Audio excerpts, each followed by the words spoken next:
telling Tyler actually before we got jumped on air here that even myself, it just kind of feels it feels very Groundhog Day-ish. And both Tyler and I have been a part of the game of football as practicing, coaching, the whole deal for a lot of years. I think the reason that I feel more the Groundhog Day is just the absence of any like big plays. Like there's not many 11 on 11 real game-like plays that you say that's a playmaker. And I think as a result of that, I think it's frankly kind of boring when you get to the end of it. Mike and I were talking about that right before we got on air, and it's not to say that there's not good football players out there. There's a lot of good football players, a lot of guys. Matter of fact, like almost the entirety of that wide receiver room belongs in the NFL. It's not like we got a bunch of dudes that aren't worthy of being in the NFL, but it just feels like they're all just kind of belong to be in the NFL. That's about it, you know. Cortland Sutton had a nice deep ball today. I thought Greg Dulcich was he was looking pretty fast to me today. Had a nice little pass there, but I would agree with what Mike's saying there. Just feels like a bunch of guys that are good at their job, but not necessarily special. Well, I tell you what, from the things I watched, and we were talking with Mike a little bit over there, and then I talked to somebody else, and I brought him up last week. Vele, that is going to be an interesting move with what they do with 81. I agree. You know, he's a guy that does flash, really like he fights for the football. I love that draft pick, even though the value is at 7. I think that the odds of him making the roster might not be as good as they would be if he had, say, been a 4th rounder like Troy Franklin was. But in terms of a guy that shows the body type, the burst, the athleticism, and frankly, like he's been productive throughout this camp. Yep. I really. So like let me ask you this: you're telling me had he and Franklin switched draft positions, would be no question Vele's on the roster? I mean, I think Tyler can speak to that, knowing the economics of pro football, probably better. Oh, yeah. I mean, first off, I think if you're drafted in the 4th round, that's pretty well secured job. I mean, you got to really mess it up to not make the team if you're drafted in the 4th round. So to answer your question, yes, Scott, I think it would be an absolute no-brainer he would be on the football team. I think he probably still makes the football team. You probably carry 6 wide receivers this year rather than 5. And I think he'll be that 6th guy. However, I'll tell you this. We both kind of made observations. It just kind of feels like a grind right now. And it's really hard as a player to go out there day after day and feel like today is more important than yesterday, right? But they better because, you know, we just had a tough cut with Caden Stearns, safety that I don't know anybody that was predicting that Caden Stearns was going to get cut. There could be a few things that go into that. Injury, maybe something else. I don't know. But I do know this. These players better wake up a little bit. They better bring a little energy because I was told that yesterday they had an evaluation meeting of all 90 guys that were on the roster. So, you know, get in the big war room, go around the table, make your case for the guys. So whatever went around apparently didn't come out too great for Caden Stearns. Well, he had been battling some injuries, but I was caught by surprise too. And I saw J.L. Skinner out with the ones. So maybe we can just start there, Coach. J.L. Skinner at safety because Brandon Jones has been hurt, and somebody else was Levi Wallace is a little dinged up, and he's out too. But all right, break down J.L. Skinner. What do we like about him? Well, J.L. Skinner had a really good day on Saturday, which was kind of the first real-ish day of football where I felt like there was more move the ball elements. There were more. It was more of a physical practice for a longer period of time than what we've seen.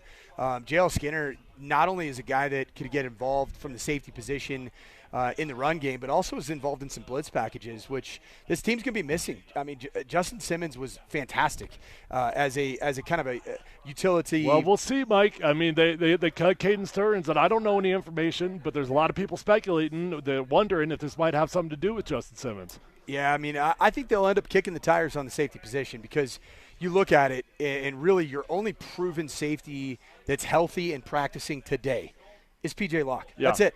Yeah. J.L. Skinner's got the range that you do give up with Justin So why Simmons. cut Caden Stearns? Well, I mean, he hadn't been out here. He's been very limited in how much he's been able to practice even this training for 2 camp. years, basically. Yeah, right? and I mean, it's very similar to if Greg Dulcich hadn't been practicing every single day or at least the majority of the days this training camp, I think the Broncos move on from Greg Dulcich because the best ability is availability. And right now, Caden Stearns just hasn't shown that consistent availability.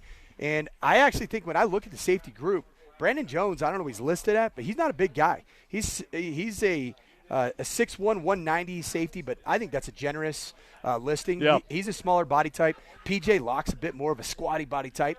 They don't have much range back there with Justin Simmons not in the fold. That's where I do think if they don't make a move, J.L. Skinner makes a ton of sense.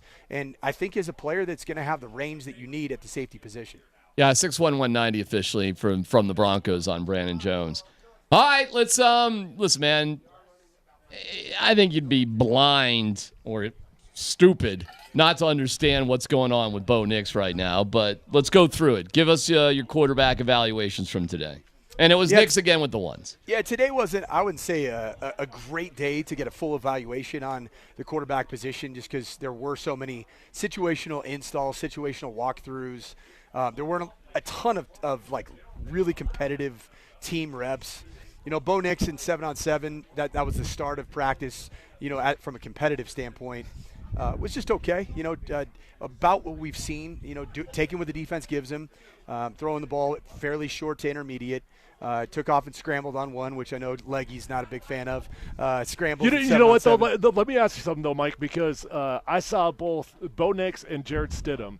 They both had very similar scramble moments in 7-on-7. And it almost looked to me like they were working the scramble drill today.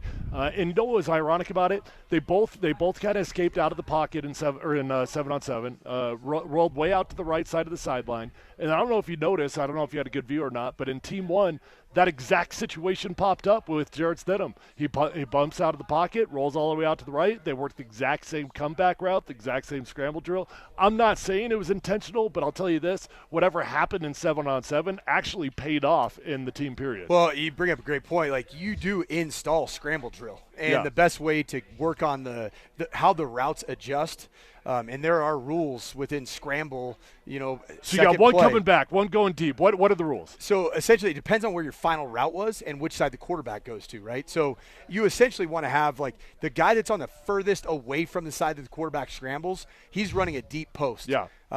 He is going as deep as possible. The shortest route to the side essentially turns into like a flat route on the run. Yep. And then if you were running a curl route, say at 12 to 14 yards, you do a sideline scramble move where you end up running to the sideline, working up, and then turns into a comeback on the fly. That's exactly what happened. 100%. I'm telling you, that like verbatim, that's what happened with Jarrett Stidham so in the team period. you could say that was maybe an emphasis of the day, especially with the fact that it was a situational install. Yeah. So I do think that might have been why Bo Nix did scramble in 7-on-7. He did get flushed in team as well. Because I haven't seen Jarrett Stidham scramble. I've seen Bo Nix do it a couple times in 7-on-7, but I haven't seen Jarrett Stidham doing it. And when I saw him doing it, I almost thought to myself, that looks intentional. Well, Zach Wilson didn't do it. And you know what? Early on, Zach Wilson, coach, right? We were watching that he scrambled out. It seemed to me that he scrambled out to his left, though. Yep. And threw a great ball down the field. I think it was Johnson ended up making the play.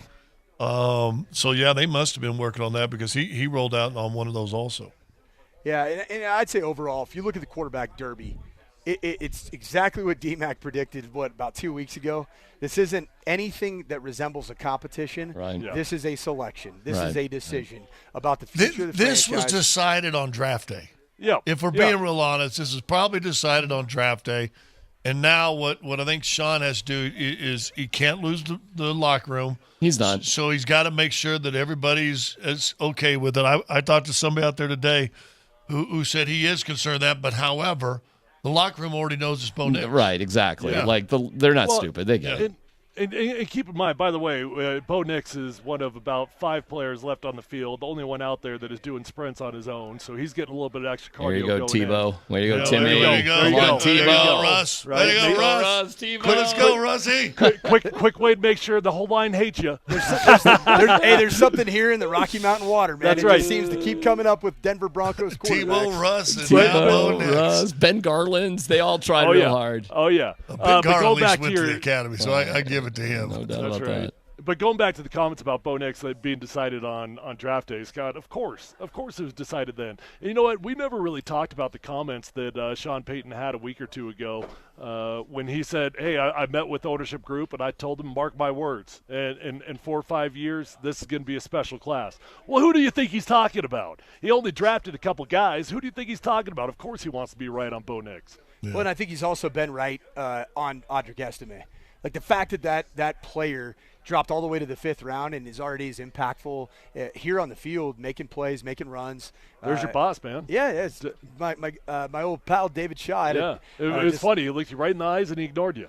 Oh, no, actually, I was looking away. I caught him the last lap. He does about, I don't know, he's lost about 20 pounds since the last time I saw him. Yeah, he looks fantastic. I barely recognized him. You're so very right. We were able to, during a commercial break last week, we were able to catch up. It was awesome to hear from him. But, I think that this is a quarterback group. I think Jarrett Stidham right now is, I wouldn't say he's frustrated, but he's got a big chip on his shoulder. There was a fun little quarterback individual drill that was happening, and the typical throwing it into a net and talking trash. Yeah, he's been doing that every single day. Yeah, I don't know how much he got you rolling watched today, and it was a little different today.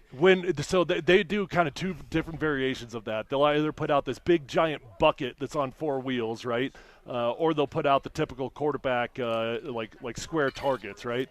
And I've been watching them closely every single day. Jarrett Stidham is talking trash to those other 2 QBs. Yeah, today was a little bit less than like the, hey, man, watch this. It was like the, hey, watch me. This is what it looks like, guys. Okay. It was real, man. I liked it. I was like, okay, I'm here for it. And, it's just going to be interesting. Like the fact that Zach Wilson, I think it feels like the last 7 practices, he's been with the 3s, in 5 of those practices. So, if the narrative surrounding Zach Wilson is that he just he's holding on to the ball too long, well, he's got a guy in his face dang near every single snap that he takes a drop back on, which is, just to show that he wasn't a part of this competition. That's the bottom line. We are in the Backus and Shanker studios. Their passion is justice. Hang on. We'll hear from Sean Payton, who just spoke moments ago. We'll also give you the latest news about speculation about Caden Stearns, of all people. Also, there was somebody out of Broncos camp. I never thought I'd be there. And if Mike Sanford has the courage, we can talk about that article on Athlon.com about the lovely CU Buffalo program. And apparently hazing is a real deal, according to Jordan Seaton. Details coming up next.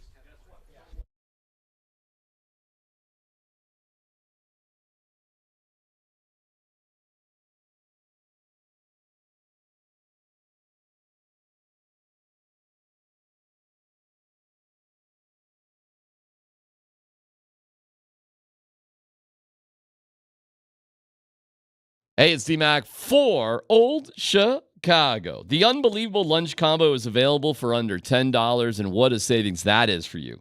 $9.99, the unbelievable lunch combo. Get a cheesy 2-topping individual pizza on a flaky handmade crust, a crisp garden salad, an icy fountain drink, all under $10. What an incredible deal. And delicious and generous, that's what I'm talking about. Old Chicago, thank you. You have saved lunch. The $9.99 unbelievable lunch. It's available until 3 o'clock for dine-in or call-in. It's a limited time, so get to Old Chicago. And if you're a beer lover, you're going to love your ticket on a beer journey around the globe from the comfort of your neighborhood Old Chicago. You get rewarded just for enjoying beer. It's Old Chicago with 110 local and legendary beers. Take the tour and earn rewards along the way, like branded merch and even $5 OC bucks to use on your next visit. Discover your next favorite pint at Old Chicago. Discover your local Old Chicago at oldchicago.com.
Yeah, I don't want to go with the last one. Some guys get it better than others, and the question is how much better.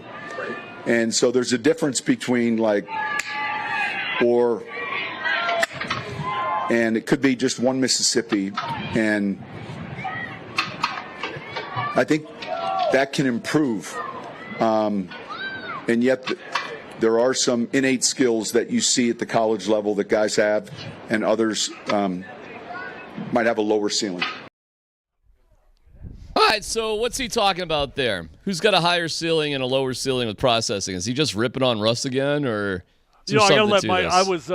I was catching up with a guy named Paul Kelly. He's the assistant to Sean, so I didn't hear it. So go ahead, Mike. Yeah, it seemed like he was just talking about defensive recognition, coverage recognition to help get through your reads. I think he said the 1 second, post snap would be a time where you really do know the coverage based off of, pre-snap look and then post-snap movement. That would. I'm guessing that's what he's alluding to, and I'm guessing that he's continuing to make the strong case that Bo Nix has all of the above. That's what I would guess based off of what I heard. It's also saying he's not at the ceiling yet.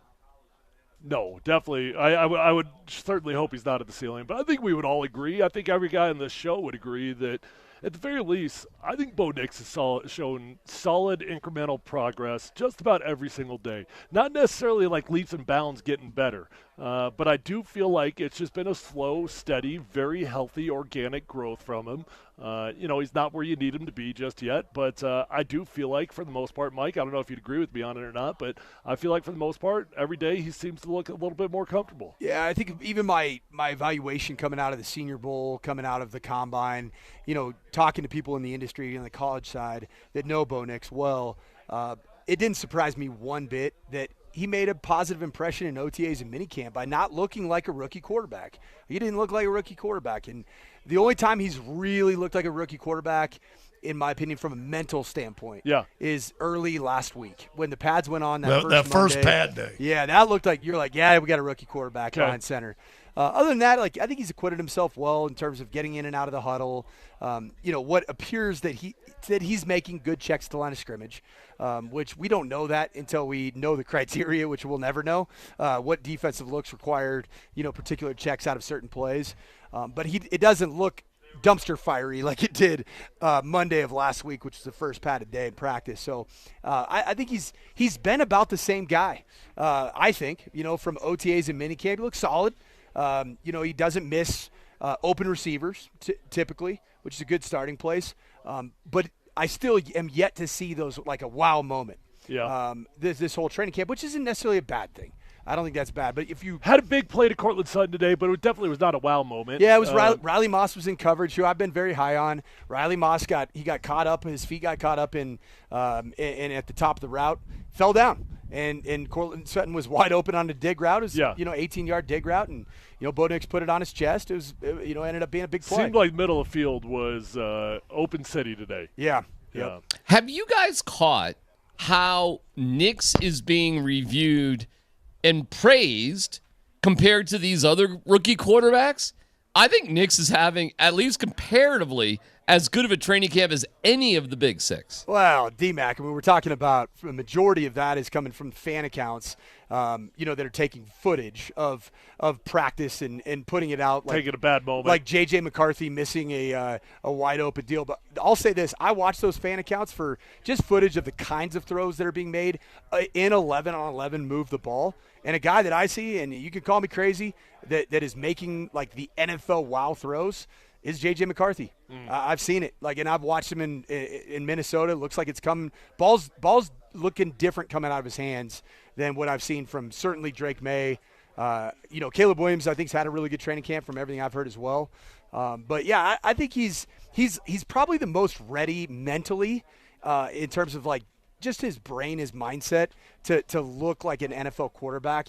But I think there's some physical attributes of some of these other quarterbacks that I keep seeing footage of that I haven't seen in 10 days of training camp. Would you not say that Penix, of all the guys drafted in that first round, has the least pressure on him to step up and be super special early? Oh, 100%. I mean, he's got Kirk Cousins in position, but even Penix, watch it out. They had a fan day or whatever. Falcons did it inside of Mercedes-Benz Stadium. I mean, he was ripping some pretty impressive throws down the field. It looked a little different, man. I'm just going to be real honest. And, whether that's self-fulfilling prophecy for me that had very high opinions of Michael Penix really all season long after the Combine. And then after the Combine, I became a J.J. McCarthy believer. Hey, I know that even I can't really explain the Michael Penix selection there out at Atlanta.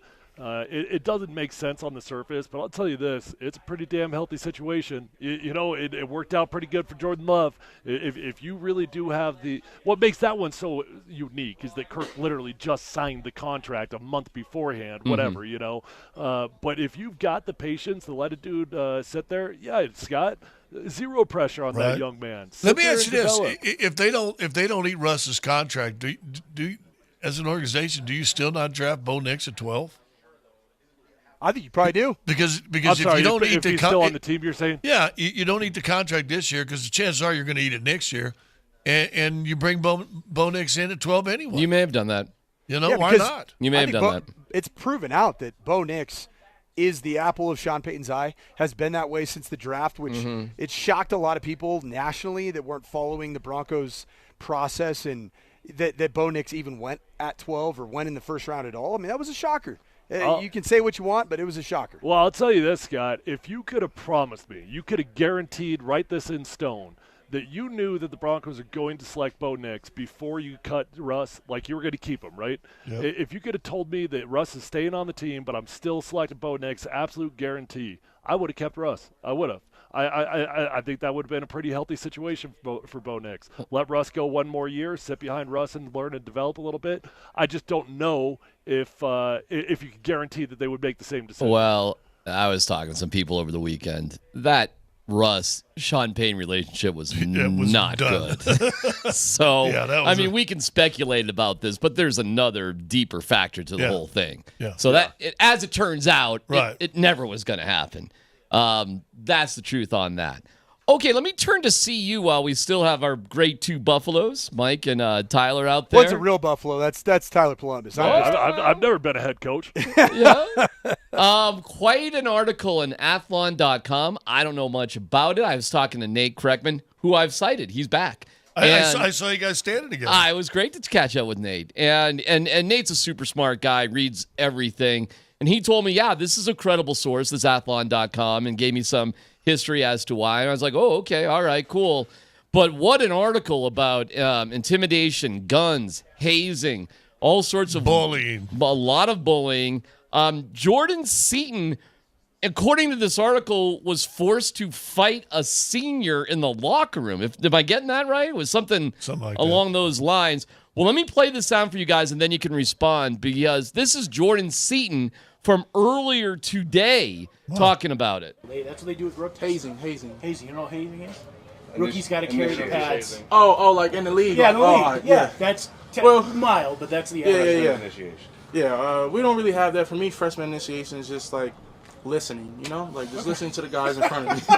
They don't really do the hazing or the fighting. Like, no, we don't do that. This is a brotherhood. Brothers fight, but not to the point where it's like we don't like each other, Right. Okay, let me get your reaction. Coach, first, you and then Tyler, about that article.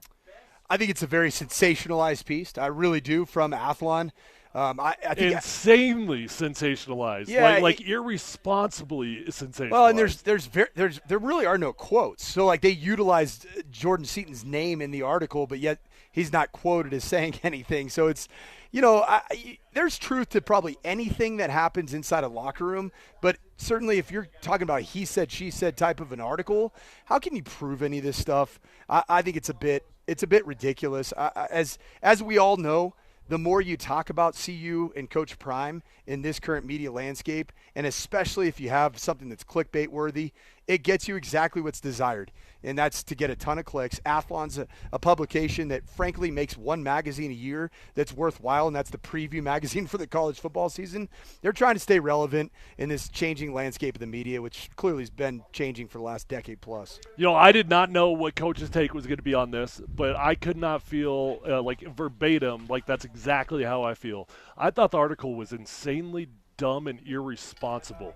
Look, was there probably a fight in the locker room? Yeah, I've never been on a team that didn't have an enormous fight in the locker room. I'm talking like full-on melee. Never, ever, not one single year did I go through a locker room without a major incident with a fight. Now, it's a little bit different if it's a stage fight, and I'll give you that, okay? So, like, if they're saying, hey, Jordan, like, get in the middle of the ring and you got to fight this dude, that's different. That's not okay. But I'm telling you, I've never been on a team that didn't have an enormous fight. Guns, okay. Not telling you that I'm advocating for kids to have guns. Not saying it at all. I'll tell you this also. Never been on a team that didn't have people that were known to have the guns. Never been on a team. Hey, man, when I was at CU, we had a real bad situation with a gun. Not calling it good, not saying it's okay. I'm just saying that the stuff going on in this article is not anything that is not happening on any other team in America. Now, if Jordan Seaton was truly getting hazed, and it appears like he's denying that, if he was, I'll back off and I'll say I'm wrong. But if it was just a normal fight that all of a sudden they're trying to turn it into some sort of like ritual, then I got beef with the article. Yeah, these are all baseless accusations that come from unnamed, anonymous former players that we all know what happens when you leave a program.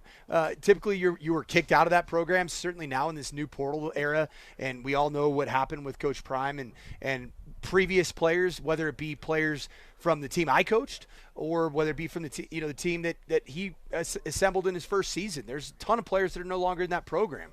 There's going to be some disenfranchised members of that former team that are going to come out and say things, and to not have your name tagged to what you're saying, I don't give a lot of credence to this article. Scotty, what'd you think? I think if you read it and didn't know anybody, and you just read the article as pure what the article is, you're a sports fan, a CU fan, you would go, oh, my God, there is something really bad. This is absolutely horrible.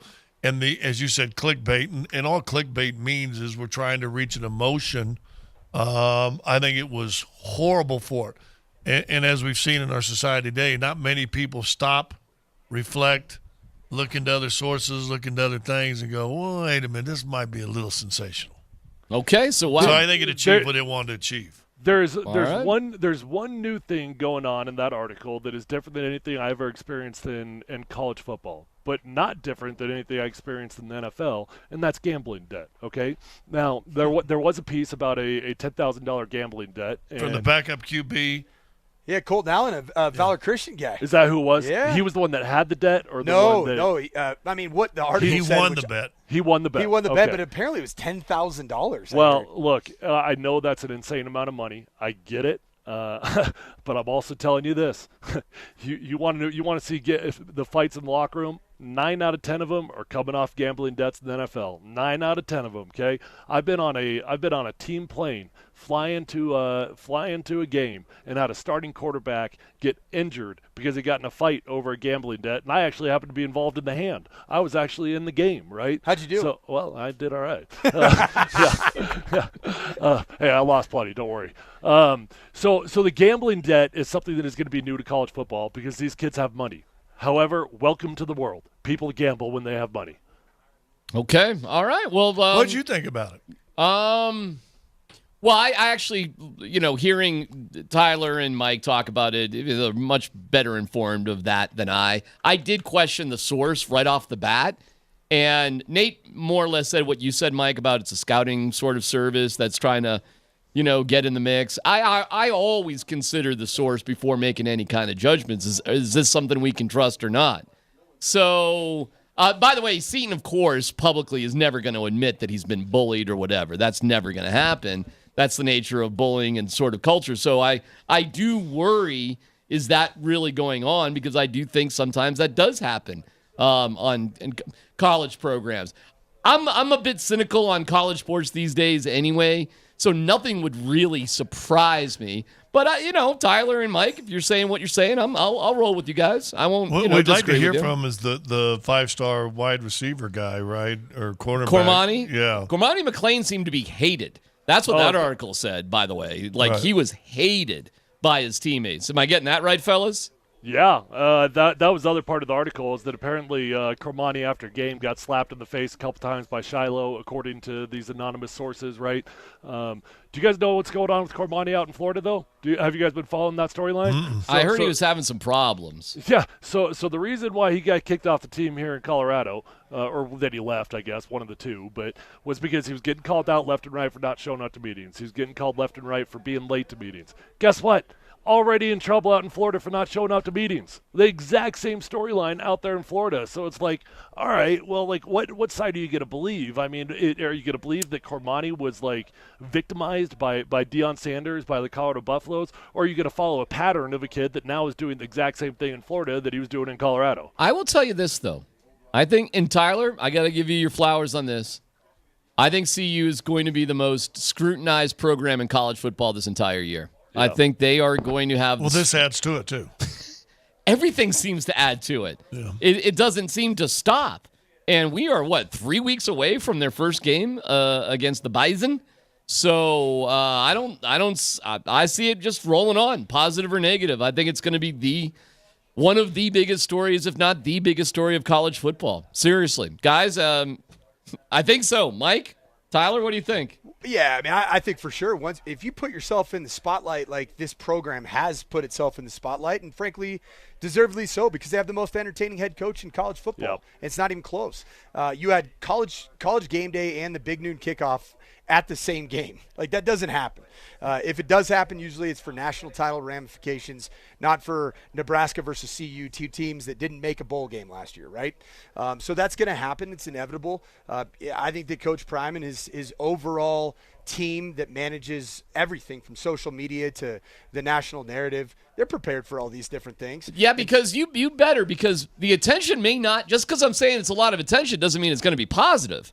There might be a lot of heat on this program, Mike, Tyler. Well, when Shedeur comes out and he says that they're going to be every team's Super Bowl, that was heavily criticized. People mocked it. They're like, Colorado, you're terrible. Like you got to be good at football to be a Super Bowl.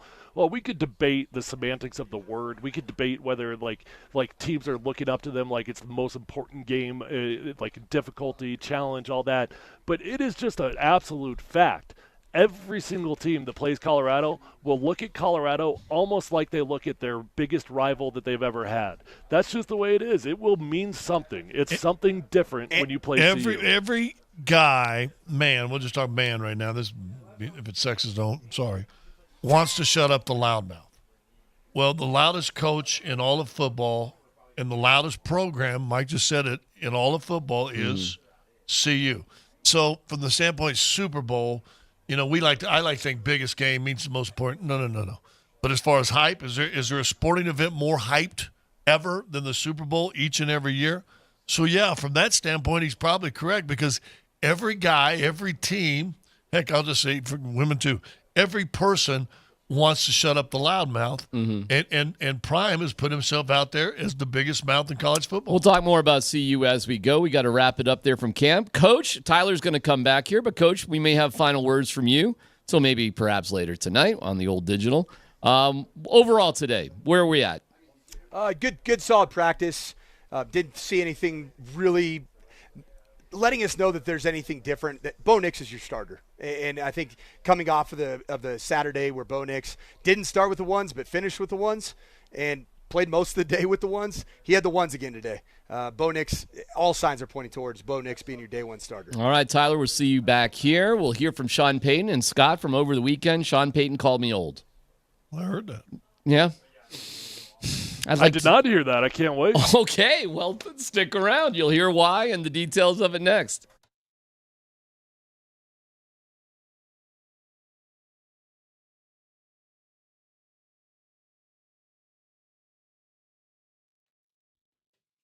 Hey, it's C-Mac for Soto weight loss. We're not using pills. We're not doing injections. We're getting rid of that stubborn belly fat. We're using smart things with soda. That's how I dropped 40 pounds, keeping it off, staying as active as I've ever been, having more energy, fired up more than ever. And it's because of soda. It really is. And it was remarkable how easy it was with soda. If you go to sodaweightloss.com, click on Request a Nutritionist Callback, you'll hear within minutes. Talking to someone who truly wants to get you in the best shape of your life.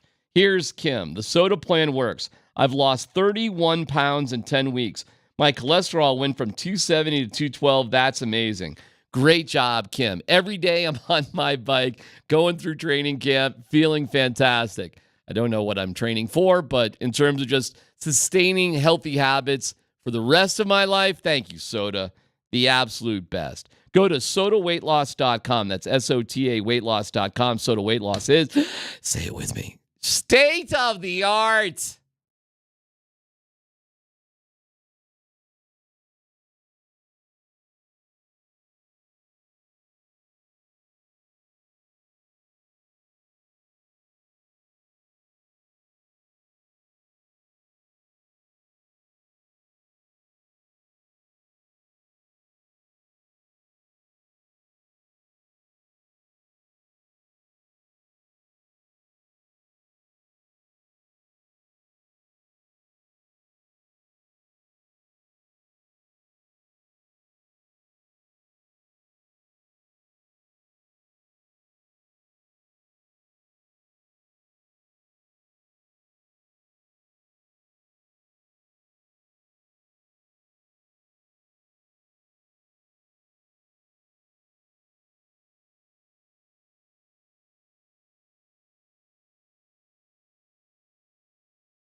Look, the depth, I visited with Caden this morning, and I just told him, right now, we felt like it was in the best interest of our team, and especially this early where he'll have a chance to either possibly sign with another team or possibly be traded.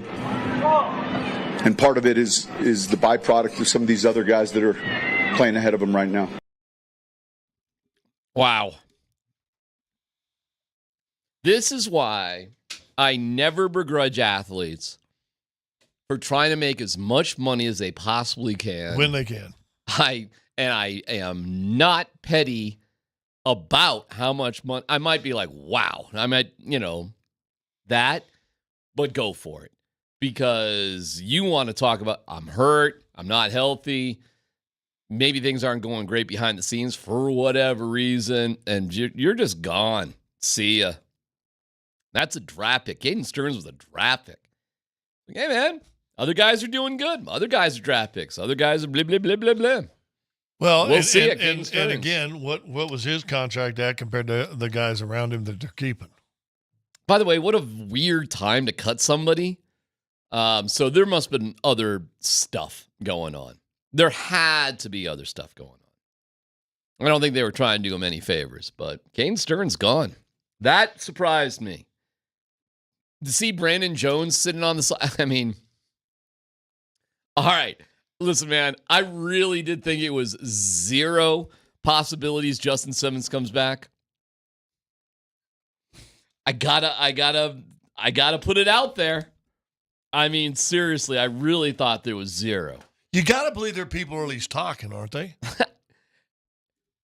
How could you not at least raise an eyebrow when they release Caden Stearns? Okay, so I officially have an eyebrow raise. It's definitely not a, fist pounding sort of moment, but it's a half eyebrow cocked. I can't really do that. I wish I could. Can you do that with your eyebrow? Can you bang out that eyebrow? No, the Warden can. I get it all the time. Yeah, man. The Rock. Can you smell? Oh, I wish. The Rock's been Jack cooking? Black can do it. Jim Carrey can do it. I don't have that kind of eyebrow control. You don't have that kind of facial tick. I don't. All right, so we'll keep our eyes on it. It is curious that Simmons hasn't signed yet. Stearns is gone. Brandon Jones is injured. So it's not like there's tons of depth there. JL Skinner's that good? I mean, okay. Well, did you not say you could save $4 or $5 million if you cut Stidham? Yep. Would that $4 or $5 million now be able to be pushed over to your safety and give him $6 million and go, okay, will you take a year for $6? I guess. I mean, it's cash. It's not cap, but sure, cash is cash. Stidham's going to be a tough one to cut, though, bro. He's going to be tough. I saw him hook up today in team with Franklin, Troy Franklin, and it was pretty sweet.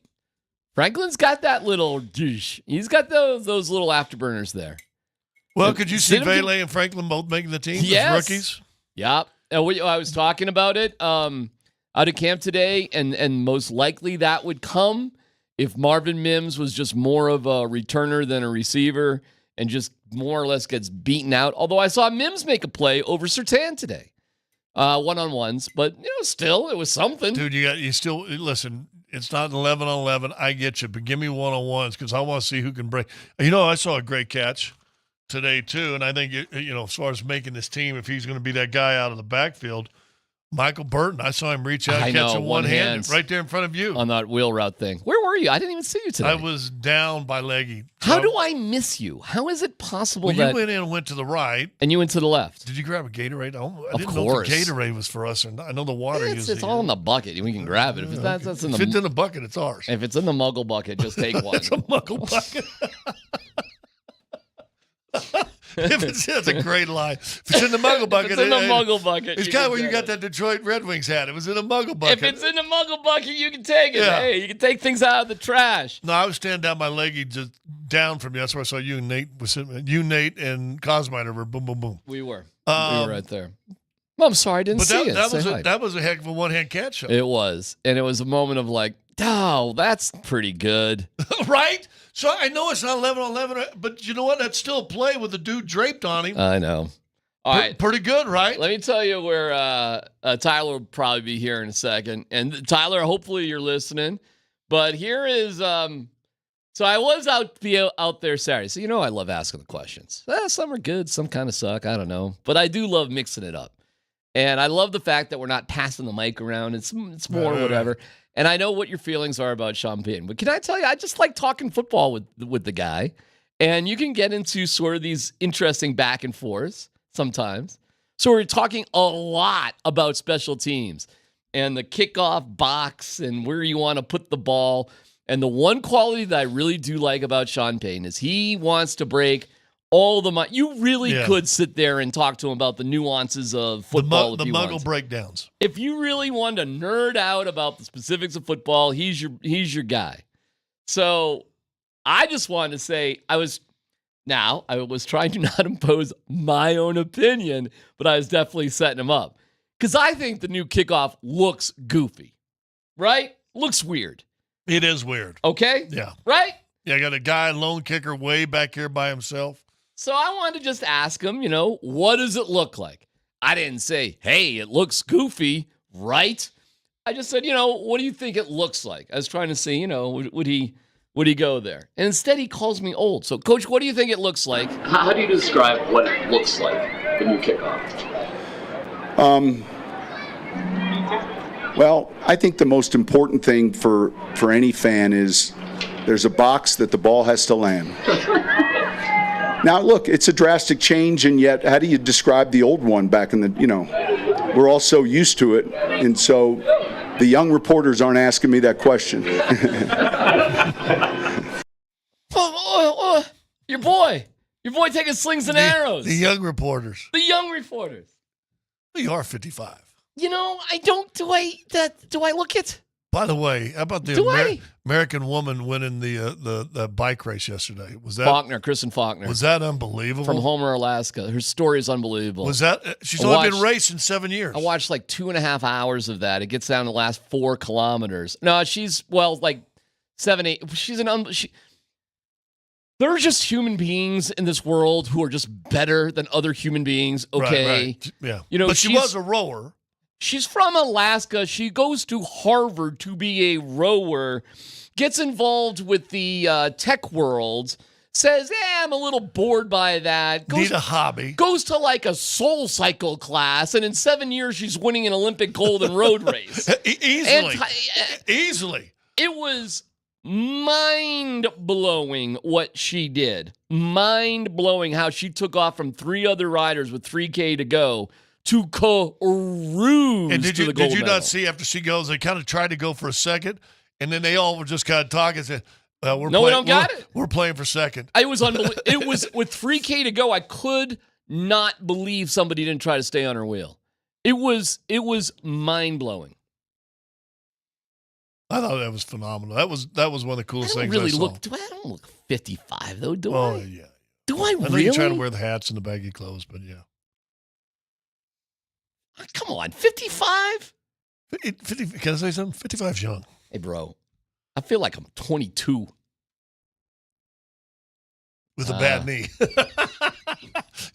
Seriously, I feel about 35 with guy a year old, except with bad shoulder, bad knee, and a bad back.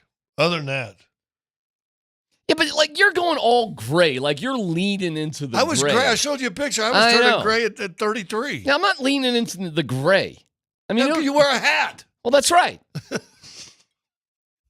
that's another thing you made. I wore the big bucket hat today. I felt like asking Sean Payton. Oh, that's why I didn't recognize you. It was in camo. No. You blend in. You blend in so well. It was a taupe. It was a taupe bucket hat, and I was leaning up against the wall with leggings. Thank God you were standing next to a palm tree, or I would have never recognized you. I listen. The quarterback thing. I've had some really, since Thursday, really good. You got something? Yeah. You got something. All right, hang on to it. You got something? Well, it was. You can't say it. Well, then we'll say it coming up next. No.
Probably Tuesday or Wednesday. I mean, we have the practice laid out. Generally midweek, we'll talk about the reps, phase 1, phase 2, phase 3. We'll play, we'll start, most of the guys, if they're healthy, we'll play everyone. But by midweek, we'll have an idea. Tuesday or when? Tomorrow's Tuesday. So we're going to know the starter for the preseason game tomorrow or Wednesday. But maybe tomorrow? I think starters everywhere else. You eventually have to call somebody a starter at some point. I guess I was wrong on that. I thought today would be the day. I mean, they're saying it without saying it, right? They're saying it without saying But it. Bo Nix is your starter, period. Let's move on from that. Now and I think they're set at the first 5 offensive linemen. Yeah, question at tight end. Oh, actually, you know what? On that? Well, the center. Forsyth was out there today with the ones, not Wattenberg. Also, a note. I'll give you all the notes. McGlinchey's wife was due to be induced, and they scheduled it for after the practice on Saturday. And he missed camp today, so I'm kind of assuming it's because they had a baby. I don't know that officially, but I just thought that was funny. Like, congratulations to them that you would just sort of, honey, I got practice. And I'll meet you at the doctor's office at 2:30. Right. But let's make sure I can get to practice first. Right. Let's not do it I'm a Saturday. captain. I am the mayor. I'm Mayor McGlinchey. Let's do this not in the morning. Just you can wait all day and then we'll get to it. Right. I'll bring you a Sprite. So he was not actually. You know who was there? Is Pawlowski. He's the guy I said that last Pawlowski. year in camp they liked a lot. And I think he spent a lot of last year on the IR to start the season. Yeah, that's kind of so he's your guy without Quinn Bailey. Alex Belzwowski. Dude, it's something that sounds like an offensive lineman. It's like the Polish hammer out there at right tackle. Ooh. I think I watched that in the Olympics, the Polish hammer, to throw the hammer. Dude, you want to tell you another cool thing in the Olympics I saw? Sure. The cat that won the shot put. He's now won it for 3 straight, first time ever, 3 straight shot put in the Olympics. Tell me. And the guy was second.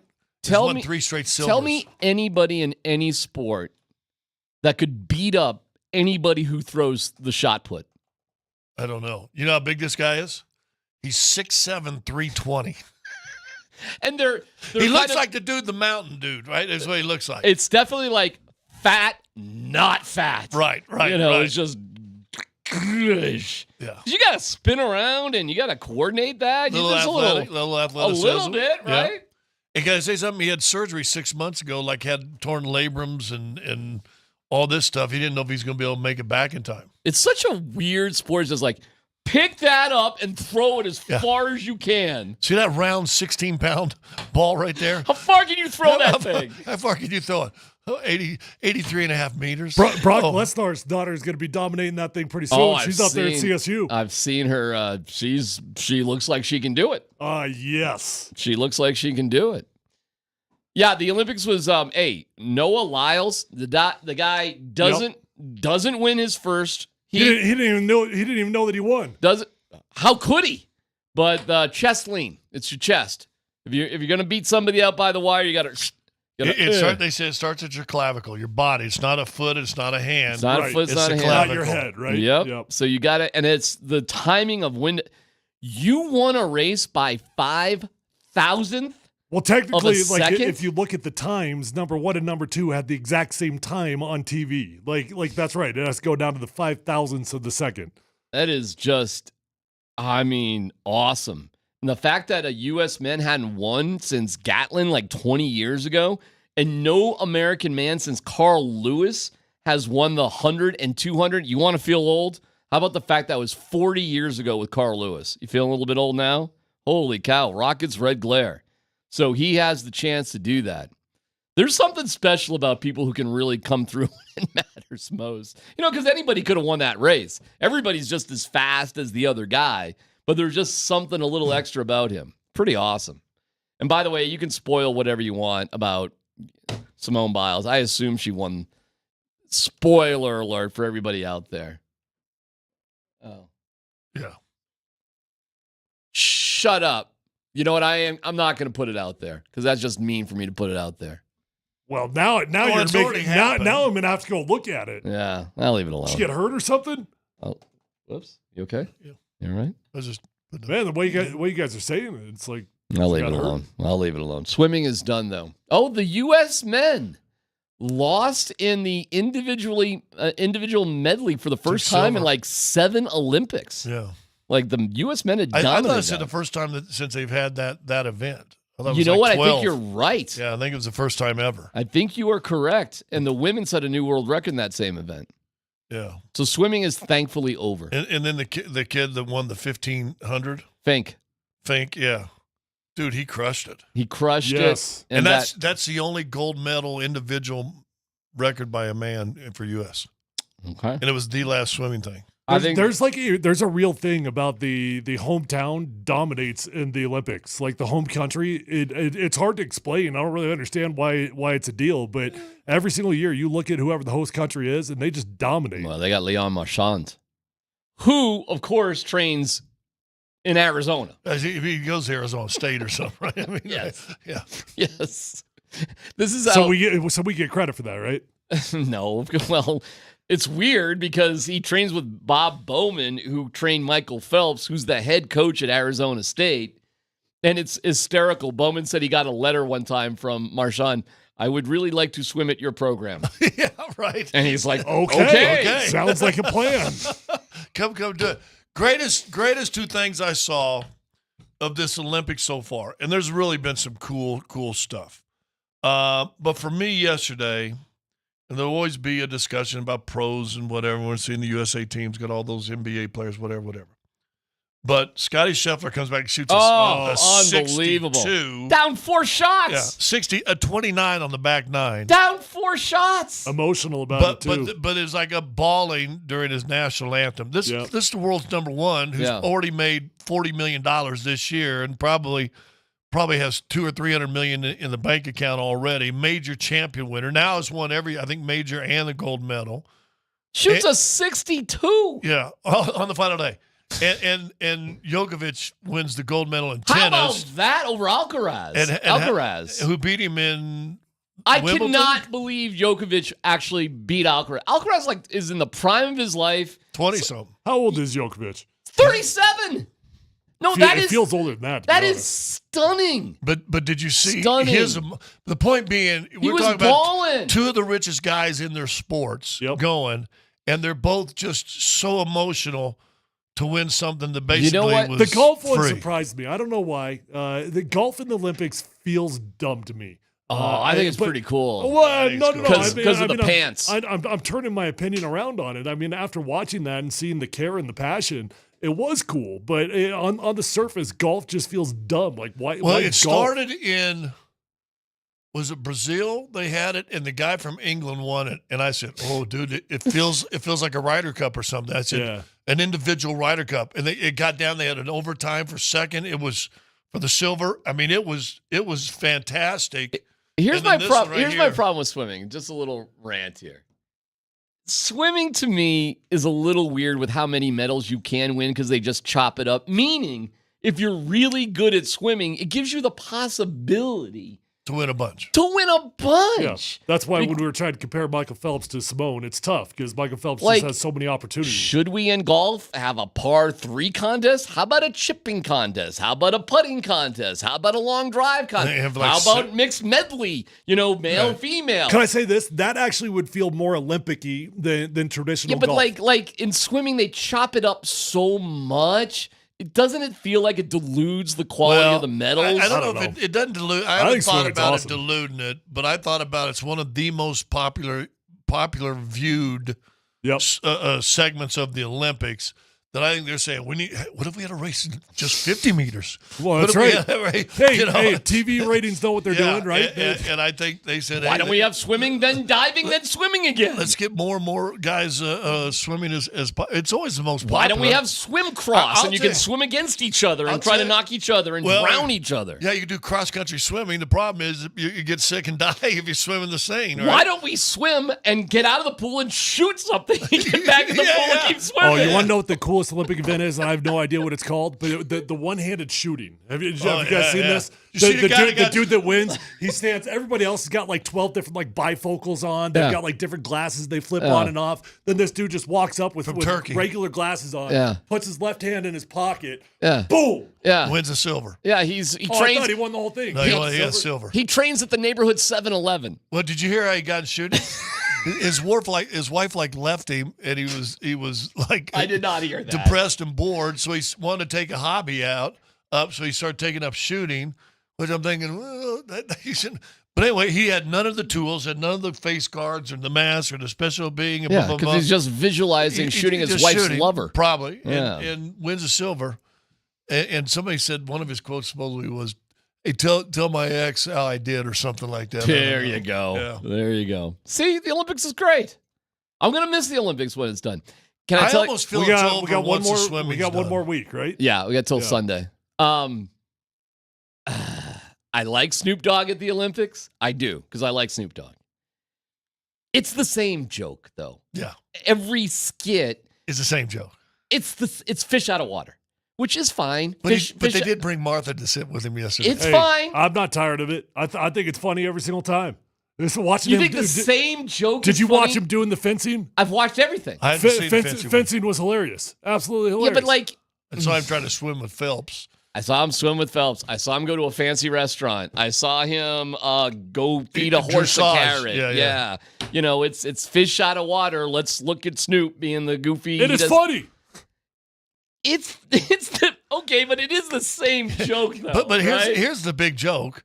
Here's a guy who was once supposedly a member of the Crips. Right. That all of a sudden is like one of the mainstream heroes on the Olympics. Get more mainstream. He owns than Death Row Snoop. Records. He brought it back. Like he's Death Row Records. So you think the same joke is funny time after time after time? I think he's funny. Yeah, I haven't grown bored of it. Okay, well, all right. I mean, okay. I'm like, it's why I can't watch Survivor anymore. It's the same show. It's literally the same thing. Right. It's only for a couple minutes. It's fine. It's whatever. Well, you did watch that for 18 years. Yeah, I still watch it because my wife. As you say, did you get bored with it at year 19? Yeah, I mean, I get it. It's the same show. It's the same joke with Snoop. But we'll see. I couldn't tell you the last time I watched like a network television show. When was the last time you watched a network television show? Well, watch anything on Peacock and it feels like a network television show. Those about to die, you're into it. I put that on. Is it not that good? Boom, here's a break. I got into it for like a minute and then something else came up and it was on. I was like, boom, here we go. I think I got time. And then, I don't know, something happened. And I got to see these gladiators and the horses and the... Spoiler alert. It starts off with the race, doesn't it? All right, I don't know. I didn't make it past the first minute. I'm going to keep Peacock for at least another week so I can watch it after the Olympics is over. The Dragon Show last night. I did not see it, but I heard it was quite the letdown. Dude. Again, spoiler alert if you haven't watched So it. all those dragons that they've been gathering? Dude. It was just how many minutes, 75 minutes of fight already. I got it. We're going to war. We get it. Do they end up fighting? Because I heard they didn't even fight. See, I don't want to ruin the book. Spoiler alert. Spoiler alert. It's out there. No. It's just this crazy hour and 15-minute tease to fighting. Like, fight already with the 7 dragons. Let's go. Well, you get to watch that in about 2 more years when you get the next season. Exactly. Like, I mean, episode 3 should be a bloodbath because, there's nothing left. They'll do it when the next year, and they're 3 more hundred years in advance, and they'll have flashbacks to the Great Dragon Battle. Then they'll be able to get the CG right to actually and I was see. like, come on, man. There's another spinoff coming out soon, though, right? There is. I saw that. Yeah, I forget the name of it. Night of the Seven Kingdoms. Night of the Seven Kingdoms, so nerd. Way to go, what's Dan. That one about? I don't know. I'm guessing a knight that lives in the Seven Kingdoms. Okay. And they went over to Essos to like 3 people I've never seen before in the show. And was that a dude was that a man or a woman who was fighting in the mud? I don't know. Yeah, it was a little tweener. Apparently they had a boxing gold medal too. It was kind of weird. I couldn't really make sense of it. Really, seriously, it was odd. All right. I got the joke in. It's PHD on 92.5.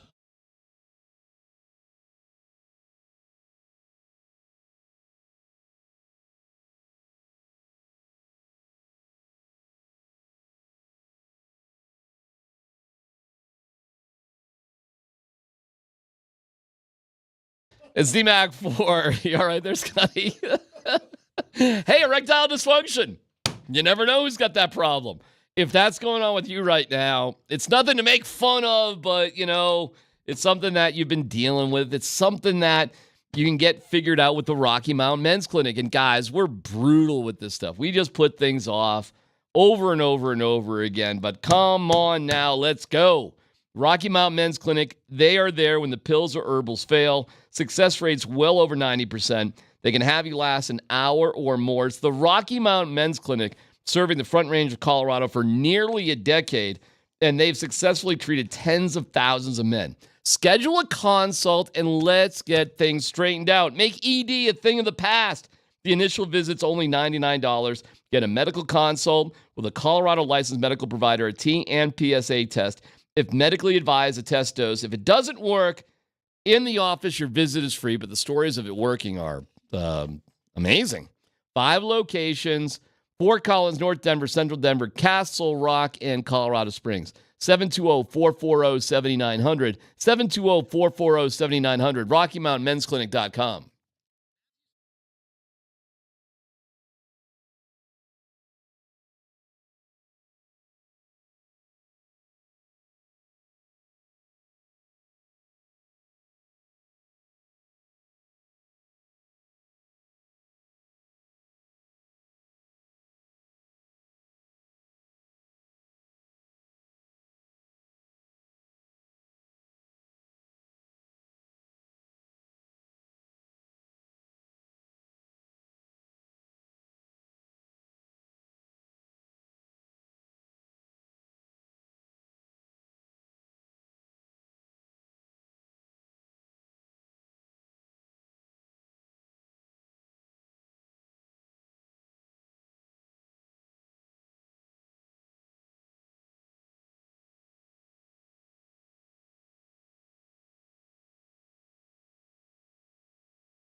Well, he went through, just like all of these guys, he went through a pretty extensive physical.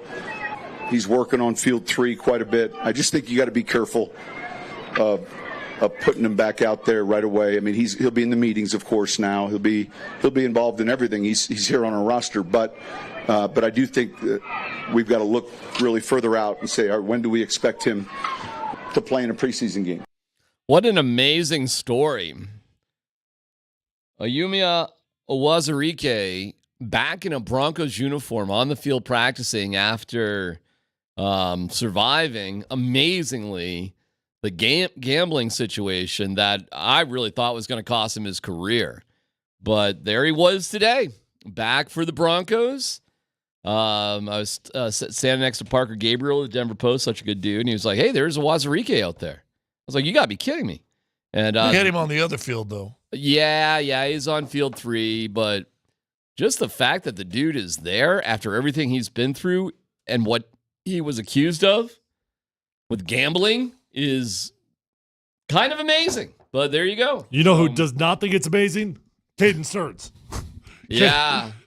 Well, so the deal with Caden Stearns apparently isn't over just yet, by the way. Anybody that's read about it, they are going to release him at the end of the day if they cannot find a trade partner. So they're actively still trying to find a trade partner. This is totally commonplace.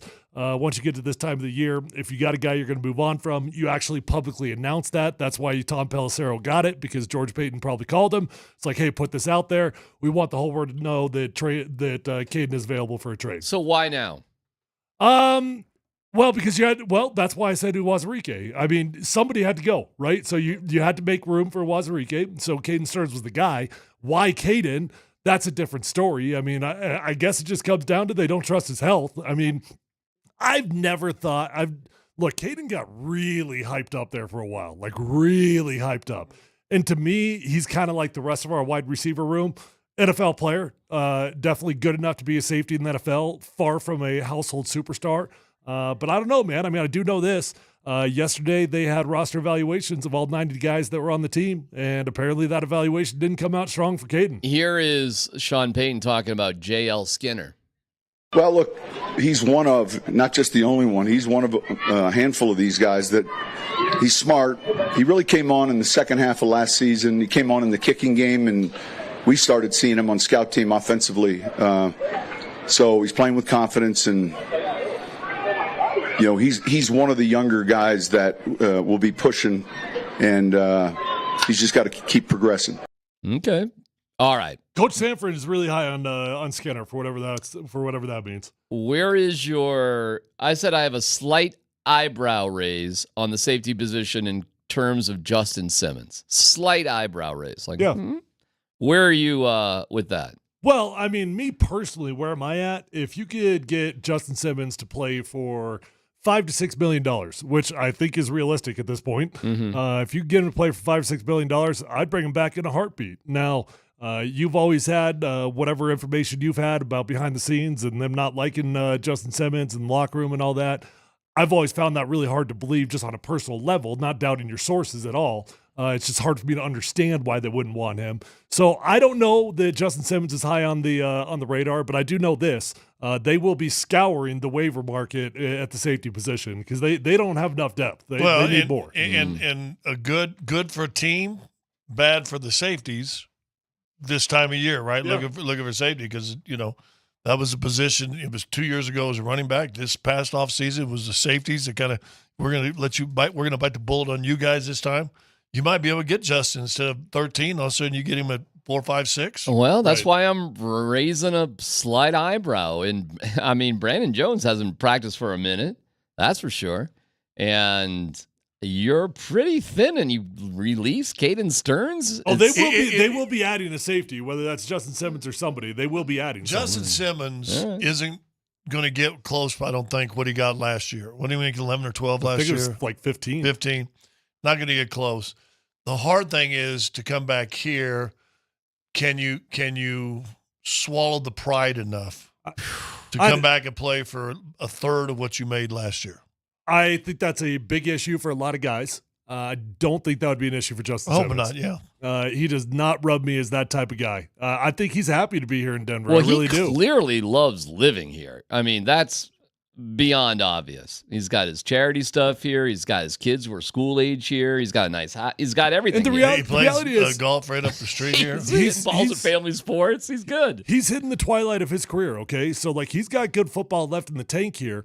But most guys, when they get to this point, you make a decision, right? Am I comfortable? Do I want to be a Colorado Rocky for my entire life, or do I want to go compete, right? And it would appear that Justin Simmons actually doesn't have that choice right now because the market out there just has not materialized on a competitor. So I think that the Broncos could get him back in a heartbeat if they want to. Altitude Sports Radio is teaming up with the Avalanche alumni for our first annual golf tournament benefiting men's mental health with Man Therapy. That is tomorrow. You can check out the silent auction and bid now at ColoradoNHLalumni.com. We'll be broadcasting from Inverness tomorrow, all day long, including us. Later on in the day. It starts with the morning shows, goes through us, and where you go. Have Avalanche alums stopping by all day long, but we'll still be out at training camp covering everything. So looking forward to that fun day. Just a note here, tomorrow is a hell of a day in Olympic basketball. Check this out. Serbia, Australia, Canada, France, USA, Brazil. Hello. How about that one? That's going to be fun. And we'll see. And if Serbia does beat Australia and USA beats Brazil, here we go. We got Jokic against Team USA in the next round there. I thought if Jokic went, the next round. Yeah, that's right. There's a rule you're not allowed to play somebody in the quarters that you played in the qualifying round. That's an international rule, so they can't meet up with each other at this round, so it would get pushed to the semis if that happens. So that's happening as well. Well, the teams that are left in the quarters were all the teams we mentioned who are the best teams in the world. That's every one of them.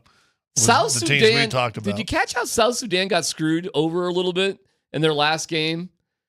They went to the free throw line 6 times as opposed to 31 for, oh my gosh, who'd they lose to? Gosh darn it. Was it Serbia? It might have been Serbia. Serbia played them last Yeah, it was Serbia. Serbia goes to the line 31 times. South Sudan goes 6 times. And Luol Deng was all ticked off about it. I started to really get into South Sudan basketball. They're fun to root for. Holy cow, are they fun to root for? Look out for them, man, in the future. Do you know they don't have any indoor basketball gyms in their country?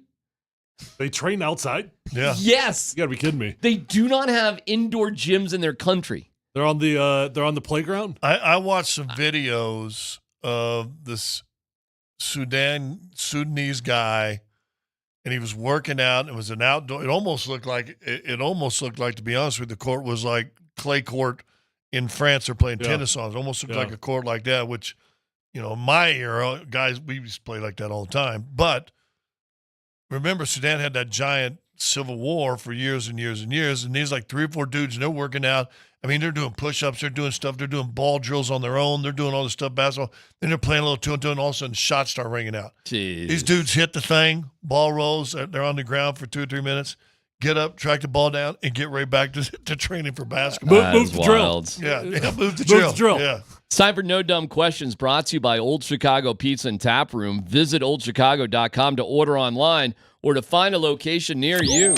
Columbus, Hastings, and DMAC present No Dumb Questions. This is your safe space. I like to use No Dumb Questions as parenting advice for myself. You're a smart guy. Send us your not dumb question now. Tweet it, text it, or Twitch it. It's No Dumb Questions on Altitude Sports Radio 92.5.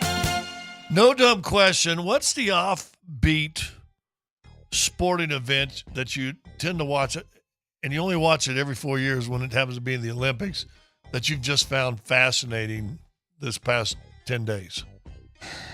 Swimming doesn't count, right? No, so we're not counting track and field like the big ones. Are we going for a random one? But they just started the track and field. Do I have to watch it, or can I just find it interesting? Either or.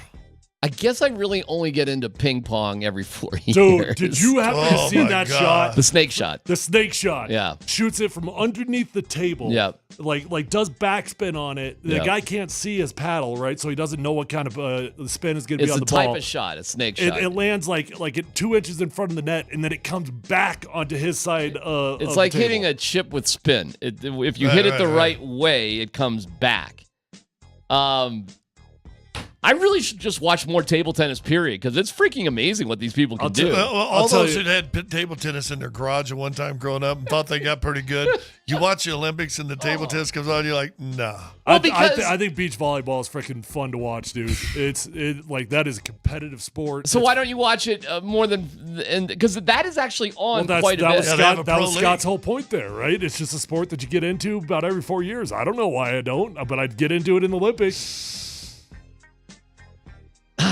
Okay, I'm not that interested in it. I can't. I respect everything they're doing. It's pretty amazing, but it kind of goes slow. You know, it just takes a while to like. Have you really watched a full match? I've watched 2 or 3 full matches. Full matches, from start to finish, huh? It's honestly probably my favorite Olympic sport to watch. Okay, all right. I just I have a hard time watching the entire match. Really? The because other night they had a go and went to a lot 3 of sets. A lot of these Olympic sports are very, very quick. Like they're over relatively short. Right. So you don't have to watch something for 2 hours. Well, I don't. Watching an entire basketball game is a little tricky too. Well, I watched the entire women's USA versus Italy, and it was and Marlo's. I just gotta say it again. Marlo's just killing it. Of course, he's amazing. He's just amazing at what he does. How's the U.S. doing in that? Anybody been watching trampoline? They're in the semifinals. U.S. is in the semifinals? I believe so. Do you know there's an Olympic sport called trampoline? I did know that. What does that mean? Oh, yeah. Is it like gymnastics, but you're on a trampoline? Have you not seen it? No, I've not seen it at all. Oh, it's unbelievable, of course. They're doing like 7 flips and all sorts of... Do they have people double bouncing you? They do not. No. I know exactly what you're saying, okay, but they do not. It'd be cool if they did. Yeah. It's just trampoline tricks. Yeah, I'm fascinated by that. I tell you what else I've watched. You see the U.S. got a silver in one of the archery things, and they were tied, so they go. I saw that. They go into sudden death, and it's basically one arrow, winner. Yeah, sudden death. The guy that won it, he missed by like millimeters. The guy that won it kind of hits the 10 ring on the outside 10 ring. Yeah. The other guy brushes the 10 ring and literally lost by.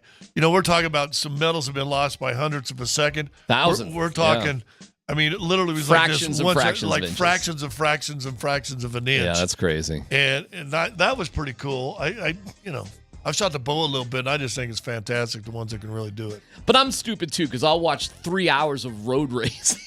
I don't know how you do that. I'll watch the fight I heard you on the way in saying hours. you watched that for 2 hours. I'm like, did. Good Lord, give me the final 10 minutes. I only got to see the end, and when she took off on that sprint of 3 kilometers. That's all you needed to see. But which is basically it was right at the 2 mile mark for Americans. Yeah. And we talked about it when you guys won the Super Bowl.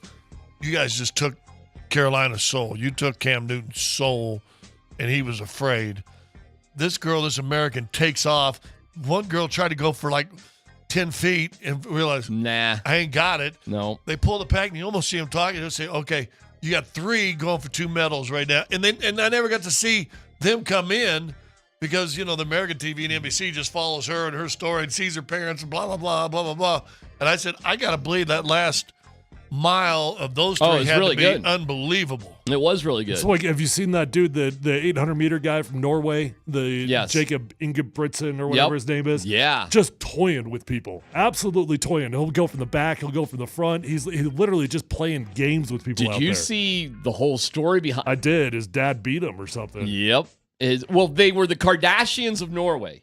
The Ingebrigtsens. They had their own reality TV show and stuff. Ingebrigtsens? You were watching the Ingebrigtsens? Yeah. But it gets a little, dark. Dad turned female and used to fly electric helicopters? It's incredible. Yeah. So this is the first time that him and his brother used their dad as the coach. Yeah. It turned into a huge Norway scandal because apparently he was abusive with him. Yes. But he's dominating in the 800 and 1500. So I watched the semi of the 800 last night with him and like literally just toying with people. Yeah. From the back to the front. He sees a dude on his right like chasing him and he's just like casually looking over his shoulder, looking at him. we are not talking about the story of the Olympics, though. What's that? Well, the pole vaulter Oh, that was a hell of a story. with the package. Yeah. Whoa. I mean, you can't be too mad, right? Like You know, you didn't win the Olympics, if but, you're gonna but did lose. you did you win life? If you're gonna lose, Yeah. you may as lose as With the giant package. you may as lose with the giant package. Yeah. Vegas I'm called and surprised said, we've never seen that before, aren't you? Now that happened, aren't you a little bit surprised you've never seen that? well, you know why it happened, right? No, why? Because it became uncool to wear a jockstrap. When did that happen? We are on display. These Long time ago, boys. really? Long time ago. Because it does feel like this is the most graphic Olympics of all time in that department. I never wore a jockstrap. No, Really? Yep. did you wear some form of underwear? Yeah. Boxers. Yeah, I mean, Okay, I you one of wore those my boxer guys? spandex. These guys are not wearing anything. Clearly, I mean, we are having Package Well, problems. look, there's a reason why men like beach volleyball. There's a reason like women like, I'll throw it out there. No dumb question. Does that, maybe for the ladies out there, does that make the sport more interesting to watch? I mean, fair is fair, I guess. Well, I do know Kim recorded it. I don't know, man. Is that a? That was an Why have I noticed that more in this Olympics than any other time? Let's call your psychologist and we can ask. Yeah, can't not look at it. And by the way, you can't eyes up. I get it, but whoa. Listen, that's a pure advertisement to bring the bike back. Bring the bike jockey strap back. There's got to be something with speed or fluidity, or there's got to be something about why this is better or faster or something. Well, it can't be. Why not? Aerodynamics Freedom. says true, but aerodynamics. You got to play loose. I would think that it's better tucked in, like that. Yeah. You'd be like jockstrap, right? Like it just would, help. Jockstraps haven't been a thing for about 20 years. I stopped wearing mine in the 89 season because when you're sitting on the bench as much as I do, it starts creeping and crawling and pinching. And so that's when the compression shorts came in. So I wore from 89 till I was finished just compression shorts. A lot of NFL guys just don't wear anything. I mean, they just put their pants on. If you want to chime in, the voice of the people on the Altitude Sports Radio app is powered by the Fricky Law Firm. They're in your corner. Athletes No of the dumb world. question. Are you really an athlete if you've never worn a jockstrap? Oh, wow. Wow. Made it about 8 years at the highest level. Yeah, but he's saying ever. Like you wore it at some point. Growing up? No. Never. The only time I ever wore a jockstrap was Little League Baseball. Well, so you but wore not a one. cup. Yeah. So you have one. As a little kid. Yeah. That's when I wore one too. I didn't wear one. You don't wear. See, a lot of people think NFL guys wear a cup. You don't wear a cup in football. Nobody wears well, a that cup. would kill you. Oh, you'd die. Yeah, you'd die. You'd break your pelvis. Yeah. I probably should have in baseball. That probably would have made some sense. The only time I but- wore a cup in baseball is when the games I caught. Yeah, that. Well, you were back in my day. You were If you think required about to. it, really not a necessity for any other position besides Well, the catcher. no dumb story. No, Do yeah. kids still wear cups in baseball? They're They should. supposed to. In youth baseball, it's been a requirement. And in fact, you want to talk about the creepiest rule? The umpires are supposed to check. They got to feel it. I don't. They got to give it a little tap. Yeah, they tap it. They Little do tap, that tap in around. MMA fighting. They tap it. Do they tap I with? think you wear Do a they cup tap now? with the bat or with their fingers? Back of the hand? Back of the hand. Click, click. Yeah, it's like going to TSA. I mean, hey, we all know the old-fashioned cup check. Hey, Yeah. cup Yep. check. No dumb story. Yeah. Caught in a doubleheader. Hadn't caught all year. Yeah. It's this guy we need you to catch. Blah, blah, blah, blah. I did some whatever. Okay. Never wore a cup. Didn't, just had a jock on. Had to borrow the catcher from the game before. Ooh. Because the jock straps for So cups. what? So seriously, so what? So I wore his jock in his cup that he wore in the game before. And I don't know how hygienic that is.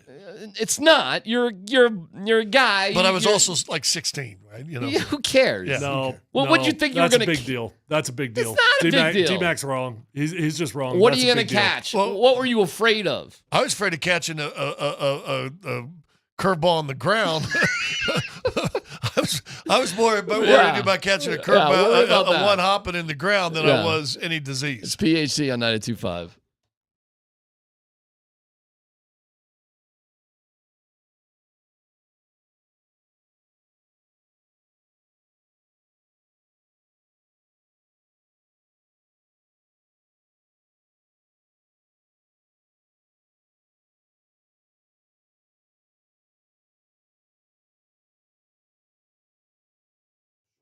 All right, if you're in the market for a new vehicle, do yourself a favor. Go check out my friends over at Phil Long Ford. This is Tyler Columbus here, and I love Phil Long. I buy all my vehicles there. I've been going there since my rookie year in the NFL. It's the only car dealership that I will deal with because it's a good experience. I know that shopping for cars might sound fun, but then you get to the car dealership, it's just stressful. It takes all day. Not a Phil Long Ford. You're going to get the best price. They're going to get you in. They're going to get you out. They respect your time. They've got great interest rates. They've got great incentive deals going on right now. They've got an award-winning service department. So once you buy your new truck, vehicle, whatever you want to buy, you're going to keep it in tip-top shape. The inventory is as strong as it has ever been at Phil Long Ford. So we're talking one-stop shop, and do not have to shop all across the state of Colorado. Go to one car dealership. That's Phil Long Ford. Find the new vehicle of your dreams.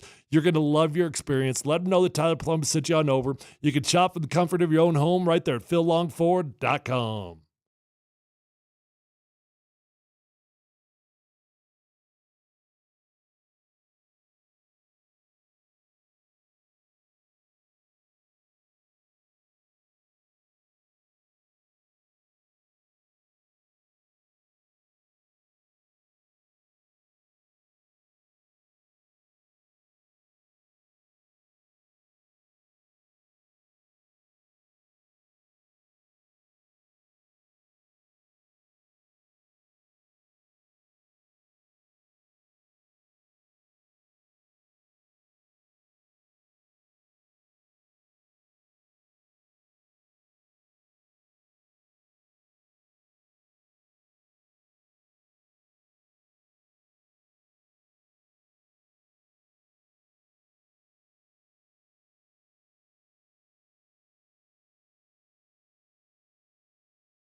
I thought it's been great. I thought a lot of people have been competing, bringing out the best in a lot of guys.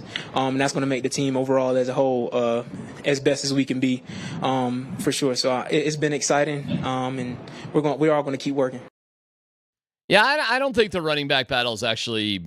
I think they're going to cut P. Ryan. I think it's going to be McLaughlin, Estime, Javonte Williams, and Michael Burton. I think they'll keep a fullback. Made a pretty nifty catch out there today, and I don't know. They just seem to like him. If you're a fullback coach, you're just a fullback coach, right? So the majority of the NFL nowadays does not carry a fullback. But if that's the way that you believe in short yardage and goal line stuff, you're not going to sacrifice them. I think Nate Atkins could still make the team, though. It's funny hearing and talking with Troutman. He's a real leader sort of guy, Adam Troutman. He's an interesting dude. And he's a Peyton guy. Oh, he's a big-time Peyton guy, and he's a mentor to Lucas Kroll, who was with them, and they've got this kind of unique relationship sort of thing. And then Dulcich. So I think Atkins, I think they keep. You know what the interesting thing is going to be?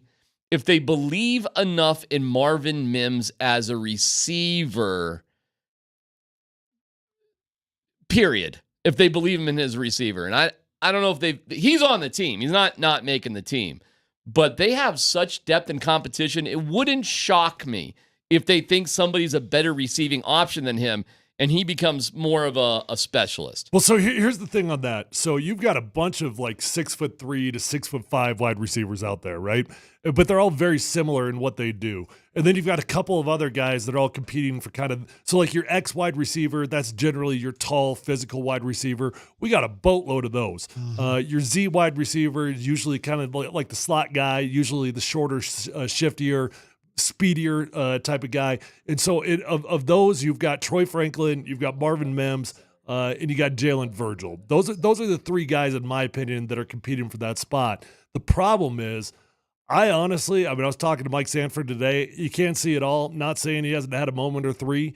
I haven't seen Troy Franklin have a moment yet. Had a moment today. He did. He did have a moment today. He got a deep pass from Stidham. So anyways, go ahead. But No, that's fine. And like I said, I haven't seen it all. But my point is, of all those guys, none of them made my notes. All the other wide receivers have, but kind of the shorter, like shiftier guys, nobody seems to be making any noise. Well, on Saturday, Peyton did lay out the very specifics of what each guy brings.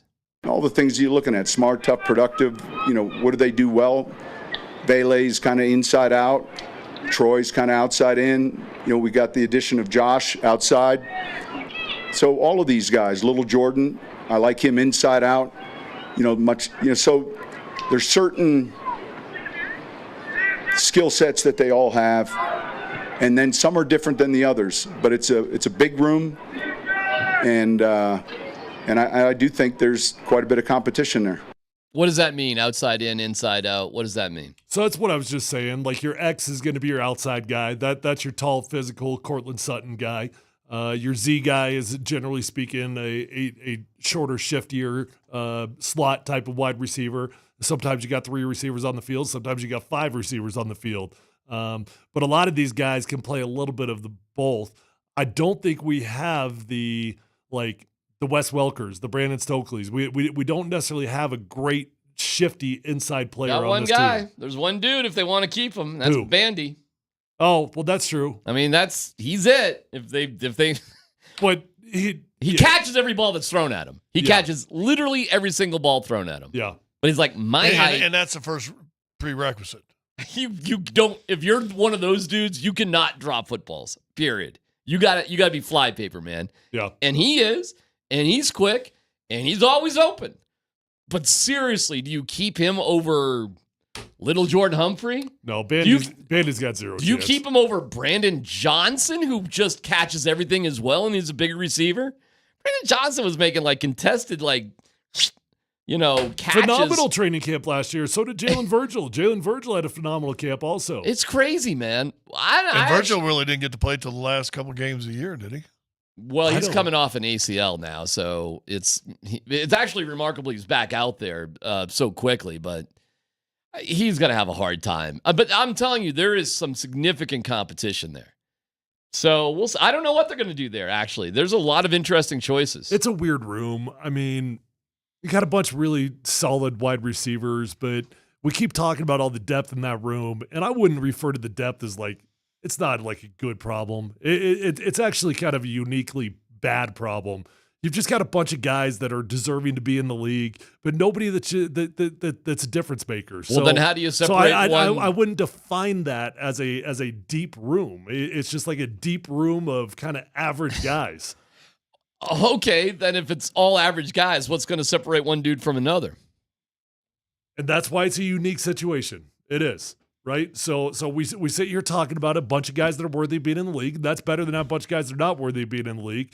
I don't know what the difference is going to be. I mean, well, look, it's pretty simple. We know at least 4, probably 5 of the guys, okay? So we've got Cortland Sutton, we've got Marvin Mims, we've got Troy Franklin, we've got Josh Reynolds. And then it's going to come down to, let's see, boys. So who brings something different to the table of those 4?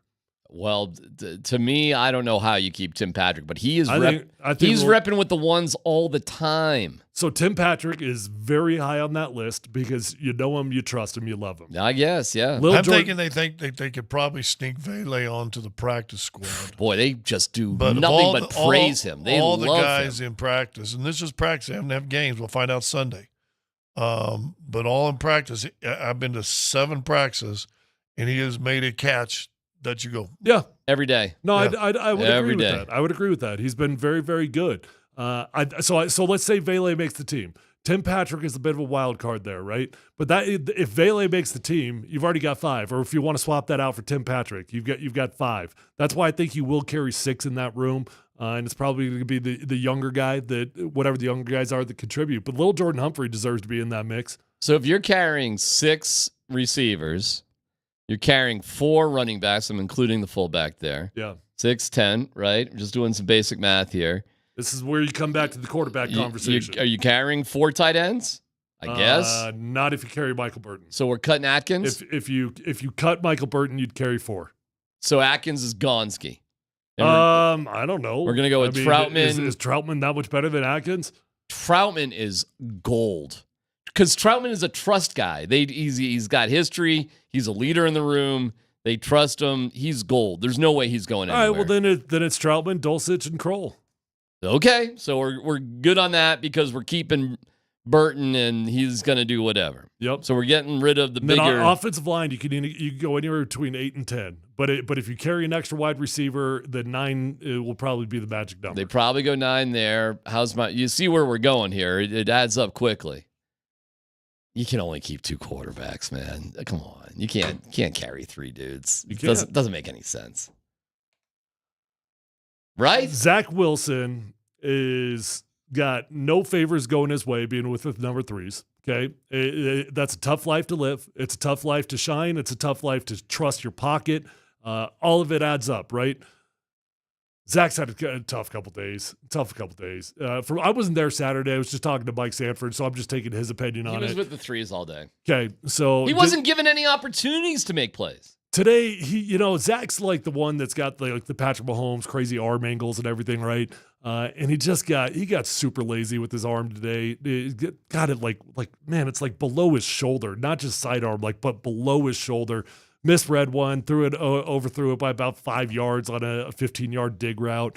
But it's a tough life, man. It's a tough life when you're going. But with it does. 3s. To be fair, though, it does feel like at camp every time there's a what a throw. Who was that? Wilson. It seems to go in that direction. And it happened again today. It happened again today. I must have missed the one today. What happened today with him? Oh, right corner. 7-on-7, a little bit of a rollout through it. I think it was Johnson.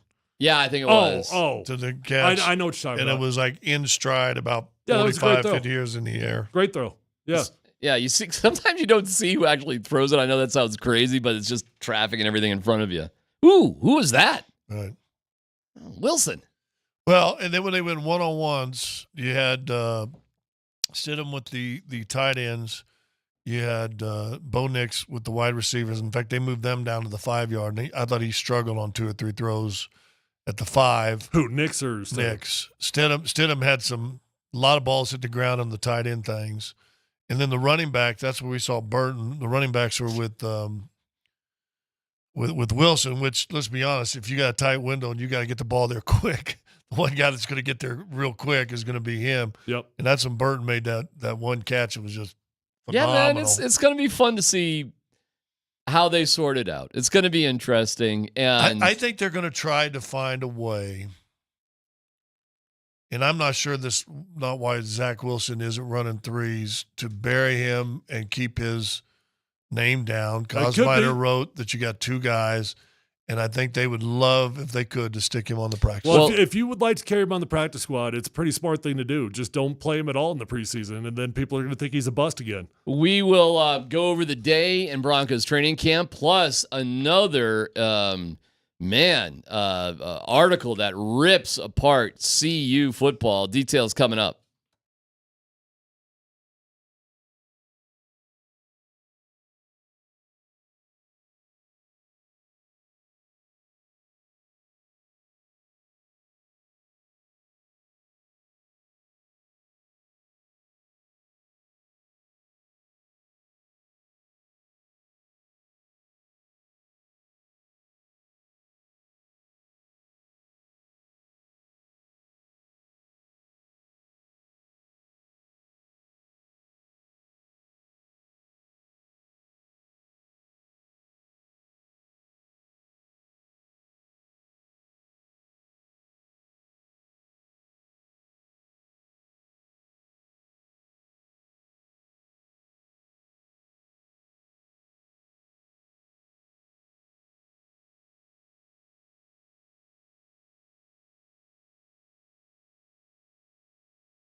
Oh man, he's very mature, very mature.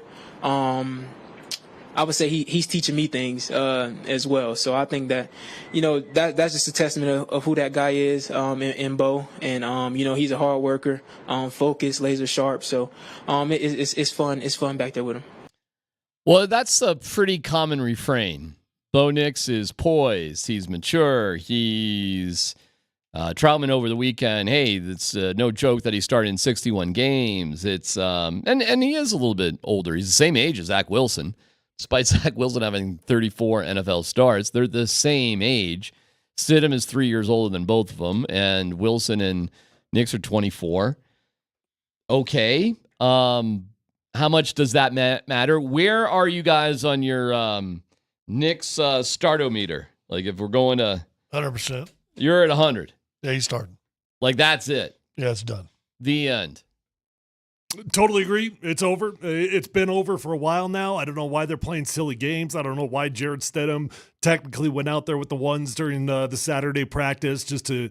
just for the first team rep. Right. And then he came back, and he was with the ones in the 2-minute drill, too. But in the middle, if it's a starting quarterback sandwich, it was Nix. But you're trying to sell the team. No, he's getting a shot. See, he's I don't think the team cares. No, I don't even think it's about the team. I think the team knows darn well who the starting quarterback is. It's what I said previously. It's just head coaches, they play these silly games and they don't want to anoint a guy. That's why when I was talking with DMAC about the big Saturday practice and whether we were going to know the starting quarterback, I said, hell no. He's not going to announce. We'll know based off of what our eyeballs tell us, but no chance is he going to anoint him because that's what coaches do. But that's what coaches do. And also you got to make the kid feel like he's not just entitled.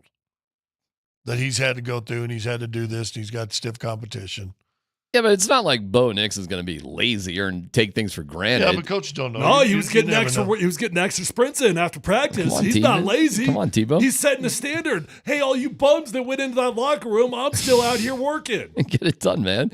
Maybe he had a lazy Sunday. I don't know. Maybe he's trying to work something off. Right. I certainly was. You got to sweat it out. Yeah. Anyways, it seems like it's another Bo Nix day. You got a big kale Sunday? Sunday is a rest day. Sunday is intended for the couch and in the Olympics, as it turns out. Sunday's a maintenance day. How many bottles of wine were consumed at the? Very, very 2. No, I don't know. I had maybe a couple, maybe The guy is drunk. Would you go Merlot for the afternoon? We've run out of Reds. The next shipment is coming in here soon. Oh boy! There's a liquor store literally a block away from the house. Yeah, I know. Oh, that's such a good meal on Friday night. Oh my God! Got my swimming in. Got my biking in. Oh, by the way, got it all in. So the guy won the 1,500, which is just under a mile. Yeah, how do you do that? 14:30. So crazy. How close are you doing your mile? About 15, 16 minutes? Time-wise? Yeah. You can measure with a sundial. I can't believe how slow I am. I try to be competitive doing this swimming stuff because it's new to me. But it is anybody getting in the pool next to me beats me. Like, I can sort of see out of the corner of my eye anybody to the left or to the right, and I just get killed by literally everybody. Do you know that Vic Lombardi claims he doesn't know how to swim? Yeah, I know. It's another weird Do one. we believe that? Like, do we believe that, if he goes in the deep end, he's going to drown? I'd like to test that. I think we should. I don't believe Vic about that. I don't believe him about his colorblindness. I think he's just looking for attention. And a guy's grown up here in Colorado. He's never been west of Idaho Springs. Do you believe that one, too? And yet he's 2 weeks in Italy right now. Yeah, right. I don't know, man. I think Vic just, says things to get attention sometimes. Like, at some point, you didn't jump in a lake as a kid, Yeah, like he would just drowned? Like that would be it? What about his house on Lake Como all them years? Oh, right. Hanging out with Clooney? Yeah. Hanging out with Clooney on Como? All right, this CU story. We'll get back to the NFL and the Broncos here with Let's Football Go. But I do want to bring up this CU story from Athlon.com. It is true. Every single quote in here is from former player. There's nobody that's putting any of their names to it. But some of the accusations are pretty wild.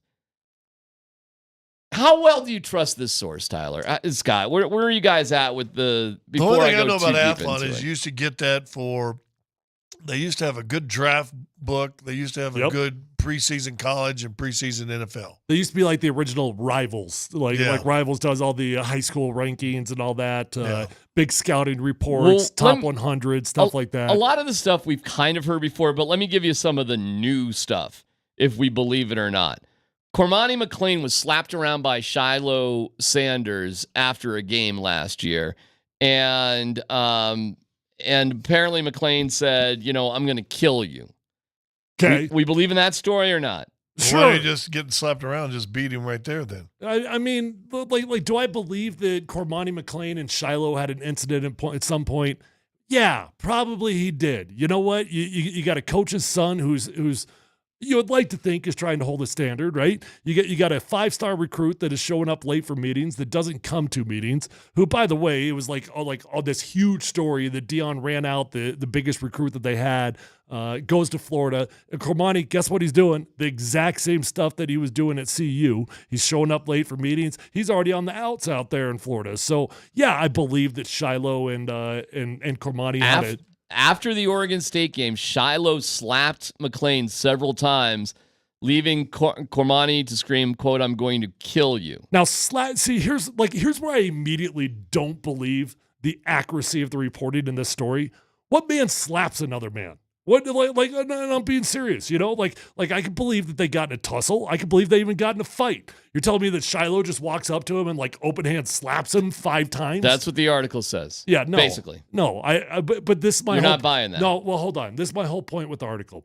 I do believe that things happened. I do believe that there was an incident with Shiloh. I do believe that Jordan Seaton, another story in this article is that Jordan Seaton apparently had to, as part of his rookie hazing, had to get in a fight with a senior on the team. You do believe that? Nope. I do believe that Jordan Seaton probably got in a fight in the locker room, because I've never been in a locker room that did not have a fight. Well, I do not believe the part of the story where it says that it was an organized like ritual, like you have to go fight this dude. Yeah, the article. Jordan Seaton allegedly bullied into, quote, proving his manhood, picked to fight CU lineman Savion Washington. The two were said to have exchanged blows, leaving both bloody. Witness described it as, quote, 2 bears scrapping for food. But again, there's no name to that. Yeah, so again, could I see a senior offensive lineman who is losing his job, by the way, be a little bit jealous of a young guy coming in, a 5-star guy in Jordan Seaton, and it turning into an incident? Yeah, like I said, I've literally never been in a locker room that did not have multiple melees at some point. Dude, we had a dude pull a knife on one guy in college. You know the little sharks that you cut your tape with, Scott? Yeah, so we had a dude pull the razor blade out of that thing in the NFL. Like wild things happen. So sure, I believe there was a fight in the locker room. Then there's guns are all over the place. There was a commitment who appeared with a Glock 40 on his table as he celebrated with Prime on a live stream. See, and do you know the story of that one, by the way? Talk to me. And that's where this article is just full of complete BS. Okay, so that one right there, that did happen, and it was an ugly, ugly look. You know whose gun it was?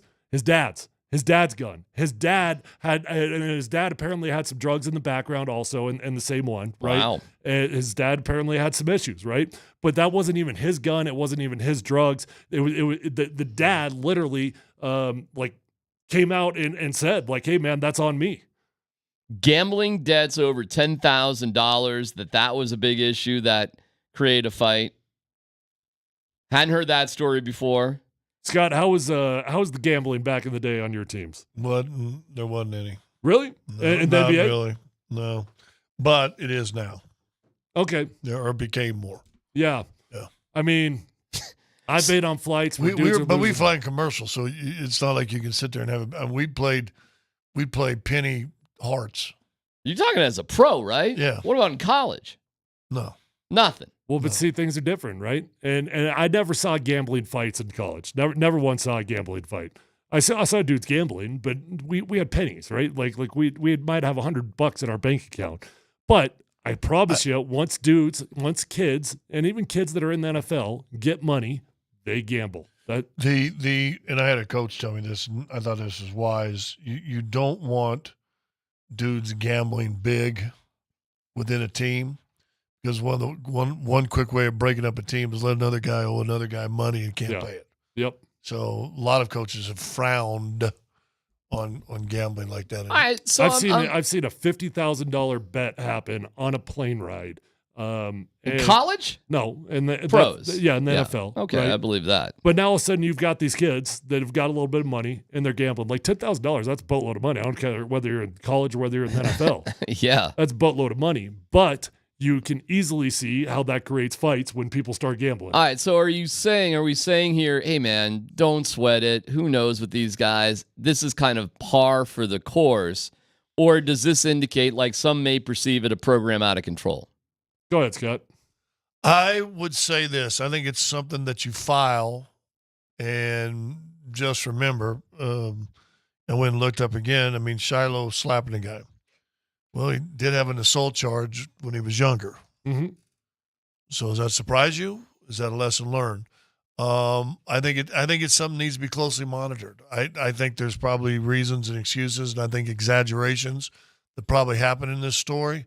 But someone told me a long time ago, when there's a whole lot of smoke, we just saw that up Deer Creek Canyon, tends to be a fire somewhere. Now, the fire may not be as big as this article tries to make it out to be, but there's probably some little fires around there somewhere that I think you probably got to keep an eye on.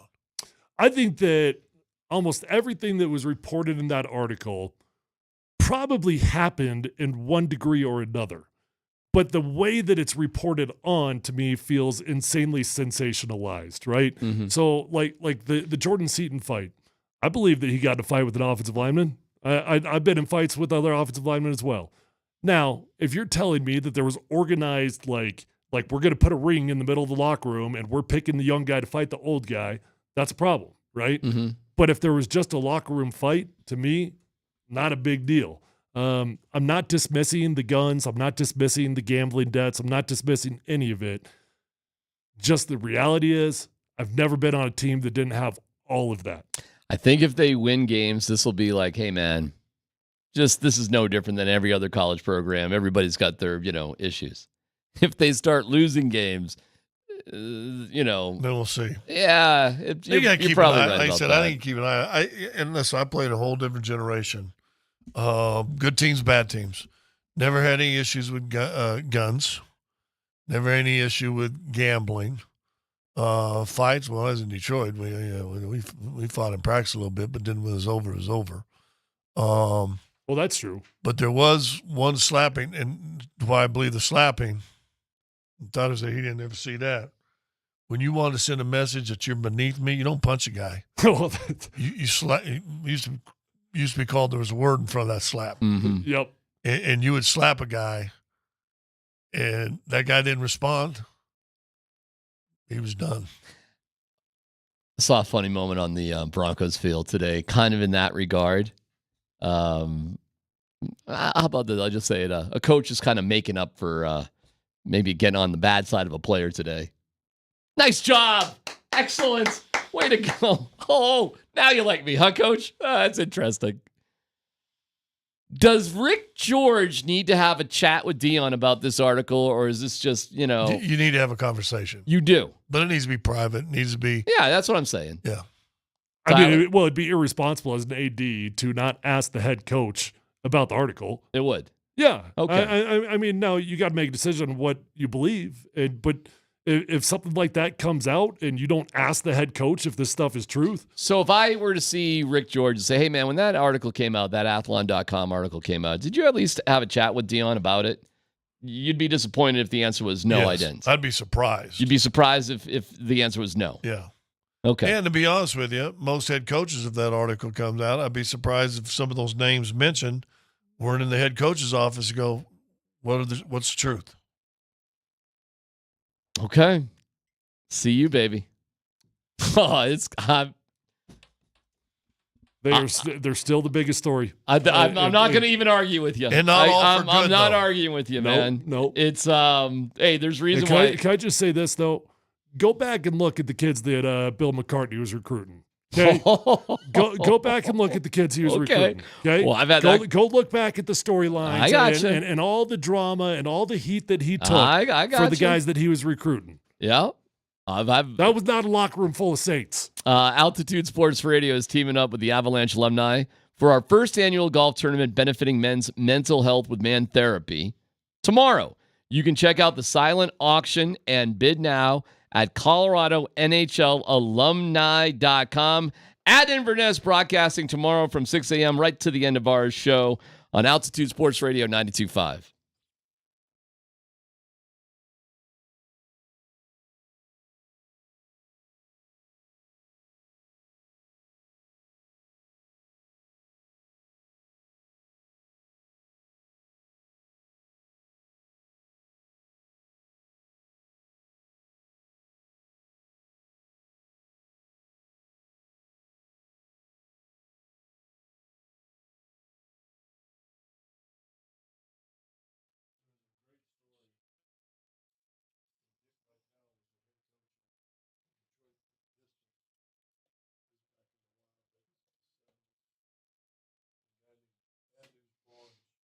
Hey, it's C-Mac for Premier Heating and Air. The Premier Heating and Air show is 7:30 every Saturday mornings. My guys Tom and Reed, and we love talking about making your home more comfortable and more efficient.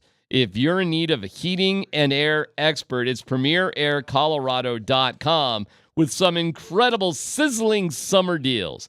And this is a week to keep Premier in mind as the temperatures are well over the 90s, sometimes into the hundreds. Okay, how about this? You can get a free furnace when you buy an AC. You need that AC anyways. Put on the free furnace. An $89 AC tune-up. Perhaps it just needs to be cleaned up. 0% financing for 60 months. That's the deal. And if you get the full package with that financing, a free Solo Stove or Traeger grill coming with a system purchase. I can speak firsthand. I got this done as I moved into a new place. It is fantastic. Love the comfortability of my home right now, and it's because of Premier. 720-547-8009, PremierAirColorado.com. That's PremierAirColorado.com to schedule service and get a free estimate. Premier is an independent American Standard heating and air conditioning dealer.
MountainHighAppliance.com is the best. Thank you, MountainHighAppliance.com. Dan, Bud, Squints, Tanner.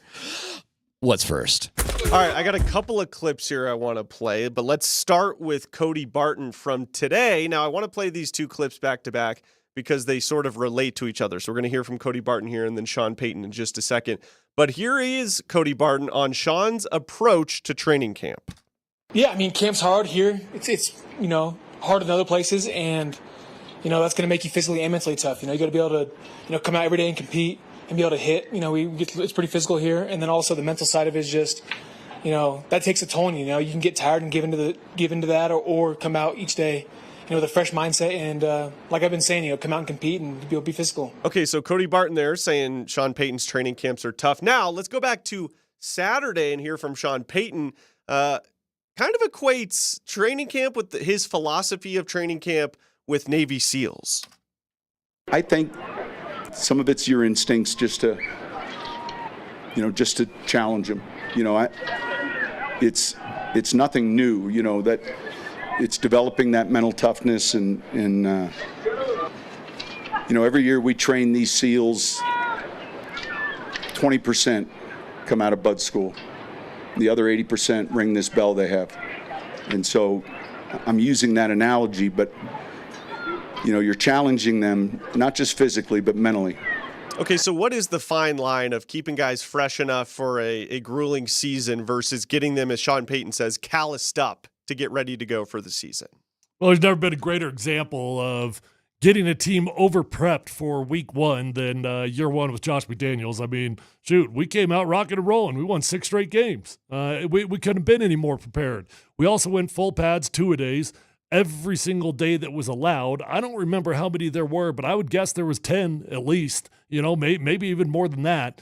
And we were worn out. We were physically exhausted. So there's a balance there.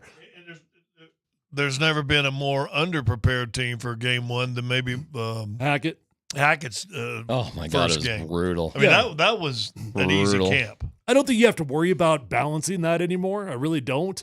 I think that Sean Payton is having a very healthy, challenging camp this year. None of it is extreme. None of it seems unbearable. I do think he's taking advantage of more or less every last minute he's allowed to be out there on the field. But I don't see anything that I'm looking at like, oh, wow, those guys are going to be worn out. I will say this, the last 2 days that I've been there, I noticed there has been a serious amount of time dedicated to Payton being over where the quarterbacks are out throwing. He did it again today. That's his thing. Yeah. No doubt. I will say this, on Saturday, Sean Payton took the time to throw subtly Lauren Landau under the bus because he talked about games missed due to injury, how they were one of the worst in the league, and then very little last year. Bo Lowry is their new, sort of guru of physicalness. And Bo Lowry is, doesn't see things the same as Lauren Landau now overseeing Notre Dame. So, I don't know, man. I love Lauren. Okay, I love Lauren. But something wasn't meshing. For whatever reason. Well, I got to know Rich Tootin. I love Rich Tootin. But, I talked to another guy that was in the field and more up to date. And he goes, his stuff is too old and old school. And you got to keep growing. You got to cross-train these guys in the offseason. And even in the offseason, you'd go in there and work with Tootin. You're still pushing the sled in June. Yep. Right? He said the reason you get hamstring pulls and all these different pulls because all of a sudden, if you're just doing this straight ahead, and you get in the game, you don't never know how many times you running just straight ahead. Even when you're blocking, even an offensive lineman ain't just going straight out every single play. You got to step out and pull. You got to drop step for the pass rush, kick back, and all this stuff. Right. Well, if all you're doing is pushing and going forward, then all of a sudden the hamstring's gone. And he used to have a lot of hamstrings from the offensive line. Oh, yeah. Rich was archaic. Yeah, I mean, it was old school Doc Crease type of stuff, and I love Doc Crease.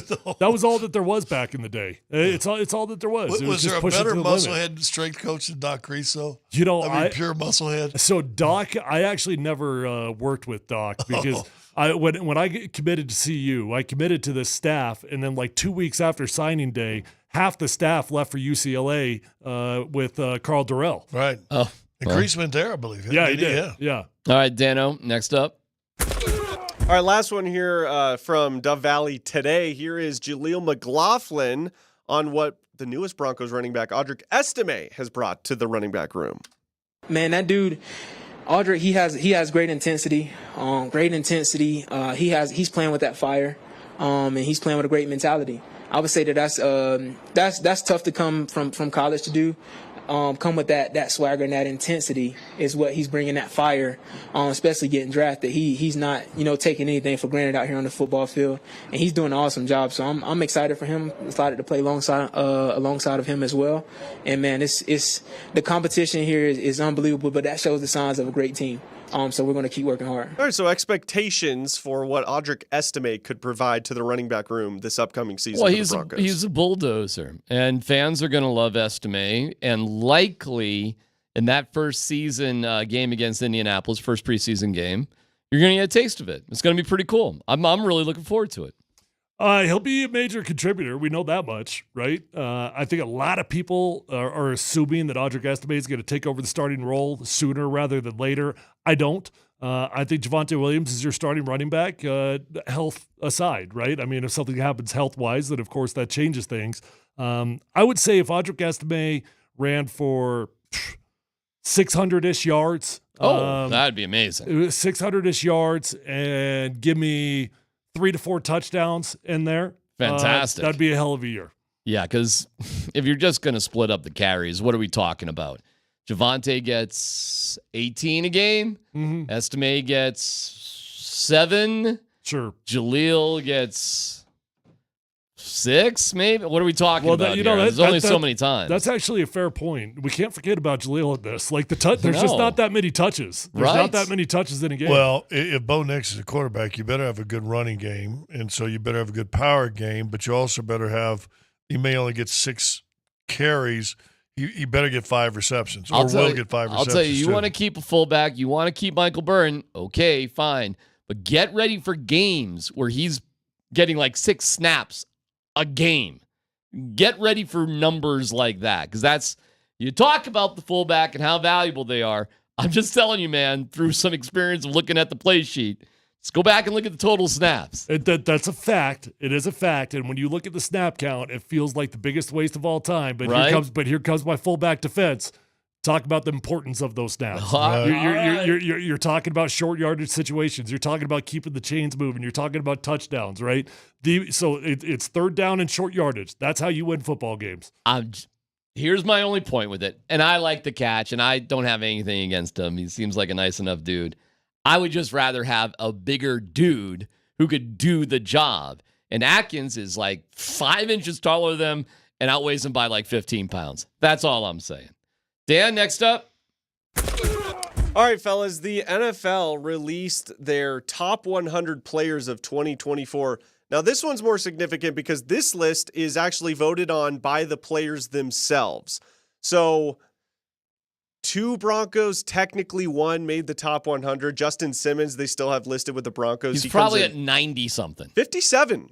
Simmons was at 57? 57. Okay. And where's the other Surtain? actual 12? Bronco is Patrick Surtain at 52. Yeah. Okay. So here's the interesting thing. All right. I'll just give you the top 5. Myles Garrett at 5. Patrick Mahomes. Christian McCaffrey. Wow. Lamar Jackson. Take a stab at who you think the players voted the top player in the NFL. Tyreek Hill. Scott, Tyler? Top player in all of the NFL? In all of the NFL. It's not a quarterback.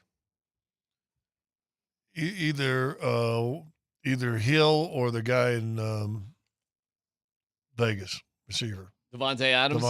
Yeah, I mean, the current trend of the NFL is to emphasize the importance of the wide receivers. So Tyreek Hill adds up with that. Traditionally, if it's not a quarterback, it's been a defensive lineman or something like an edge rusher. But I can't think of an edge rusher that isn't already named, so I'll go with Tyreek. Yeah, Myles Garrett was the highest edge rusher listed at 5, and you guys are right. Tyreek Hill voted the top player in the NFL from his peers. By the way, surprising? No, not no. I mean, we all just kind of guessed it, so I guess it's not surprising. But I'll tell you this, man. Awesome for Christian McCaffrey to be that highly regarded amongst his peers. That's pretty cool, man. You know, Christian really has just made it. How about this one? Is Christian McCaffrey a Hall of Fame worthy NFL player? Is he going down that path? Yeah. Sure. I think so. Pretty wild, yeah, right? I think so. I mean, you kind of say that like with a shocking voice. I just think of him as a Hall of Fame type player. Yeah. Well, think about it. What else does he need? The first game with San Francisco after the trade, he ran, caught, and threw a touchdown. That was unbelievable. Well, all right, hold on. But you know what was most amazing about that is that it felt like he was about to be a bust of a contract in Carolina. Right. That's what it felt like. Like, oh, Carolina messed up. They did the Cardinals in. They paid a running back, and they couldn't get it to work out. He gets to San Francisco, and in the first game, he pulls the trifecta. Okay, so if TD gets into the Hall of Fame because in a short amount of time, he was the most dominant player, and Christian has done that from all metrics, has he done enough already to be a Hall of Famer? Does he have a Super Bowl MVP? Do you need that? Well, I mean, Terrell has one. Terrell has one. Is that it? Is that the secret Let me ask sauce? this. You talk about carries. You know how many carries Terrell had in their first Super Bowl win, 32, where he was the MVP? TD, 22. What do you think, Tyler? I don't know.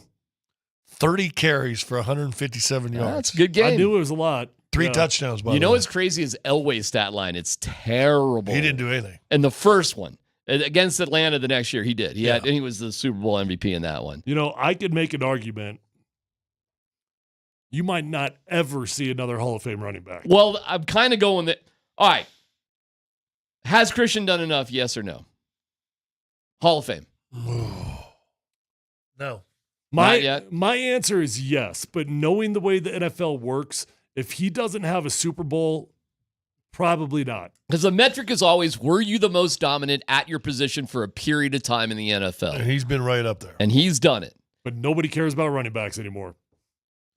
But he's not even a real, he's everything, though. He's one of these combo, positionalist guys. He's the most, I will say this, he's maybe the most unique running back in the history of the game, so that alone makes him eligible for the Hall of Fame. Will we see another Christian McCaffrey come into the NFL? I think a lot of teams are going to look for him. You will. We will? Yeah, you will. Okay, that'll be an exciting moment. I'm trying to think, like is Bijan Robinson that guy right now? Is there a younger dude that's kind of like that? It's crazy that the Niners actually have 2 dudes like that with Debo as well. Dude, Kyle's got to win a Super Bowl, man. Debo is the most unique athlete in the NFL. He's crazy. He's built like a linebacker. He runs the ball. He catches. He's got top-end speed. It's ridiculous.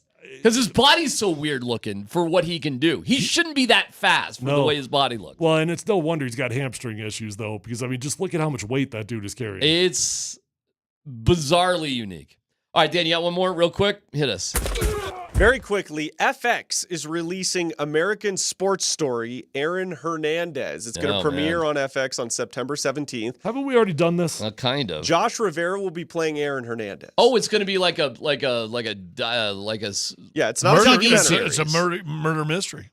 Arnold Schwarzenegger's son, Patrick Schwarzenegger, will be playing Tim Tebow in this show. Patrick Schwarzenegger.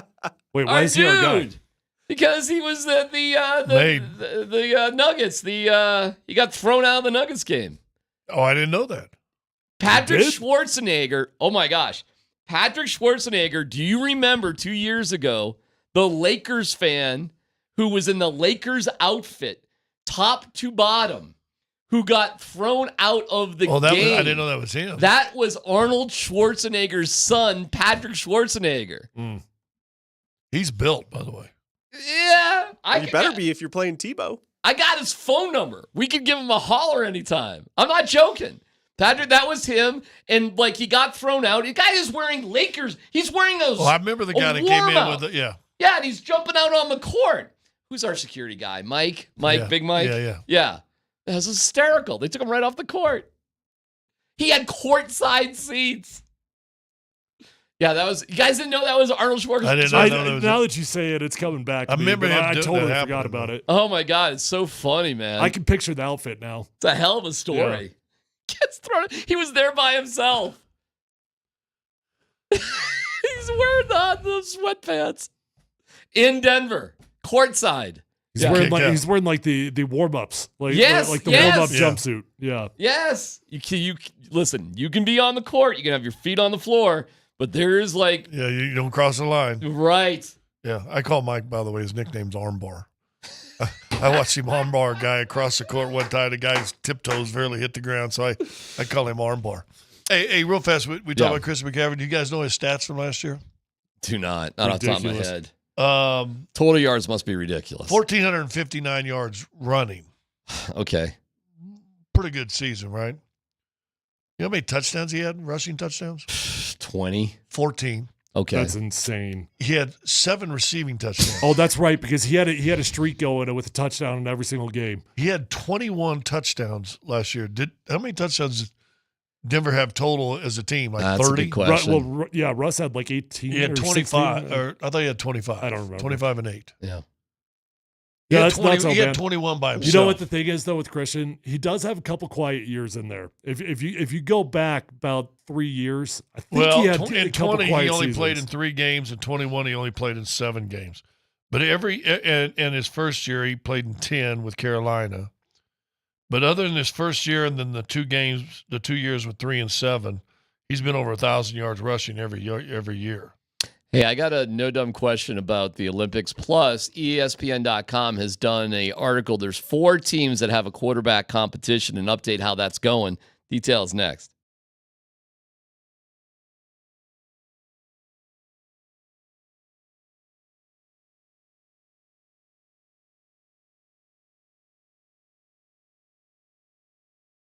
All right, guys and gals, time to start feeling your best, looking your best, sleeping your best. Call my friends over at Vitalize Health. Tyler Plumbus here. I've been working with them for 7 years. They've done a tremendous job for me, and I know they're going to do a tremendous job for you. You're going to be amazed at how different your body can feel once you get your numbers where they're supposed to be. Guys, they can help you out with testosterone, peptide therapy, hormone replacement, medical weight loss options. We got multiple people in this building flat out changing their lives with Revitalize Health's medical weight loss options.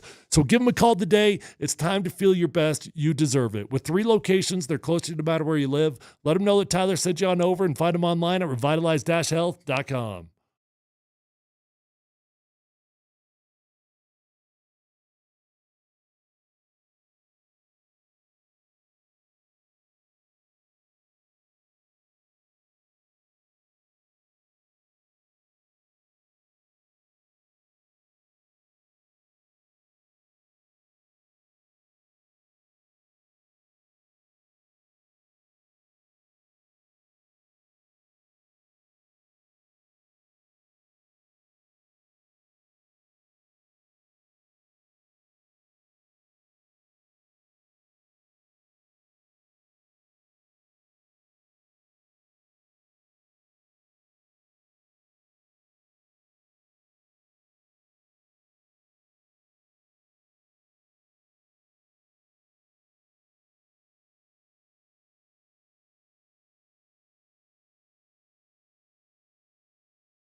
I like it.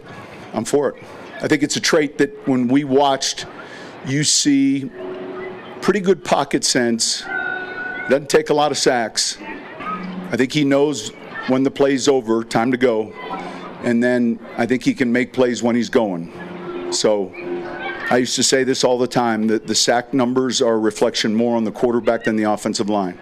And there are some, Breeze was one of those guys, he was a tough sack. Ball came out, and I think Bo has traits like that. That's Saturday. Sean Payton was comparing Bo Nix to Drew Brees. His ex-wife. Again. He did the ex-wife thing again. We should throw $1 in the pot every time he does not mention New Orleans at a press conference. Every time he does not mention it? it? Yeah. He loves referring to New Orleans, man. He's on that date with the he's on Tinder talking about his ex-wife all the time on that first date at the restaurant. You don't go all out on that date, right? What do you do when they ask? I don't know, man. I don't know. What do you do?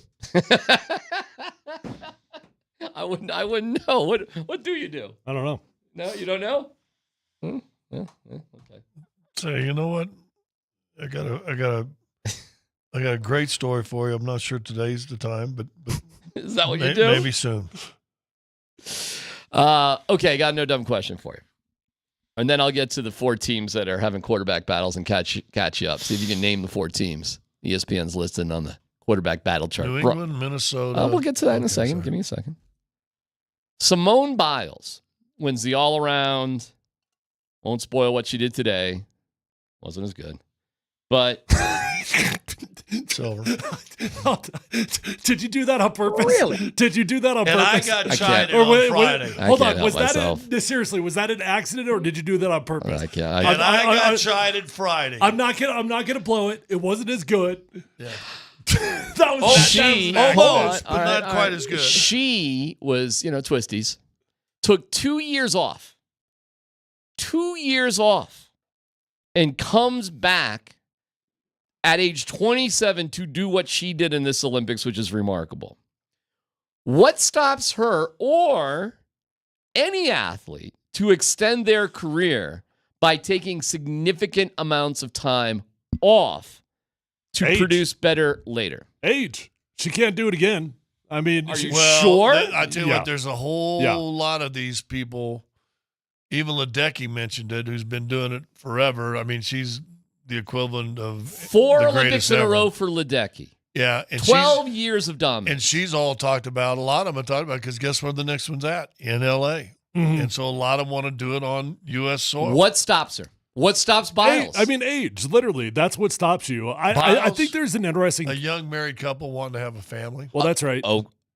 But you can take 2 years off and still be at a world champion level. I think there's probably an interesting case study in there. Like, if you're in the prime of your career, if you took a year off, but you stayed in shape, you did the exact same thing, could that actually extend your career by another couple of years on the back end? Maybe. But I think there's probably there's a threshold that once you get past there, just literally in age, when your body starts going down, well, you can't make up for father time. All right. Has Christian McCaffrey, not on purpose, but due to the fact he had a couple years where he didn't play all that much, has he extended his total lifetime in his career, especially at a position where guys just get churned out, burned up, that sort of thing? But what did you point out? He played 1 season, 3 games, one season, 7? Back-to-back years, yeah. So essentially, he had a couple years sort of. He had a lot of rest there. He had injuries, but he also had rest.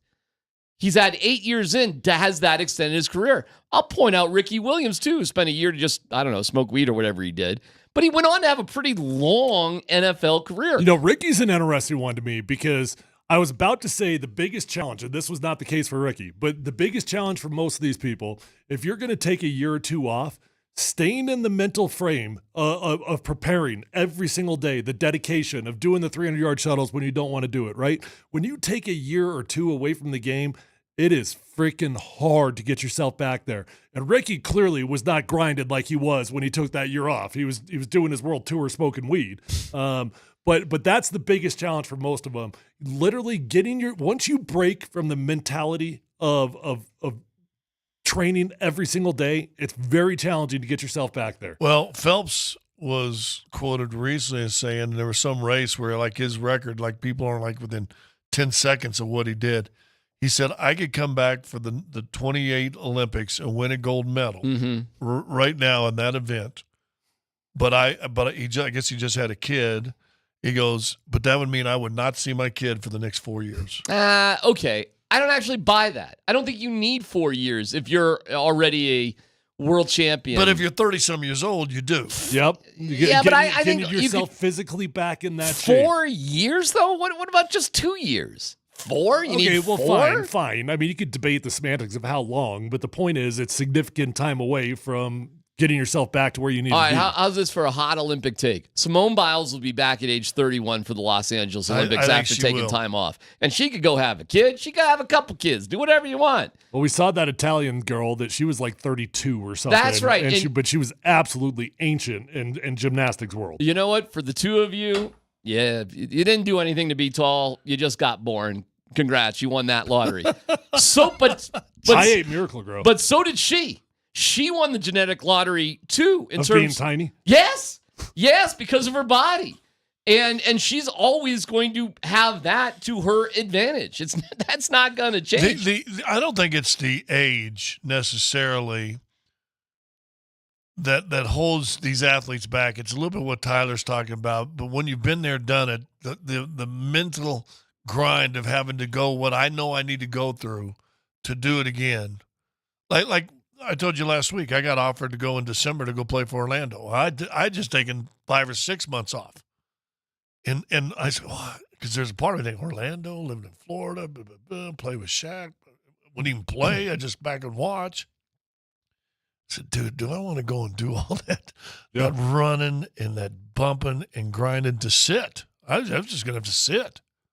And I couldn't get myself mind to go do it. That's the biggest reason why I retired. I mean, I literally just mentally I hit a breaking point. I couldn't do it. I couldn't go through the grind anymore. You both have said you've regretted those decisions. I do. And that, you know what, Orlando Blackman. You remember Orlando Blackman? Of course. Great years in Dallas. I remember talking to him one time, and I think he got 15 or 16 years in, back when guys weren't playing 15 or 16 years. And I remember talking to him, I said, dude, Ro, how long are you going to do this? And he goes, man, I'm going to make him peel the jersey off of me. There you go. And I made fun of him at the time. I'm like, no, smart. Yep. And he wasn't making the money that they're making now. I think by the end of his career, he's making in the millions. But still, you're thinking, especially for pro athletes here, you're going to kill and destroy your body to be an offensive lineman. Absolutely destroy it. But where are you going to make that kind of money? We can get into this topic tomorrow a little bit deeper, but ESPN.com is doing quarterback battles of each team positionally. There's 4 teams that quarterbacks the battle. The Broncos are one of them. Yeah. Can you name the 3 other teams, or take a guess, at the 3 other teams that are focused on a quarterback battle? Vikings? That's one. New England. That is not one.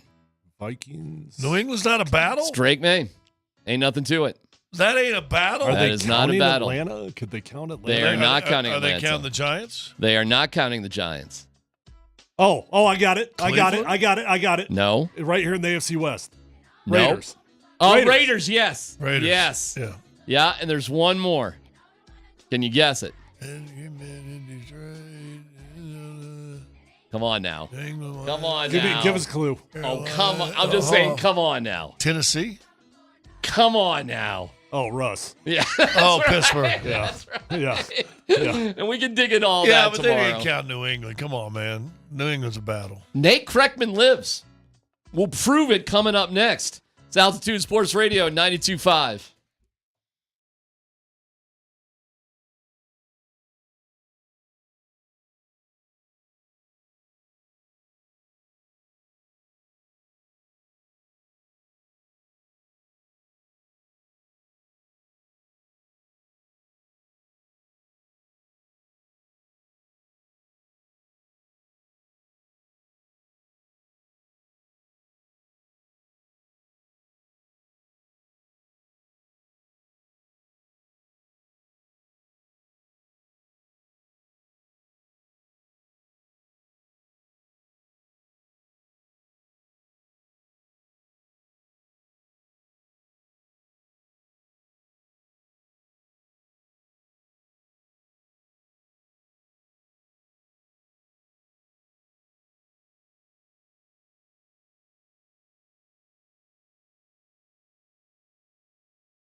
Denver, Colorado. Altitude Sports Radio 92.5. It's Kreckman and Lindahl. In what areas has Zach Wilson progressed since the start of camp, even though I think, look, I thought he had some good snaps today, and even on Saturday, I see a guy who is pretty savvy with his snaps. You know, you never feel a panic, so there's a calmness to him. He made a few really good throws today, and I would say a little bit of his patience, you know, play to play. Good. Here's Nate and Andy, driven by Colorado Off-Road.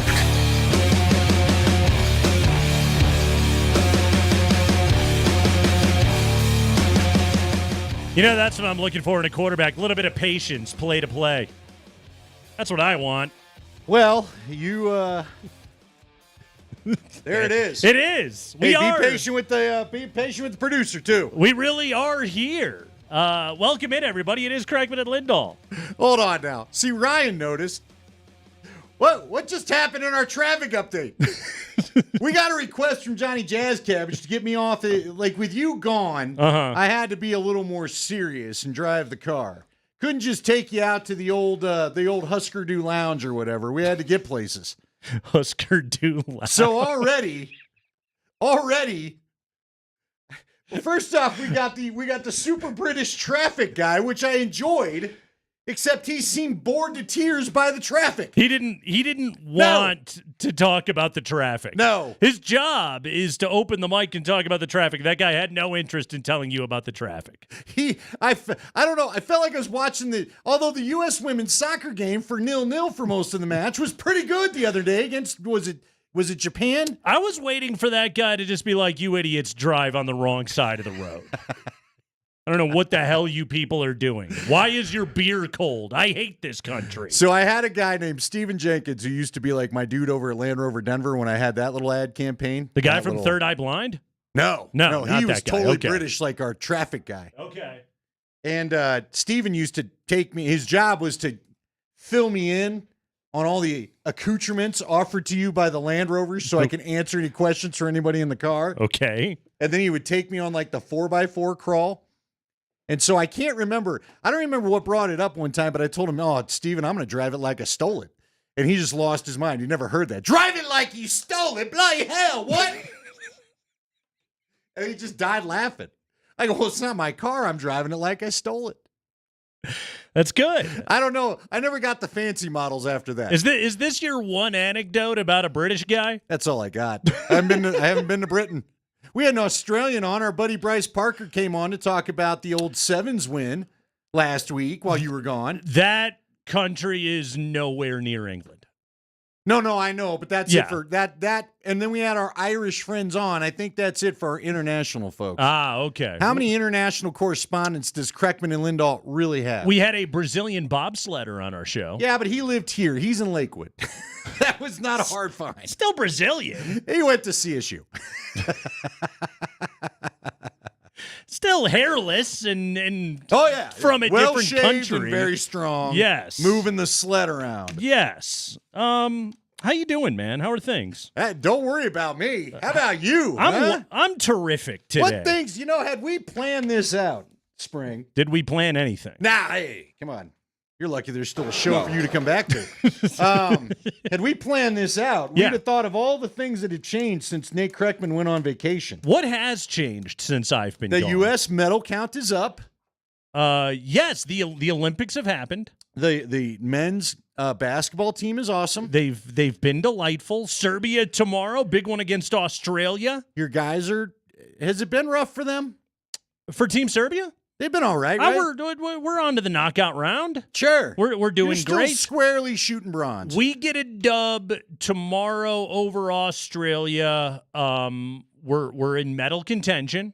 We'll be on to the semifinals, which is obviously important. Now, our dudes, we got a little screwed on the side of the bracket. Okay. That's the problem because we gotta be on the same side as the U.S. Yeah, it's always the bracket's fault. It is certainly the bracket's fault. So bronze, we're looking at bronze probably as our ceiling. But me and my dude Joker, we're gonna be happy with the bronze. We want to be on the podium. We want to be able to take some hardware back to Sombor and feel good about ourselves. So we're very excited about that. I know Hell's Kitchen's technically in New York, but the weather's been hot enough for here to be Hell's Kitchen since you left.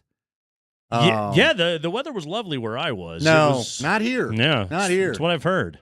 Swamp butt is prevalent. Yeah. No matter what you do. Yeah. And I think I've watched exactly, you've been gone about 10 days. 10 I days. have watched 10 of the same practices out of Broncos. I watched my first one today. And they've all looked like that. They Yeah. Yeah, guys. Yeah. I made a comment this morning. I was talking to I don't know if you were there yet or not. I was chatting Probably with not. DMAC and Sanford. I was really aiming for the 30 or beyond. I was kind of looking around. I was just like, is this what it's been like? It was quiet. Well, guys are up in the tent too. Guys and gals are up in the tent. There was the media were there. We were there. Yeah, no, the Denver media was Denver mediaing it up. Man, let me tell you, the portion of the media that loves watching Bo Nix throw 6-yard stick routes, they were excited about it, man. Yeah. The portion. Yeah. There's local yackers and reporters that does it for them. We've had a lot where pretty much I'm not one of those guys, but they are, and they like it, and it fills their content coffers, so they're doing quite well with themselves over there. No, I watched a football team today that looks like they're trying to figure out how they're going to win games. That's how I would decipher sort of what I looked at today, because they're aware we're not good enough. Like, they know it. You can tell by the offense that is being put on display in front of us, the collection of talent, the running and leaping ability, the general athleticism that one requires to be excellent at that particular sport. This team just doesn't have it in droves.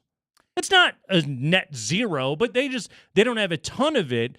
And so I think what Sean Payton is trying to do is he's trying to mold something into a way to scheme their direction into victories. And that's not terribly exciting, but it is the wise approach with what you have in place. It doesn't make for a particularly thrilling viewing experience. This is day one for me, okay? So this is just my takeaway based on my first 2 hours of looking at this football team. I think Sean Payton is trying to figure out how the heck do I win with these guys? And I like that he's trying to figure that out right now. Yeah, it's good. Yes. Yeah. Here's the thing. Winning's better than losing, I think, is basically what the Broncos have decided and what they're going to try to do. Are we sure, though? Even though this thing, the degree of difficulty on winning is going to be very high for it. Yeah, they can't afford injuries. That's for sure. No. Not a lot of depth. No. Here's the other thing. The starters aren't awesome either. At some point, here's my, you know what? Maybe we get a Hall of Fame game, which I'm sure you saw 0 minutes of. Our guy Brett Rippon, Case Keenum, you didn't Davis even have to Mills, say that to I know it. Davis Mills, even Boyle. Remember Tim Boyle, who tried to be a Jets quarterback for 5 minutes? I do. They remember all got him. into the Hall of Fame game because Nice. Caleb Williams wasn't playing. C.J. Stroud didn't play. Stroud didn't play. Yeah. We actually saw some touchdowns, some downfield throws, stuff like because guys had seen NFL fields before, right? Yeah. Anyway, watch us get one of those Sunday where this offense just goes nutty. That could happen. It could. Here's the thing I think is funny is that no matter who I talk to, old vets, been talking a lot to Steve Atwater just because it's cool to talk to Steve Atwater. Mm-hmm. And the unwashed media and a bunch of former players. Practice has just changed so much. You know what I mean? Like, Nate, there's not a lot of live periods anymore. You know what I mean? it doesn't feel like they're going off the cuff too much here or there. It's But scripted. It's come back. It's let's do it again. It's, Yeah. And you and I covered an NFL at a time where they would just go out and be like, for 20 minutes, we're just going to shoot off the cuff. And I really do think Sean runs a very solid operation. It's efficient. It's planned. It's kind of down to the minute. It's a veteran coach's practice. It's so different from, obviously, Haxie was the last really green head coach that we saw in this place who had no clue what he was doing, besides making us all green and wanting to puke while we watched the whole thing. But it is well operated right now. It's just that this is a football team that in the moment is in a transitional period and is just trying to get good players. Because they need good players. They do. There aren't that many good players. They do. I mean, again, we're all kind of curious to see how the line does. They've had points where I think the O-line's good. I think the D-line's good. I wouldn't call either of them great, but I'd call them both good. I think they'll be able to run the football. I think they'll be able to do some things in the passing game off of that. If you can spring Troy Franklin, he's the master of the 9 route. He gets behind every guy that tries to cover him. Here's the problem with the quarterbacks especially. Is like, if you took all 3 of those dudes and, I don't know, just conducted some sort of like Marvel movie superhero experiment and like stuck them all and, put electrodes all over them and then just zapped them all into one human being, you'd have a kind of okay NFL quarterback. But honestly, if you could put Bo Nix's head on Zach Wilson's body, you might have life something. would be fixed. Yeah, you might have something. But you can't. And to your point, then you shove the knowledge of the offense that Jared Stidham has into that same body, and you Frankensteined yourself together. Nix's composure, Stiddy's brain, Wilson's arm and athleticism. You got a nice NFL quarterback. Now, look, they all had this has been the day. They've all had their moments where they've had some nice throws. They've also had plenty of moments where you're like, what are we doing? I think what the frustration from everybody is there going to be down the field threats? Like the short passing game is fine, but at some point they all are going to have to pop it open somewhere. That's what I think we're waiting for. To occasionally loosen something up, because right now, like I know the NFL and defensively, it is designed with the amount of defensive backs on the field. They do not want you beating them down the field. They want to force you into long drives, and this team is very much leaning into trying to be a team that can do that and can execute their way down the field with some consistency, which again, is the smart way to coach this team, because there's not much to be able to beat you down the field with. However, if you can, to your point, Andy, if you can never do that, it's how many 14-play field goal drives are we going to end up watching out of this team? How many 14 plays are you going to get off? I mean, there's going to be a hold, there's going to be a sack, there's going to be something that goes wrong because this is. And it's punt time. It's been very much 10 days of realizing, when you flip out any quarterback of any kind, you are starting over again. Yes. So I said it to you on the phone earlier, this really is the Broncos of the Kreckman and Lindahl era. I don't know that you and I have had one repeat season of Drew Lock from 20, and I guess in 21, Teddy Bridgewater technically took the job from him. And Teddy won the competition. So that was it. We had 2 years of Russell Wilson with a different coach. I guess that's been it. And we had 2 years of Trevor Siemian. You and I didn't get together yet. Technically before, but we got together in 19. We were the Vic Fangio era. It only feels like the era that we've been together and lining it up with Broncos football. It only feels longer. Well, because it all is. It's all the same. 17 to the present has been the same. It's flip it all over the place. Like it.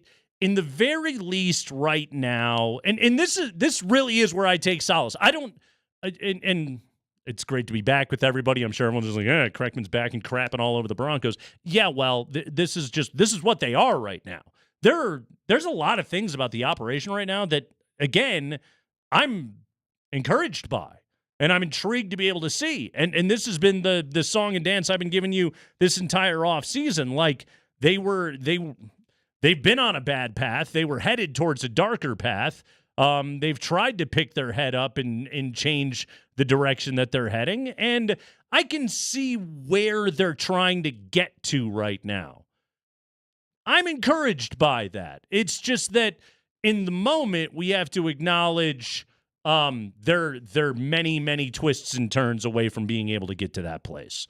Yeah, and we'll see what the middle of the season looks like. I don't know, man. Again, that's why I kind of brought up the practices. To your point, Andy, get better over the course of a year. They could show up.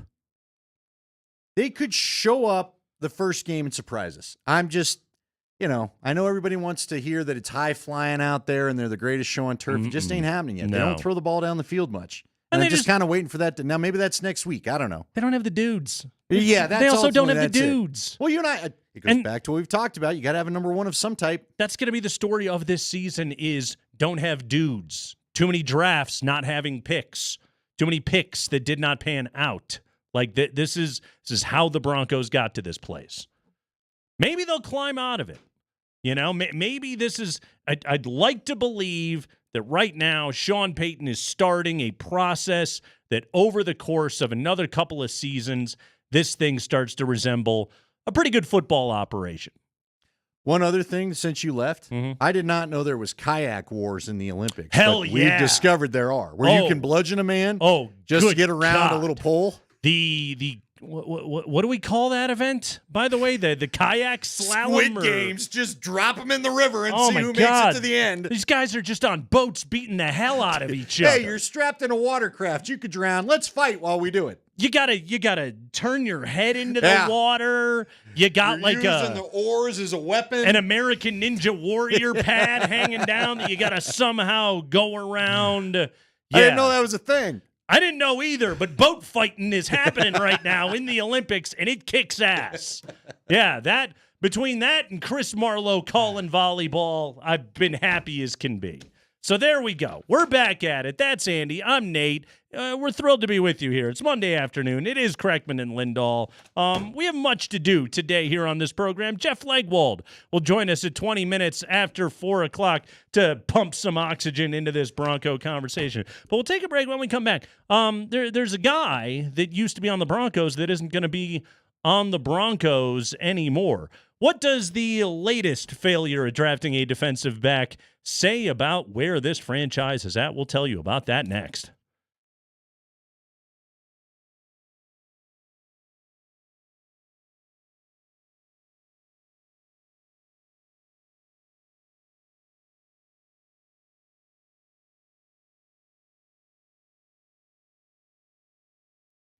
Hey guys, Andy Lindahl for my friends over at Colorado Off-Road, the title sponsor of this show. Love doing business with these folks. These folks are Jerry and Wendy Jones. If you're looking for truck or 4x4 accessories, Colorado Off-Road is your spot. They've got all sorts of things that you could need to go off-roading, make your off-roading better, whether it's the shocks, the struts, the tires. Maybe you need a bed cover, a light bar, a tow winch, whatever it could be. They've got them all, and they've got a great showroom for you to check it out. It's just 3 blocks south of downtown Littleton on Prince Street, right behind Arapahoe Community College. Go in there, check it out. See all that they have to offer. If something's not in the shop, Jerry can order it for you. Bed covers is something, again, I get most asked about. Go and check out their selection of bed covers. They can do the power ones. They can do the roll-up ones. I've got a fold-up one, folds into 3s. It's awesome. But that's the place to go, and Jerry's there to have a conversation to direct you in the right, put you in the right direction, I should say, as to what you're looking for. And I promise you, he's not going to try to sell you his most expensive item. He wants to get the right item for you. Again, it's Colorado Off-Road. Find him at cooffroad.com on the web or 303-761-1264.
Look, the depth, I visited with Caden this morning, and I just told him, right now, we felt like it was in the best interest of our team, and especially this early where he'll have a chance to either possibly sign with another team or possibly be traded.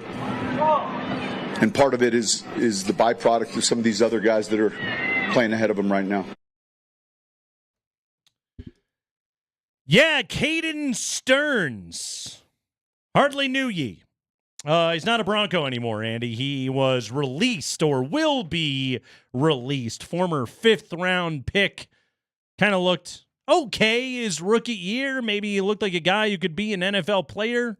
Guy that could be a depth safety option. Maybe one day compete to be a starter. Then ran into injury issues and it just never really happened. He played, I think, 5 games in 2022. Last year was a nightmare. This year they got a quick look at him, said, okay, we don't have to give you an injury settlement, and you gone. Caden Stearns is no longer a Bronco. What will you remember most fondly of the Caden Stearns era? Well, fortunately, the highlights are so far back. I remember he could hit a bit. Yeah. You know, he could bring the wood, as they like to say. But, Yes. and like you said, I think he looked like he had a chance to be an NFL player. he was. You'd like to say he was pretty good. It was for maybe a 5-game stretch at best. He just kept getting these major season-ending injuries, and I'm with you. We had quite a few people like surprised by this move. I remember, I think you and I even said it in a break. The very first day of camp before you left, Sean, I think it was still when the rookies were doing their thing. Sean Payton was asked about Caden Stearns. He goes, yeah, we'll see. And right away, I thought the minute this guy can get, they did this to TJ Ward, if you remember, in 2017. TJ Ward had a hamstring injury. He had also told a few people that the quarterback competition that year was a farce.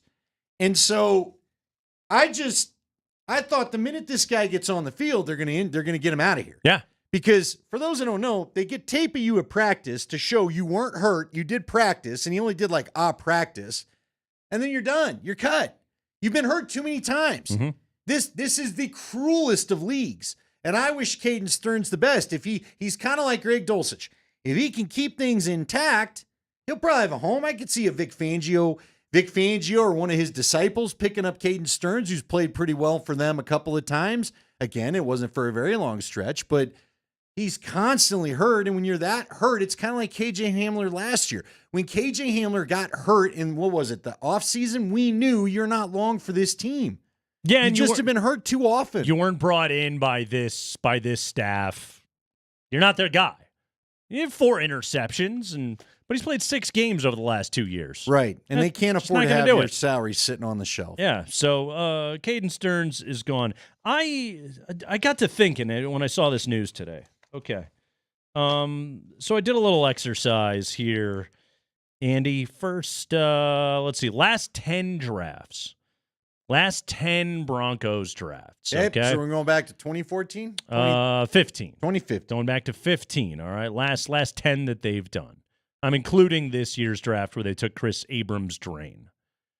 But I went through it. I counted 18 defensive backs. Okay. I counted 18 defensive backs that the Broncos have drafted. And by my count, and this may come off as harsh, I counted 2 good. 2. Everybody can name them. Yeah, it's Surtain and Simmons. Yep.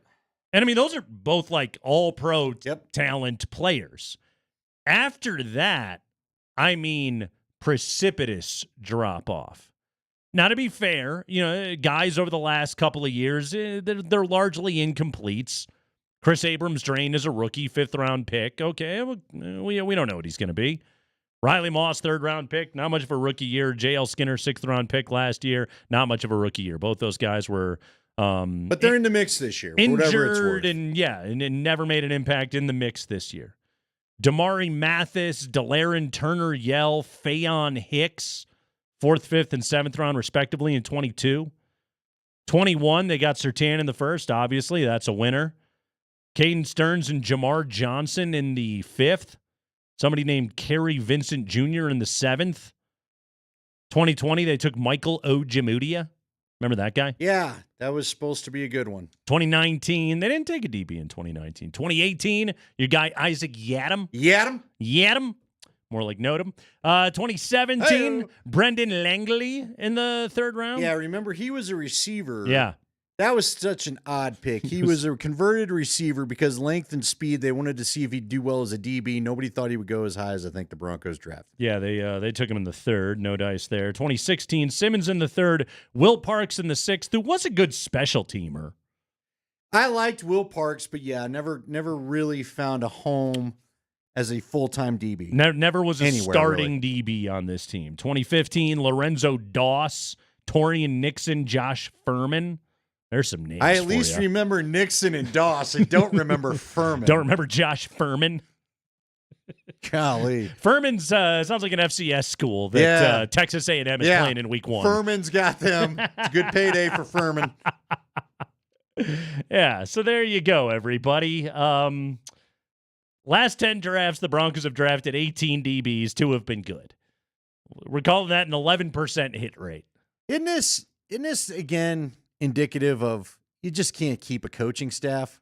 We talked about 2 years in a row of a starter. Yeah. Vic is the lone 3-year-in-a-row coach since you and I have been That's together. also true. Mm-hmm. Yep. With Captain Outlier, good old Haxie getting the single year. Not even getting the full single year. That's what I don't get about this team, okay? Like this, and this, when I say this, it's a weird criticism to levy because we're talking about multiple GMs, Elway and George Payton, many coaches over this stretch, coordinators, systems, plans, ideologies, etc., have all come through that building. You got 2 good ones. And then the 2 good ones that you got are dudes that they'd be good anywhere. Yeah. You know? Like that's 2 stars. That's 2 Pro Bowl, all-pro players that you got right there. Outside of that, it's like sometimes with the DB, it just comes flat out down to, can you cover? Can you cover? Can you make a good read and cover? We need you to be able to do that. If you can do that, you're going to be an NFL player. Yeah. All right? They haven't been able to find those guys. It's incredible. Like, we talk all the time about, like, oh, man, they can't draft receivers to save their lives. Man, they're not good at getting the cover guys either. There's 1,000 of these guys that are good. Does that go back to why? See, I would say this is because you don't have a system. You don't have an identity. You don't know what you are because you're constantly changing coaches and QBs and all this other stuff. Especially in the offensive side of the ball, you're constantly trying to remake your identity because it hasn't been good enough. Yeah. Man, you go look at Bill Belichick and some of the stuff he's got left New England with. He wasn't drafting great New England either. You just had Tom Brady and company kind of covering it all up. Mm-hmm. Right? Yeah, I haven't had that either. Nobody's been covering up the problems in this place. Yeah, Caden Stern's just another guy, and he had promise for a minute. He made a couple of plays. He did. He had it. Yes. He was okay. I remember once upon a time thinking this kid could be really good. Yeah, and then his body broke. But then didn't he have like the dislocated, like he didn't just have injuries, he had nasty sounding injuries. He had a bad one. Mm-hmm. Yeah, he had a bad one. But it's too bad. Here's my thing. I know it's kind of been, everybody wants to keep getting the whole, will Justin Simmons, I just need to go. We should just ask Sean Payton one day, can Justin Simmons come back here? I don't know how he'd take the question. But again, folks, Justin himself did not thank the current head coach on his way out the door. That felt like there was purpose. There was a personality problem. Right. So that was going on. And I don't feel like Sean Payton doesn't feel like the kind of guy to me who's going to forget that he was the one you didn't thank out the door as you thank the Bolins and you thank the Penners and you thank George Payton and you thanked the coaches. There was a personality problem with the quarterback. That guy's not here anymore. There was a personality problem with Justin Simmons. That guy's not here anymore. And if you're Justin Simmons, are you really going to walk back in here for half the money and then try to lead the team? I'm telling you, sometimes the dollar, and I'm not even sure they'd be willing to give him half the money. No, I'm not sure. This team's not looking to pay, because again, I keep hearing on other shows the number 6-7 million kicked around. And I don't know, maybe I'll be wrong. I'll be happy to be wrong because I like Justin Simmons a whole lot. Is this team in the position to be throwing anybody $6 or $7 million for a year? I mean, what do you know? For what? And why does he sign up for? If I'm Justin Simmons, first off, Why would he be back here? I would be waiting until there's going to be a playoff contending team that gets an injury they didn't plan on, and then you're there. Justin Simmons is still a star NFL player. That's the biggest thing to it. Of like, in all seriousness, I know everyone's like, he hasn't signed with anybody yet. He doesn't need this place. Well, yeah, and he's also in that weird position. There's a lot of safeties that right. And who knows? He's made enough money. He may just be telling everybody, if I'm going to go away from my family, you're going to pay it to make, Quandre Diggs just got, what is his $5 million? Yeah. I think is what he got to sign. Yeah. Justin Simmons doesn't need to be in any hurry whatsoever. Why would he show up now. for a camp? Yeah. That's the other thing is Justin Simmons gets to skip training camp. Veteran players whose status is cemented inside the sport, if they don't have to do this, they're not going to. Right. Yeah. Well, clearly he's still living here. I mean, I don't know why he'd move anywhere else. He doesn't know where he'd be working. But, his family, if they're settled here, the minute he signs with someone, he's probably out of here. So, again, he's got all the reason in the world to wait. And, frankly, the Broncos, I don't think they're in $7 million safety territory right now. If I'm, frankly, from what I've seen at camp, if you're going to go throwing $7 million around, go find another receiver, go find another tight end, go find one of those. Save your money for that, because your offense needs some playmakers. I don't know how good the defense is going to be, but there's times where they look like they could be really good. But we're in that portion of the year where I got to see if you're looking really good against someone else. When Green Bay rolls in here, then we'll get a good read like we did against the Rams last year. Otherwise, to me, save the money for something offensive. Had a lot of people reacting to our Furman discussion earlier. Did you realize Furman's mascot is the Paladins? I did not know that. So there really is a Furman. There is a Furman, okay. Yes. It's just, yeah. Oh, yeah, Furman. The Furman Paladins of Furman. Greenville, South Carolina is where they are from. Division, I believe they're a 1AA school, so FCS. In football, they play in the Southern Conference, Andy. Does Furman. Do you know what a paladin is? No idea. Heard of the palindrome. Paladin. Is it a horse? It's not a Padawan either from Star Wars. A paladin is a person who fights for a cause as a knight fought for a king in the Middle Ages. Is this just a person? You don't get any cool armor or a sword? So it's a knight with a cause. You don't get a goblet? It's probably good that they have a cause, though. You don't want just like some dude in armor with a sword just rolling through town, lopping heads off for the hell of it. You probably should have a boss. I'm not wearing the armor unless it's for a reason and I'm well paid. That's exactly it. It seems hot. It seems sweaty. I need a purpose. Yeah. I'm not cruising in the armor just for funsies. Now, I don't know. Maybe you do well at the old tavern at the end of the evening. 12 legendary knights, the foremost members of Charlemagne's court in the 8th century. There was 12 of paladins. them. Yeah, there were 12 paladins. There was 12 of them. So there you go. Furman But Paladins. the paladin doesn't have to have the knight armor, right? I think it's encouraged. Supposed to have a sword? You want to have, you participate in the activity. You want to have the proper equipment. Must a paladin have a sword? Yeah, I think you have to. Although I'm sure there's like a ball and chain guy in there somewhere, right? I always see the spiked ball and chain. That scared me. I was thinking, how are you not clipping your own dome at some point? The arm's going to get a little tired. Exactly. Right? The horse takes an unexpected turn on you. Side of the head. Ah! Just lose an ear. You don't need that. Clip your horse. Horse bucks you. By the way, speaking of that, sadly, this is all. You hear about Mark Johnson? I did not. Yeah, I got bucked. Is he okay? No. Took the old saddle horn to the pelvis. It got separated, and now my guy's at home. No. Trying to go through about a month of rehab. Is he okay? He's back home. Yeah. Is he going to be in the booth? Yeah. Now, he may be zimming it up there. We may be taking a minute to get up there. I mean, we got North Dakota State coming up. He's not going to enjoy the metal detectors at the airport he sent the x-ray out of his new pelvis, and there's like screws, and it's like you're reinforcing your deck. Oh, man, I hope our guy's okay. Oh, he said Did his voice go up an octave? Oh, everybody asked. This happened a week ago. No, I guess it didn't get it. Luckily, no. Touchdown, Colorado! Yeah, you're out of a job, kid. Look, Mickey Mouse, I didn't sign you for that. I don't mean to laugh at the pain of our dear friend, Mark Johnson. He's home. Yeah. Someone says He's never okay, so we can underestimate laugh. Mace Guy. That's in the next games, in the LA games. Give the ball and chain, give the mace to the dudes in the kayak cross. That's instead of a paddle, you just get a mace and you smack each other in the face with it. 347 says ball and chain guy doesn't get a horse. He's gonna be late to the party then. So where's the ball and chain guy?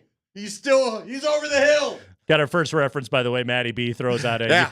Gonna need a sword unless you're a French pole vaulter. Yeah, you saw his Instagram. Whoa. His numbers went up considerably. He's got a selection of new lady friends, and probably some not lady friends. Problem was he brought 2 poles to the event. Well, that was his problem right there. You gotta clear it. You gotta clear it. Every bit of you has to clear it. Okay. I mean, you want to talk about because that couldn't have felt good too. No, I wouldn't think so. You're gonna rack yourself losing a medal. The old Richard smack right off the crossbar. Ball and chain guy smacking himself in the back of the dome thinks you screwed up. Oh man. There's a lot of information. About pole vaulting. Yeah, dude. Yep. At any time, we can go to some bigger uniforms. That's all I'm saying. Whatever happened to the jock strap? I was going to say. Whatever happened? Isn't that what the original? You don't need the cup even. Just the strap. Yeah, just keep things where they're supposed to be. Hold it all right in there. Yes. Yeah. Yeah. Readily available at every sporting goods store in America. Ball and chain guy has his he's got his codpiece on. Before you put the armor on. He ain't going anywhere. His magic underwear. Okay, we need to go to break now. It's Craigman and Lindahl.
Altitude Sports Radio is teaming up with the Avalanche alumni for our first annual golf tournament benefiting men's mental health with Man Therapy tomorrow. Check out the silent auction and bid now at ColoradoNHLalumni.com. That is ColoradoNHLalumni.com. We're going to be broadcasting live from Inverness tomorrow, starting at 6 a.m. with Brett Kane. Then the old MLK show. Dempsey and Company will take over from there. And then it all stays right through us here with PhD. So stay tuned to some of your favorite Avalanche alumni. We'll stop by throughout the day. By the way, and I won't be there. We will not be there. Although I will be there. You will be there. I'm going to go hang out with a hole sponsored by Colorado Off-Road, and I'll be hanging out jokes. with the Broncos tomorrow. Yes. I'm very much looking You get to forward watch to that. short yardage tomorrow. Speaking of Avalanche alumni, we have a new Avalanche. You ready for this? Give it to me. The Colorado Avalanche Hockey Club announced today that the organization has signed defenseman Oliver Shillington. I'm going to need some help with that. How do we get that pronunciation from that spelling? I don't know, but shout out to our friends at Avalanche PR who provided us a pronunciation. Shillington. Yeah. To a one-year contract for the upcoming season.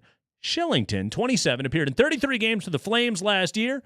8 points, missed the entire 22-23 campaign and the first half of 23-24 due to personal reasons, was named one of 3 finalists for the Bill Masterton Memorial Trophy for perseverance, sportsmanship, and dedication to hockey, skated in his 200th career NHL game, April 16th at Vancouver. I have a standard question for any of these signings now, but did he win a Messier? I don't believe he was up for the... I'm going to need a list of all the Messier winners. Messier. No, From Mark Messier himself. I've looked into this. I did the Google search. So he was born in Stockholm. His mother was an Eritrean, and she settled in Sweden as a teenage refugee.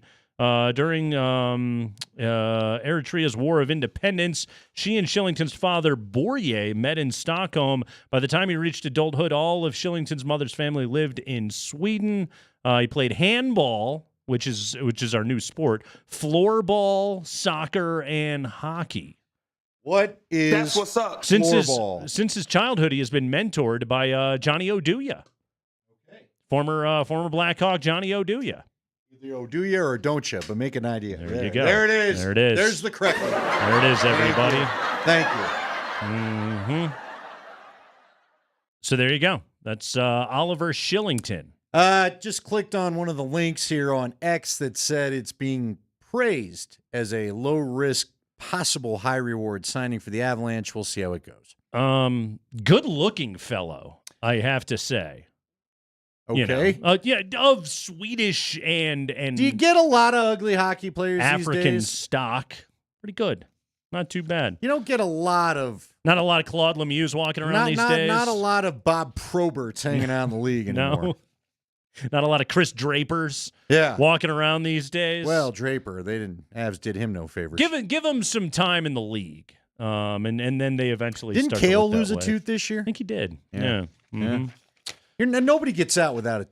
You got to admit, has there ever been a hockey player not to lose a chiclet before the career's over? That's impossible, right? It feels highly They've all unlikely. had to have lost a chiclet. It's like if you haven't even played hockey if you didn't lose a chiclet. Okay. Quick aside. What is the most common injury that can be sustained in the major sports? Basketball, I'll go right to rolled ankle. Okay. Everybody that has played basketball for a long enough time came down on somebody's foot, rolled an ankle, boom, sprained ankle. Every basketball player in the world. We all hate it. Yeah, has dealt with that. Football feels like an ACL or concussion. Take your pick. It's so violent. It is. I was going to go like hamstring, but no, you're probably right. Let's be honest, it's concussion. The hamstrings, they don't allow you to sit out for that. No. Unless, of course, you tear it so bad, like who was the Bills kicker, I guess, that's now out for the year. But hockey, it's definitely the tooth. Mm-hmm. Yeah, you're losing a chiclet. Yeah. And you're bloodied. Baseball. What's the most common baseball? It feels like anymore it's the oblique. Every dude's just got a bad oblique. Well, every pitcher's blowing an elbow at some that point. Too. Yeah, old Tommy. I don't know. Give me some of the creative Chris Bryant ones we've dealt with. By the way, I've been watching the Rockies, mixing them in with the Olympics here and there. They're all right. They're all right. And you know why they're all right? KB, I don't think I think even Bud Black's fine. Hey, China Doll, you're done. You're not playing. Can I just say, and I have never been more sad to have had to miss a radio show. I love vacation, but when I saw the Cal Quantrill, Reese McGuire you were story, texting us in the middle of it. It happened, and I had numerous people texting me about it, like as it was going down. I think I was like waiting for my car to get done. I'm sitting there, my phone's blowing up with Cal Quantrill calling out Reese McGuire for not being the master of his own domain in a parking lot one time. I've never been more excited about the Rockies, probably in the last, since 2018. I haven't been that excited about the Rockies in that long a time. That is some A1 perfect trash talk from Cal Quantrill. And then a week later, or 5 starts later, he was sort of, he looked like he wasn't thrilled to still be taking the mound for the local 9. No, he's here. By the way, creepy as dolls. Creepy as dolls? I just looked up a China doll. Okay. Pretty Yikes. creepy. Well, they got the rosy cheeks, man. Like, look, I can't. Speaking of the Rocks scoring 20 runs in that game against the Red Sox, did you realize the 4 highest scoring individual, or I say individual, like team performances this season in terms of like runs scored in a single game? The A's have 3 of them. The Rockies have 1 of them. Like the 2 worst teams in baseball this side of the White Sox, who are trying to prevent loss number 21 in a row here coming up. But that's weird. They had one day where they all decided to finally hit. Right. By the way, you ever laid eyes on a Cupid doll? The Rockies, it feels like they've had weeks where they didn't score 20 runs, and then they scored 20 runs in one day, and Cal Quantrill got to hot. dunk all the over Sox, Reese I think, McGuire. just wanted to get back east. They'd had enough. Yeah. Trevor's story. Did you hear the backup story to that? What's that? Where apparently, when everybody got in the clubhouse and figured out what was said, nobody knew at the time what was said during the dust. Sure. Because they got back in. If you do when you're on the Red Sox and that gets said to your teammate, the parking lot flogger, you just got to kind of tip your cap to Cal Quantrill and be like, hey, you're not wrong. They didn't. Apparently they didn't. They were upset. They thought it was out of bounds, and they tried to go to the team bus and fight him after the game. It's not out of bounds. He Well, did it in a car in a Dollar Tree parking lot. According to you a don't have that guy's back. According to a Massachusetts news outlet, first, most of the team wanted to fight at the bus outside, and because both teams were busing up to go to the airport. Yeah, and then some of them thought, "Fine, we'll fight at the charter place." And then I guess Trevor Story was one of the guys that finally calmed it all down and made it kind of diffuse. But dude, you do that activity in a Jeep Cherokee. I don't know what kind of car it was. Oh, come on. Where did you come up with that one? I don't know. Why of all the cars? Could have been a Gremlin. Could have been. Could have been a Yugo. Hey, listen, if you're playing the flute, if you're going with the solo act that night, I'm assuming it was can't be that great a car. It was at spring training. I'm going to use Jeep Cherokee. I don't know why. That's what I'm assuming. What was the one your guy Brandon Allen got burned down? Oh, what was that thing? The Chevy Avalanche. The Avalanche. Yeah, the Chevy Avalanche. God, is that? Who was it? Arkansas football fans burned his Avalanche for a bad game. It's harsh for a guy, Brandon Allen. I still miss Brandon Allen. Do you? I do a little bit. He might fit into what we got going swear on. to God, Andy, the Brandon Allen win over the Browns was the most exciting Broncos game I've been to in a decade. Wasn't that multi stages of mustache Baker Mayfield? I think it was. It was a weird Didn't day. that inspire your Baker Mayfield? It did. I rocked the hang down for I don't know, a couple of hours. It was uncomfortable. I didn't care for myself with that. Anyway, shout out to Cal Quantrill. But, hey, by the way, now we're just getting makes and models of cars sent to us. And I just found out. What is the best automobile for that activity? Anyway. Well, it's got to be a car that maybe your lady friend's not fond of. Your significant other said, I'm not being caught dead with you in that. You spend some alone time. Oh, you're going solo. Somebody said Dodge Stratus. The Miata? All right, it's Craig with Lindahl. Keep it here.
Hell yeah, it's hour number 2. Craigman and Lindahl, Altitude Sports Radio 92.5. Broncos back to work today. Sean Payton. He's trying to talk up Zach Wilson. He's doing his best. It's a strange delineation when you go down there because Zach Wilson has very much been relegated to, why don't you take up some time with the third team? Now, the funny part is like early on in practice, one-on-one, he threw one of the best passes of the day. Oh, Andy, when he flings it, it looks good. Problem is when he has to think about flinging it, and then you run into problems. Yeah, here's where I'm frustrated. Okay. I would like to see him get some reps with the ones, which we just haven't seen. Yeah. Now, he does something at least twice a practice and makes you realize why Sean Payton probably hasn't gone that far. Here's the thing. All the guys look. Bo Nix went up to speed. You could see Bo Nix and Stidham being a lot alike. And hopefully Nix brings some other things to the party, right? Sure hope so. But they are choosing a lot of the same passes on the menu. Whenever Zach gets a rep, he goes out there and usually his first rep is flinging to a guy down the sideline just as if he's trying to remind everybody. Today it was I've got the best arm of the group. It was Troy Franklin in a 7-on-7, and it was a dime. Gorgeous. It was beautiful. It was gorgeous. Uh-huh. But again, his decision making's got to be there. Like I've seen a couple of times where he wants to backpedal, he wants to roll out, he wants to act like, dude, go up the pocket, up the pocket. You've had 1,000 Jets snaps where you've tried to roll away and it ends up in a 10-yard sack. I think like Zach Wilson is he's the perfect illustration of just like quarterback that doesn't have the processor you need in the NFL. When he knows where he wants to go with the ball and he's got a guy in single coverage, he didn't even have to be wide open, just single coverage. He'll get it there, man. Oh, looks good. He fit a few passes into tight windows that were looks really good. It's how it's supposed to look. Right. But like you said, then the processor will get in the way. And if there's a lot of it that doesn't look like it's supposed to look. And I think if we've learned anything about 2 years of watching Camp Sean Payton, it's that he values it looking like it's supposed to look. That's where his priorities lie, and Zach just doesn't quite have it. So, again, the Broncos knew he would be a project when they acquired him. It'd be weird if they cut him. I don't think they will. I don't think he's they will gonna either. stick around. Well, because first off, I thought it was interesting, okay? I think Sanford told this on the air, so I'm okay saying it. Sanford said he thought that so the quarterbacks break off and do the thing where they all either throw at the net or they try to throw at a bucket, like a big laundry bucket. I love when they throw it in the net. Yeah. Can they throw it into a garbage can on its side like it's the Tom Amansky video? They've done a little of that too. Is Fred McGriff out there? But basically, Coach Sanford noticed today he felt like Jared Stidham was getting more chippy with his trash talk. Stidham knows this is stacked against him. Yes. I think. He knows he's the backup. It's clear that Sean Payton, it's going to take a lot for Sean Payton to decide Bo Nix isn't starting game one. That's been made clear through 10 days. I can't, seriously, give me a scenario. Let's talk about this. Let's ruminate on this for a moment. What is the scenario where Bo doesn't start against Seattle? He just can't handle he's had a couple moments last week where they had to go back, call the play again. Apparently he went into a check that they can't run out of that formation. He's looked overwhelmed at times when they've tried to go live. The next team period after this happened, they went with a little more RPO, a little more shotgun. And of course, naturally, that's what he ran in college. That's what he looked comfortable with. I don't think the scenario exists right now, but that's the best I can come up with for you because, again, the offense hums is the wrong word. The offense functions better with Stidham in there than the other two hands. Rolls down the road. Right. But what did that get us last year? Nate, how much of this looks any different than last year? How many times did you and I say, well, Stidham's really got a grasp of this offense. Now we know why Sean liked him, blah, blah, blah, blah, blah. Yeah. But I know what that looks like in the regular season. Yeah. If it's uneventful. It is. But that's been most of this camp. Yeah. Zach's the only one that wants to push it down the field, but he doesn't always push it down the field at the right time. It all just is what it is. So to your point, Someone says injury. Obviously injury. Yes. From starting, but I think if Bo Nix just seems completely overwhelmed, then you probably don't start him in Seattle. But it would have to be in the preseason games, though, because Nix, he was back out there with the ones again today. It's his show. Like it is. He's their draft pick. Yeah, the competition is over. It hasn't been declared over. It was never a competition. Exactly. But it's done, okay? That part of the dog and pony show is done for. There's a clear delineation of 1, 2, and 3. We know who is going to go into every single role. The part of the Zach Wilson experience right now is like what I'm trying to figure out, and we'll ask Leggy about this coming up in the next segment, is right now, like, what is the Broncos' best case scenario for what they get out of Wilson? I think because right now he's buried. Well, I said this last week. Here's my take on it, okay? Mm-hmm.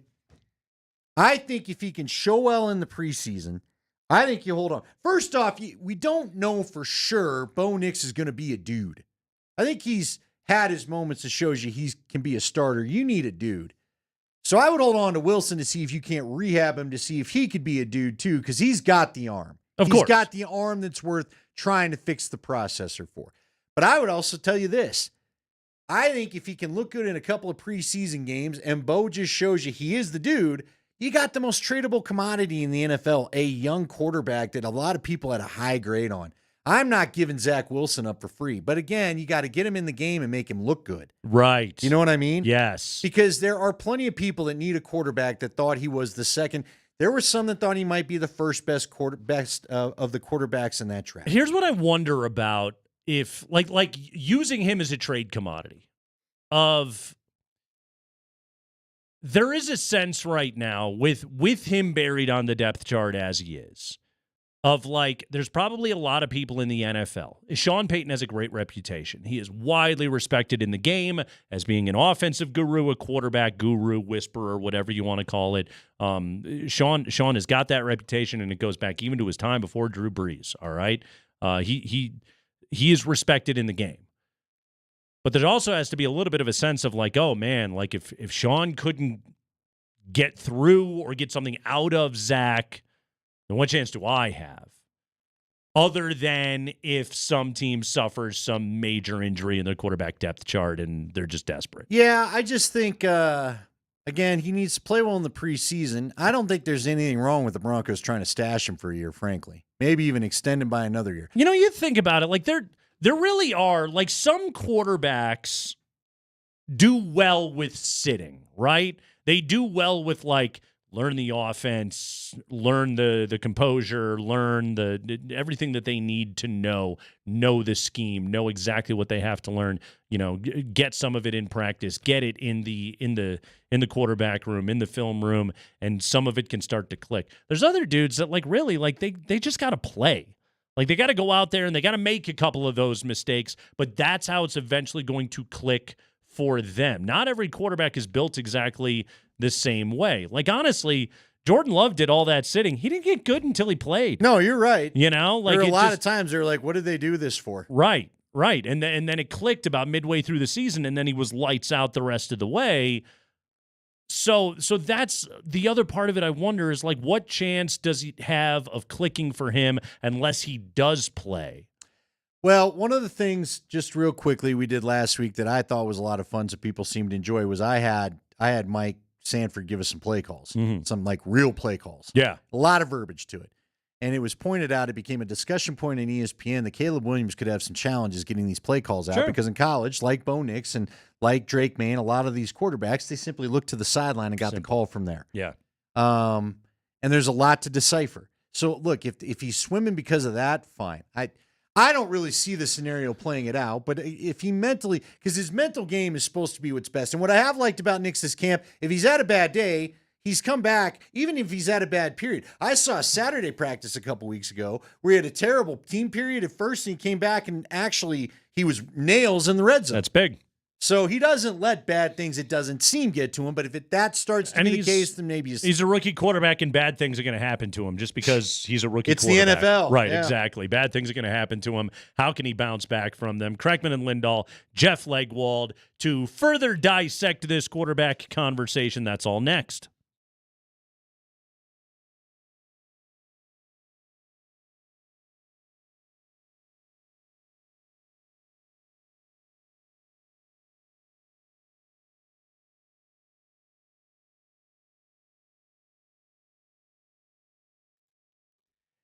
Hey guys, are you looking for a premium sports betting experience? Well, I've got good news. There is a brand new app in Colorado. It is designed just for you. I want to tell you all about Sport Trade. All right, we're talking about minus 104 lines, good prices, high limits, no spinny wheels. The live betting on Sport Trade is phenomenal. You can download Sport Trade on your iPhone today. Use code NATE and earn 10% cash back on every bet you place in your first week.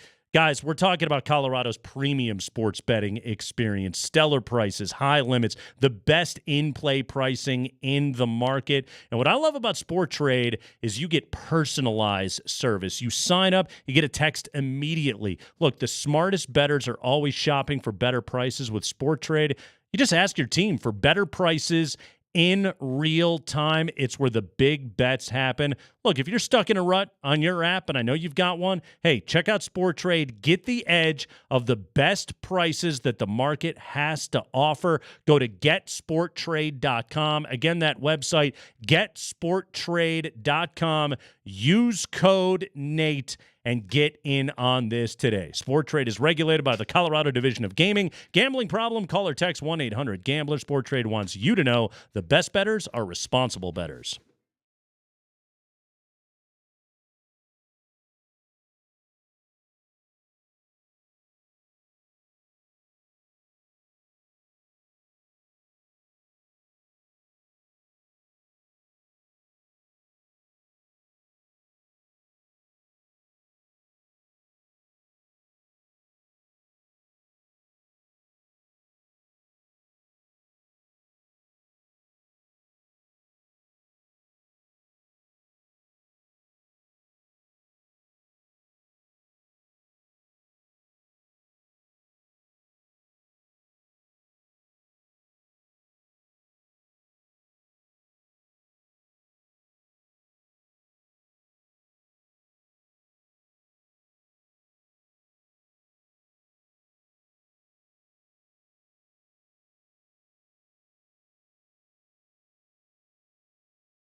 Is this the first time the song has ever been played on our show not in honor of Philip Grubauer?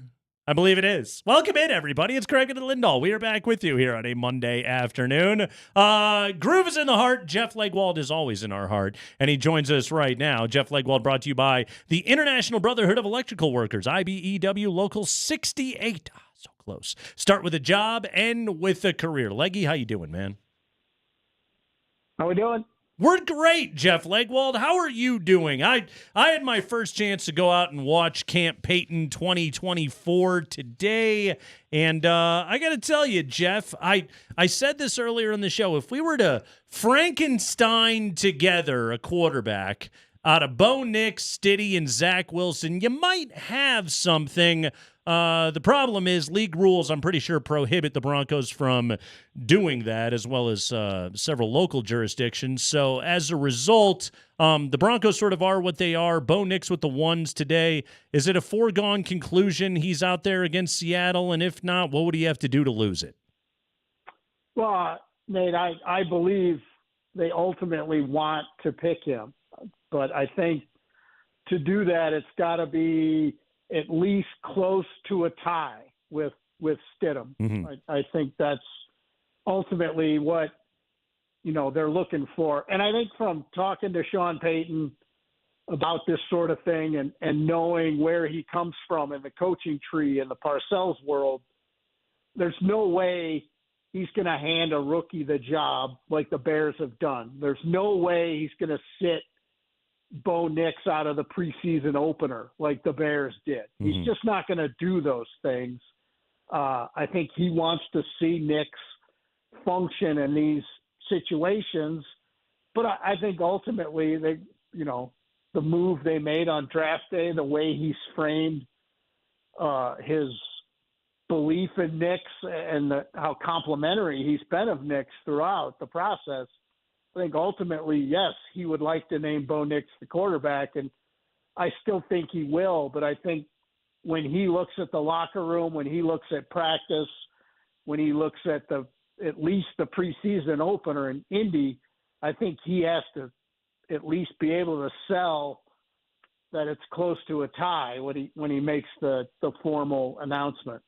But I think it would take something, catastrophic in terms of injury or play or for him not to do it. They just have pointed themselves in this direction, and I think it is ultimately, even though he's never done it or had to do it before, I think he will do it this time. Well, he got the start with the ones today, or however you want to put it. He was with the ones today, he being Bo Nix. So does that point to him being the first QB out there come Sunday when they finally open the preseason?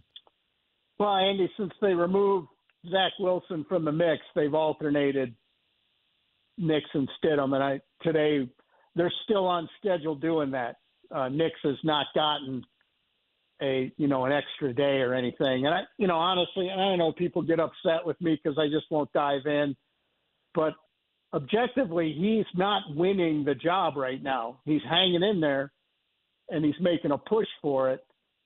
But if you were simply going on grades, it'd be, Stidham in a close fight right now. But that's ultimately, I don't think, how it's going to go.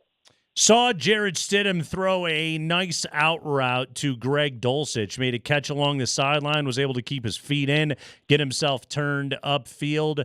Are Broncos fans allowed to start considering having some hope or optimism for Greg Dulcich right now, Jeff?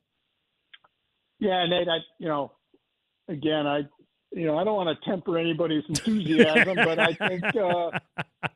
think a regular season game or two would be nice. This is a fan base that has been burned, Leggy. You know that. Well, nobody's more frustrated with it than Dulcich, probably. I mean, I've spoken to him a little bit about it, and he's uncomfortable even talking about it. So I'm sure he is tired of it all as well. But he has looked good this camp. He hasn't had any they haven't given him any extra days off or anything like that. So he's had a pretty good run here in the first couple weeks of camp, and I think they would love to see it in a preseason game or two and then, be ready to go in Seattle. You know, Caden Stearns gets released today. A lot of people raising an eyebrow at it around this station on all the shows, the programming lineup throughout the day. Unfortunately, Leggy, I wasn't really surprised. It just kind of felt to me like they were not going to take a chance on him getting injured again and having that salary on the shelf. What all do you think went down there? I think he wanted more reps in practice than he was getting. And,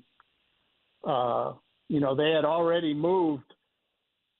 They were already moving him in and out of the rotation, anyway. So I think he could, from his point of view, he could probably see they were already giving J.L. Skinner, a lot more reps when, as soon as Brandon Jones got hurt, J.L. Skinner was getting a lot of the run with the ones, and it wasn't just Stearns unquestionably getting the run with the ones next to PJ Locke. So I think once he saw that, from his perspective, he was probably a little concerned. And I think they've just decided, they want to look at Skinner and they want to look at Devin Key and some of these other young guys, because they are the ones who have been getting the practice reps. And I guess if you're surprised this happened, I think you missed a lot of the reps in practice the last week and a half or so, because Skinner has been out there an awful lot.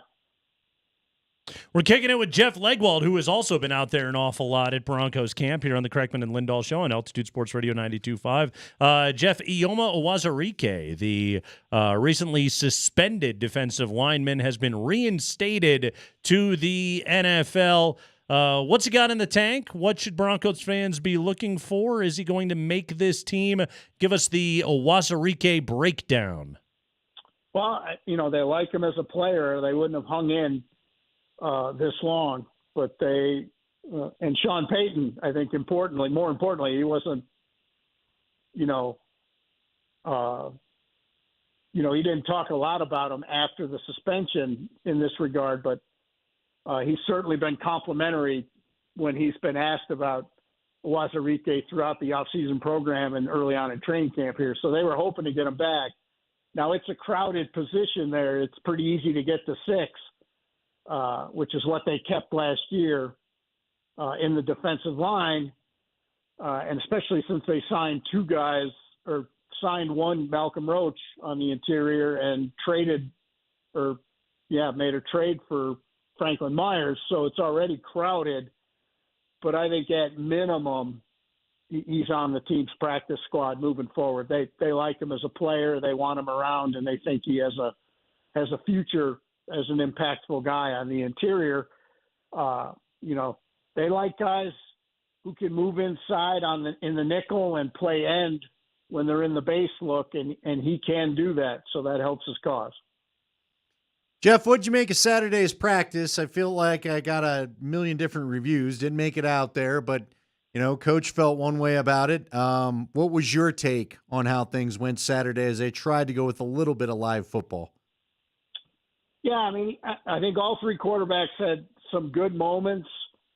They each had, a couple of nice, really, good passes, good balls, good decisions in those live situations, but none of the 3, dominated a period or 2. And that, honestly, right now, that's to be expected. They're still installing or going through the second round of the installations.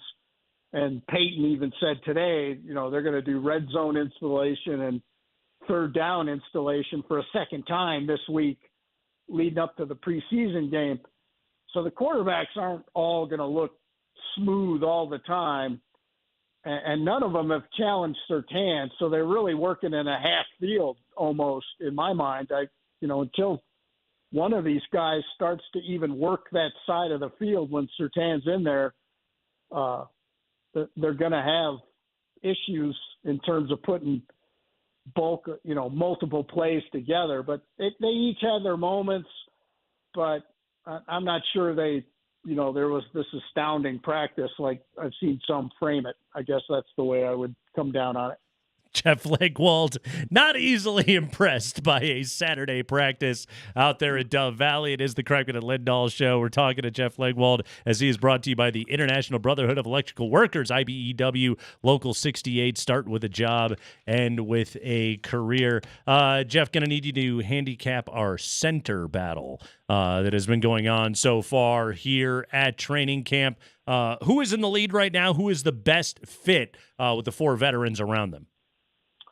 Well, Nate, it's intriguing. I think that, the top 2 guys have been going pretty well. It's hard for me to think Forsythe won't be there, if and when it's Nix at quarterback, just because of the experiences together. But I think it's a pretty close fight right now. I'm sort of intrigued to see how it shakes out in the first 2 preseason games, because I think, to be fair, both Forsythe and Wattenberg have done pretty well when they've been in there. They've both been, or at least from the eye test, they've made good decisions, but they haven't faced, you haven't been faced a lot of pass rush packages yet. You probably won't too much in the preseason, but they will at least have to make choices in those 2 games, because I think in the 3rd game they're probably not going to play many of the starters that we expect to play in Seattle. So I think this is really a 2-game preseason for a lot of these guys, and a lot of these decisions, including center and corner, that other corner spot. Where's there a battle maybe shaping up at a position that we're not talking about, Jeff? Punter! Yeah, well, yes! But, I think some battles are for playing, snap totals. Mm-hmm. And I think running back and wide receiver are very intriguing. I mean, there's a lot going on at both those spots with multiple players making good cases right now. So I think they have some hard decisions at those 2 positions in terms of how many are you going to keep. Because I will tell you, Devon Vele has had one of the best camps of any rookie the Broncos have. Dude is huge, Jeff. That is a large-bodied receiver. It would be, he's earned a spot in my mind. Whether or not he can actually get the spot when it goes to 53 will be interesting for me to see, because you can get, last year they kept 5. Now, that's no guarantee they keep just 5 this year, but it's certainly easy to get to 5 pretty quick right now.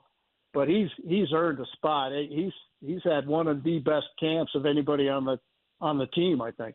What kind of camp is Marvin Mims having right now, besides some frustrations perhaps with the coaching that he has received? And he's doing, again, his game is down the field, and other than Wilson, who's already been taken out of the rotation, the other 2 guys haven't gone down the field very much. Stidham more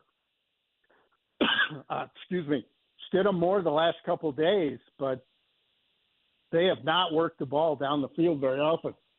Yeah, saw Bo Nix layer a throw in there to Cortland Sutton on a slant today, but it really is wild when you watch this offense right now, Leggy, of and Andy and I were talking about this before.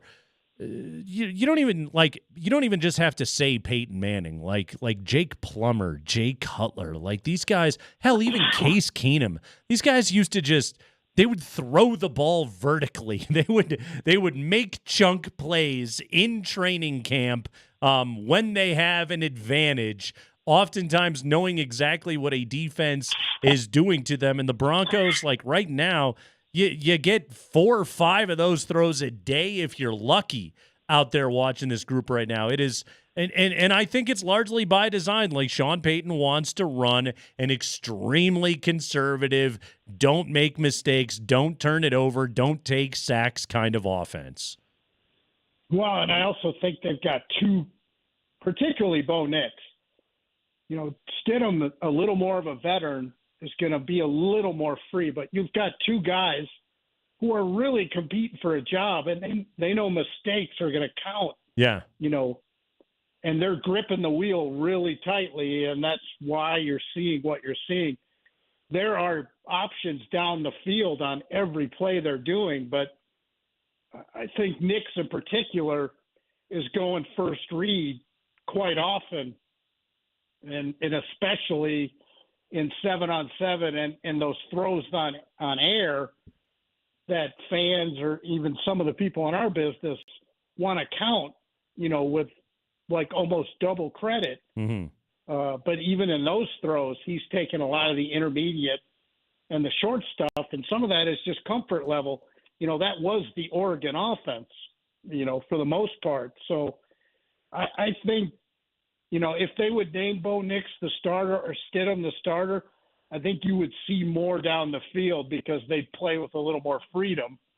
But it may take that before we see all of what Nix is willing to try. And, when he has tried that, he has not been as accurate as he's been in other parts of the field. So I think he feels that too. So it's a pretty natural phenomenon in a quarterback competition to see this, but that is what you're seeing, and that's a lot of Mims's role in the offense. So that's why you may not have seen the impact from him you may have, say, for example, if Russell Wilson was still, chucking the ball in practice right now. Yep. Jeff Legwold, everybody. ESPN, you read his stuff right there. Leggy, beautiful work as always, man. Thank you. Thanks, fellas. We'll see you. All right, Jeff Legwold, brought to you by the International Brotherhood of Electrical Workers, IBEW Local 68. Start with a job, end with a career. Chug some Robitussin, Luggy. Yeah, what happened there? Our guy, I was getting a little worried. I was like, okay, he's got a little frog in his throat, but then it sounded like he was getting a little worse as we went along. Couldn't clear that thing. There's a going on in the background. I don't know what the heck's happening. He had a Boston Terrier in his throat. My God. Hope he's okay. We'll take a cicada. We'll take a break when we come. Andy, I've figured it out. Okay, I've figured out the sport that I never want to have to be a broadcaster for. It's just unfair. I'll tell you about that next.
That's Andy. I'm Nate. It's Altitude Sports Radio 92.5. We are teaming up with the Avalanche alumni for our first annual golf tournament benefiting men's mental health with Man Therapy tomorrow. Check out the silent auction and bid now at ColoradoNHLalumni.com. We'll be broadcasting live all day long, starting at 6 with Brett, Moshe Lombardi and Kane, Dempsey and Company, PhD. Everyone's going to be out there at Inverness tomorrow. Stay tuned to some of your favorite Avalanche alumni. Will stop by throughout the course of the day.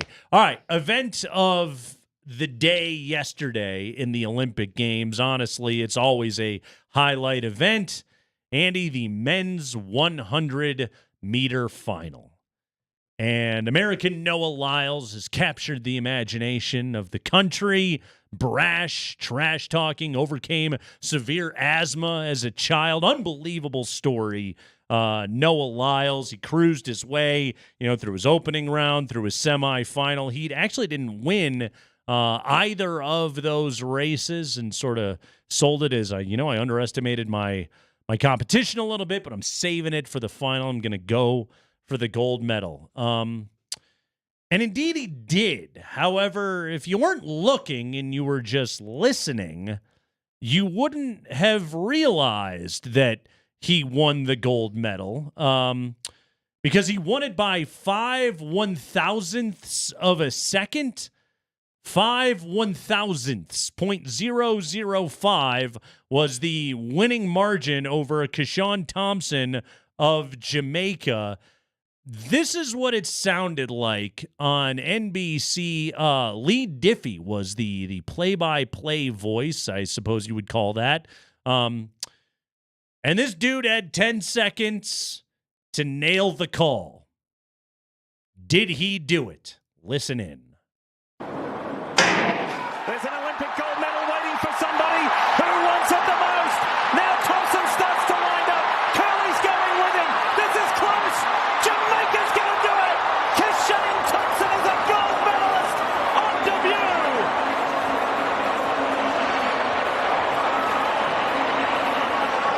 We thought it was going to take 9.7 to win. Guess what? He just ran 9.78. But it was a lean at the tape by Thompson. Visually, we think he got it. They're working on the photo. Fred Curley pushed him all the way. Noah Lyles is looking anxiously. Oof. Noah Lyles was looking anxiously because he won. He actually won the race. Not the Jamaican guy who you said won the race. So I got a bit of a story about this. I want to hear it. I hope he doesn't mind me telling it. Because our guy's taking some heat over this. Lee Diffie is taking a bit of a beating for calling the wrong winner. Well, they tell you call it as you see it, right? You're a play-by-play guy. Generally, it's what you try to do. Mark Johnson has spoken to classes of mine in the past. He says, see ball, say ball, where it's going. And in this case, the racer he thought crossed. Yeah. Look, you and I both do play-by-play in various sports. His partner agreed with him. Right. Well, and you aren't sure. And that's part of what lives in the moment. Nobody ever wants to have this botched call because you want your call to go down in the annals of history. Like, do you believe in miracles? Right. Mark Johnson was at that game for Westwood 1 when Peyton Manning, do you remember when Manning set that record against the Chiefs? And just like the clunkiness of the day, nobody was real sure what was he was going, I think, for a yardage record or something. Yes, it was and the all-time nobody was yardage real record. sure if the guy actually got there. Right. The receiver received the ball. Mark's looking at his spotter, and then finally, they're hesitating on the call because Mark knows it's a big deal. Is this a record or not? Finally gets the okay, it is after his guy said no, it wasn't. They got a little upset with him about the call because the highlight wasn't what they wanted, and he's like, dude, I don't know what you want me to do. Right. We got caught in no man's land. Right. So he did the best to his ability. He thought the guy had won, and so he called it that way. The guy won by 5/1000ths of a second. Like, the human eye is not capable of catching that. And as I watched it in real time, I didn't think Lyles had won. Now, I learned as a result of having watched, I love every 4 years we become experts on this stuff, right? It's when the torso crosses. That's what they measure it by. And Noah Lyles, who was behind most of the race, had the lean with the torso. If you look at it, I mean, like, Andy, he won the thing by like a sheet of paper, is essentially what he won the race by. And, you know, poor play-by-play dude from NBC is taking a beating on this, that he botched the call. And he tweeted about it, and he said, hey, I botched it. But, man, how are you supposed to know? Right, but what is he supposed to do? We're not sure. And then you wait a minute for the actual ruling? Yeah, his job doesn't allow that. By the way, did you happen to see, okay, like when they lined it up 1 through 8, all right? Noah Lyles in first. The other Jamaican dude finished in 8th. There was 0.12 of a second that separated them. It was like 9.79 to 9.91, okay? Again, you're talking a minute fraction of a minute or of a second that we're talking about right here is what separated the win from the loss, essentially, is what it is. I never want to be a track and field play-by-play guy. Too much pressure. You don't even get. You know how many calls have been botched by replay where you think remember? Oh, I know we've had to go back and try to Frankenstein calls at the old place together. Yeah, because it was called an incomplete pass on the field, and then all of a sudden, no, it's a touchdown. Oh, it's a go-ahead touchdown. But that happens 3 minutes after they do the review. I mean, generally, like this is what I basically come down to. And again, in track and field, I don't know how the hell you do it, okay? But like, if I'm calling a football game, if there is a throw near the sideline that gets caught, I will look at the official, and I will just call. I do my best to tap dance until I get some kind of signal out of an official, and I'll go with that. And sometimes you even got to say, like, referee calls it a touchdown. We'll see, because we live in the land of replay on friggin' everything. Like, if that had been the race that we had in, I don't know, like 1950 or something like that, how would they have ever known? Yeah, I was trying to remember. I was watching something last night. Gosh, was it the tennis? Was it? Oh, it was the soccer. It was the women's soccer game. Was it Japan or China that they were playing? Do you remember Saturday? You probably weren't watching. No. Phenomenal game, really. For 0-0, it was awesome. Because the U.S., I think it was China that they were playing. The U.S. kept having chances, and we finally get the go-ahead goal in extra time. And they were laying out how the U.S. has been terrible in penalty kicks or whatever, extra kicks, whatever it was going to go to. Yeah. They need to get a goal here, all this kind of stuff.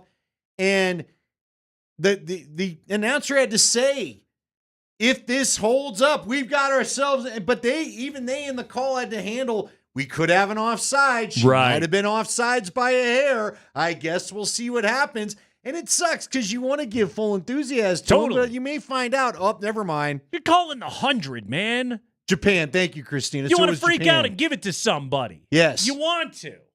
Brutal. Freaking brutal. But man. even in that call in soccer, they had to give it. They're like, this could go back upon review. But it was a good match. I mean, we get it in football all the time.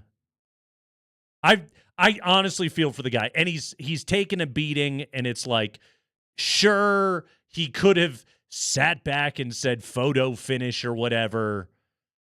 I don't know. Honestly, I look like the Jamaican dude won. It looked like he won. Well, the only way you're going to fix that in track and field is you're going to have to run the race, and then they're going to have to call it on delay. Right. You can't do it live. Lasers, so you can make sure somebody can tell you, oh, by the way, right, we have a challenge here. Oh, I felt for the guy. He wanted to give the moment its gravity. Nate, what you're describing, even if they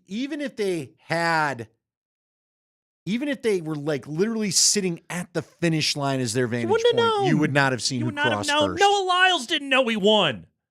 He didn't know. He was staring up at it. What about, wasn't it the U.S. gymnast? One of our U.S. gymnasts had a challenge for difficulty, and she ended up taking the bronze. Oh, gosh. I might be ruining something. I watched the Olympics this morning. Wait, Never mind. Yeah, what are we supposed to do with that, by the way? Yeah, I saw that this morning. Sorry, folks. It's all over social media. Nah, we still get people complaining. D-Mac's been going full old man, not wanting to hear anything. I don't watch anything. Trying to till get back prime home time. and watching the replay tonight. All right. So we won't give any I results probably from today. shouldn't have said that because that was literally one of the stories on as I was getting ready to go to Broncos. Okay, tomorrow morning, Serbia plays Australia at 6:30 a.m. Mountain Time. We're going to talk about it on our show tomorrow. So, yeah. Serbia, Australia basketball. We're talking about Joker tomorrow. Canada plays at 10 a.m. We're talking about it on our show tomorrow. You don't get to wait till Simone Biles, sure, wait till prime time, you bunch of boomers. But we're talking about basketball tomorrow. It's Kreckman and Lindahl.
Our numero tres, Crackman and Lindahl. We started with football news. Let's get right after it right now. Broncos making transactions all over the place. Mark Springer, how are you, pal? I am doing great. We have a pair of Broncos stories to kick off the high five. We'll start with this one. The Broncos, in fact, they officially announced it just a few minutes ago. They are releasing safety Caden Stearns, who was a fifth-round pick in 2021. Had his moments, but has dealt with injuries in the past couple seasons. Here is Sean Payton today on the decision to release Caden Stearns. Look, the depth, I visited with Caden this morning, and I just told him, right now, we felt like it was in the best interest of our team, and especially this early where he'll have a chance to either possibly sign with another team or possibly be traded. And part of it is the byproduct of some of these other guys that are playing ahead of him right now. Yeah, they just had to make sure that he wasn't hurt, and then they got rid of him. So, Caden Stearns, we hardly knew ye, former fifth-round pick of the Broncos, not going to be a Bronco anymore. Yeah, they just could not afford to risk the salary, I guess, anymore. And like you said, when you're not this regime's person, this is what happens. So, it's, in a way, it's too bad, because at times he had a couple games where you really thought this kid could be going. He had, I thought, wasn't it like a really good 3 or 4 game stretch to start one of his early seasons, if not his rookie year, where they were kind of like, oh, look at this. And then 4 interceptions in 21 NFL games is pretty good. Yeah, but I felt like they all came in those games. Yeah, kind of happened kind of quick. Played 6 games over the last 2 years, so Caden Stearns no longer a Bronco. We went through it. Last 10 drafts, Broncos have drafted 18 defensive backs. There's Surtain, there's Justin Simmons, and that's kind of it. Broncos have not been very good at drafting the secondary in a very, very long time. Basically, in the last 10 years, 11% of defensive backs that the Broncos have drafted have turned out to be worth the crap. And granted, those two are very, very good, but they are not good at drafting that particular part of the field, or quite frankly, many others. Spring. High five. Hey, here's some great news. Big old defensive lineman, Ioma Uwazurike. He was a 4th-round pick of the Broncos in 2022. He was suspended just over a year ago for an entire season for violating the NFL's gambling policy. Well, today he was reinstated from his suspension. Sean Payton was asked today why he likes Uwazurike so much, why they held on to him amidst the suspension. Yeah, he's young. Remember, I only had that mini camp, and never the full training camp, but he's a young player we drafted. And look, and he's handled this well. He took full responsibility for it. We're in that period of time where there's a lot of mistakes being made relative to the gambling and the gambling policy, and I think the league and the communication that they provided with him, we're grateful for. Ownership here, he was out a year, and so our job now is to make sure that we're slow to get him ready back because he's missed quite a bit. But he was very remorseful, and I think that played a big part of it. I think he understands certainly the mistake he made, and he's really appreciative to be back here with this team. At the time, Sean Payton was critical of the gambling policy and the enforcement of the rules that led to Uwazurike's suspension. Again, he's defending him and talking the kid up once again today. Andy, what do you make of this? Why is Sean Payton so eager to have Uwazurike's back? Wasn't even a guy that Payton drafted. No, but if you watch the tape, he was a guy that, again, kind of like Caden Stearns showed early on. Remember, his rookie year, he had some moments where he could rush the passer. And I believe he was an inside pass rusher. You've not seen him in so long, I can't fully remember. But I remember Vic Fangio thinking pretty highly of this guy. And if you can find young inside pass rushers that are cheap, you're doing all right, right? So, look, their defensive line stands to be pretty good. The defensive and offensive lines have had some pretty good battles out there in camp because I think they both may be strengths of the team, quite honestly. Yep. And so this is a young... Again, if he can produce inside line pressure in a 3-4, you want to hold on to that. Yeah, you need those dudes desperately. And Uwazurike, again, a guy they spent a 4th-round pick on. That's not nothing. So good to see him back. We wish him the best of luck, and hopefully he becomes a good Bronco. Spring. High five. So the next Summer Olympics in 2028 will be in Los Angeles, and we will see the debut of flag football in the Olympics. And today, the NFL put out a video hyping and promoting flag football coming to the Olympics with a video of Jalen Hurts. He's holding a flaming football outside the LA Memorial Coliseum. I don't recommend that for anybody, by the way. Don't hold a flaming football. That could hurt. He throws the flaming football into a torch that is atop the Coliseum. He, of course, nails the throw, and he says, I'm going to play this for you, "It's our turn."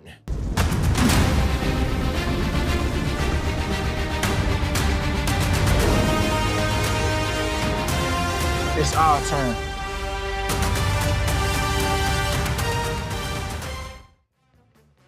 Get hyped for flag football. Flag football, everybody, in the Olympics. That'll be fun, right? A little flag football, Andy? I felt like a bit, Spring. I felt like an SNL bit. According to Sean Payton, he says it's our turn. It's our turn. Look, it's our turn. Look, it's our turn. NFL players will play in this is the early No, I'm just indication. glad you told us what he had to say, and then he said it clearly. I like that. Also, there's no way actual NFL players are going to play in this, right? Like, nobody's letting their $250 million quarterback play flag football in the Olympics. But can we do better? Like, Spring and I were kind of chatting on this last week. Who picked our 3-on-3 team? We couldn't have taken the leftovers from the Olympics that didn't make it to send them for 3-on-3? I sent Jimmer out there. Well, it didn't go well for us. No, that's why I'm saying, yeah. Our ladies' team, our women's team won bronze. I don't know if I'm supposed to say that or not. I don't know if that was... I don't know what's what anymore. I watch this stuff. I don't know what's live, what hadn't been live anyway. Yeah, why couldn't we just send Peyton Watson and just win a 3-on-3 tournament? I bet he would rule. We didn't have 3-on-3. some leftover three-point shooters that could have done the 3-on-3? Yeah, you would have to think somewhere out there there's just going to be although, I don't know, you got to be able to ball a little bit. Don't know. Have no idea. Let's go ahead, Spring. High five. We have another quarterback competition in the division. It is with the Las Vegas Raiders. It's a good one. It's Aiden O'Connell versus Gardner Minshew. Today, Antonio Pierce said that in the Raiders preseason opener later this week that both of those quarterbacks will get a legit quarter. Each will play at least one full quarter. Here is Antonio Pierce with further comments on this competition. No, I don't think we've sit there and say somebody's won yet. I think they both had good moments. I'll go back. I think Gardner's had, several days now where he's made some plays, but then there's also some turnovers that show up that we don't want to have happen as well. And again, when I look at Aiden, I see a guy that's, throwing the ball accurate. I see some drops by our wide receivers. And I don't think it's just on the quarterbacks. I think overall our offensive play has to pick up, sense of urgency, wide receivers, O-line, just all those guys. Again, go back to the very beginning of my opening statement of training camp. They're going against a very good defense. And I think they're feeling that, and I think it's good for our team, the competition part, but obviously somebody, again, has to just step up, and we're getting closer and closer, and obviously we're getting the game week mode a little bit as we get later in the week. Andy, I know you and I have watched exactly 0 seconds of Raiders training camp, but just like when you hear that competition, Aiden O'Connell versus Gardner Minshew, what's your automatic reaction? Who should be the starting quarterback in that group? Well, you paid Gardner Minshew, didn't you? Paid him like $18 million. Yeah.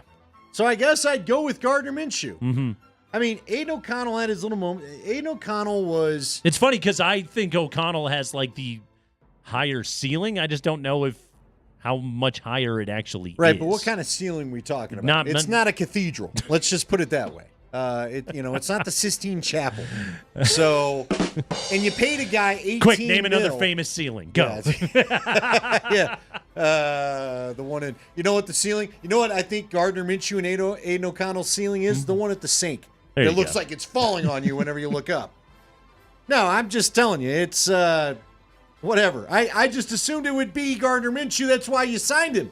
You don't need Aiden O'Connell. You don't need Gardner Minshew if you're going to go with O'Connell all along, right? You wouldn't think so, and yet they... Isn't that the story of Gardner Minshew, though? He'll probably lose the job. O'Connell will be benched within 2 games, and it'll be back to Minshew time. That sounds about right. He'll be wearing the jorts all over the Coliseum, or whatever, where they play. Where do they play? The Terradrome? Allegiant Stadium. the Death Star. Yes, basically. By the way, speaking of quarterback competitions, how's Russ's calf doing? Is he back yet? Yeah, one of the guys that wrote about it, again, like everybody was excited for Justin Fields, but then he goes and reminds you that he's more running back than quarterback sometimes. Yeah. And I just wondered this is one where I did wonder how Russ's teammates felt as he was out there shucking and jiving and, you know. I just remember when I was playing sports and we were having to we're going to go deal with this hell practice of a lot of running early on in the season. And you're out here hurt, acting like one of the, get out of here! Get out of here! You're not about to go do what we're about to go do. Just get off the field. Don't talk to me while I'm stretching. Go get your rehab in, dude. Because you're not practicing today. I like to be having a nice time out there. Hey, did you see who the third guy is now with them? The DiNucci. Oh, DiNucci is in Ben Pittsburgh. DiNucci is a Steeler. The DiNucci. Did Russ vouch for him? Was Russ like, you got to get the DiNucci in here? Maybe. Gave I him don't the know. vouch, apparently? I don't know. I have no now idea. it was funny because last week the ESPN talk shows were positive Justin Fields is going to take over the job. Now it's the conversation has been they've got to find a way to use both. All right. I'm real curious to see what's going to happen when they roll into town. Shouldn't they? Yeah, they probably should. They have two players with unique skill sets, neither of which is a dominant starting quarterback. Like, get creative. I think that's what you have to do if you're Pittsburgh, Well, right? isn't that why they hired Arthur Smith to Yeah, get creative? Exactly. What if Canada shows up again? What, Matt Canada? Wasn't that guy's name everybody Matt hated Canada. in Pittsburgh last They year? really didn't like that guy. They were blaming Canada all over the place. By the way, Chris says planetarium for best ceilings. Planetarium does. It's yeah, but see, does it when the count if you're video's not on, projecting? it's just a white wall. Yeah, exactly. That's not much. yeah. I don't think the inside of the Sphere in Vegas looks all that cool without all the screen stuff going on. Scott Drennan is right about Caesar's Palace. The sweet moonwalk is the elegant skies. They got one of those in the Venetian too. Do they? Yeah. Who was first? Don't know. Good question. What other famous ceilings you got? That's what I'm saying. Huh? Name some ceilings, okay? Is there? It wasn't like Heebie-Jeebies or whatever. What was the club? The CBGBs. CBGBs. Does that have a famous ceiling, or does that just have a rotten bathroom? You're praying you never have to. I was going to say it was the rotten bathroom, and is that where Train Spotting got the bathroom out of? The Ramones spitting all over you, I think, is what was going on in there. It is the Craig and Lindahl Show. We're thrilled to be with you here on a Monday afternoon, back together, fired up about yet another day of Broncos training camp. Hey, I saw a couple of good things. I want to tell you about it. Please. When we come Can't back. wait. I saw a couple of things that were good. I promise. That's next.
Go ahead. As a quarterback, Yeah. all the quarterbacks you coach, how difficult is it to coach you guys' processor? And do some guys just get it and some guys just don't? I don't want to go with the last one. Some guys get it better than others, and the question is how much better. Right. And so there's a difference between and it could be just one Mississippi, and I think that can improve. And yet there are some innate skills that you see at the college level that guys have, and others might have a lower ceiling. You know, Noah Lyles won the gold medal by .005 Mississippi. Nice. Yes. Mm-hmm.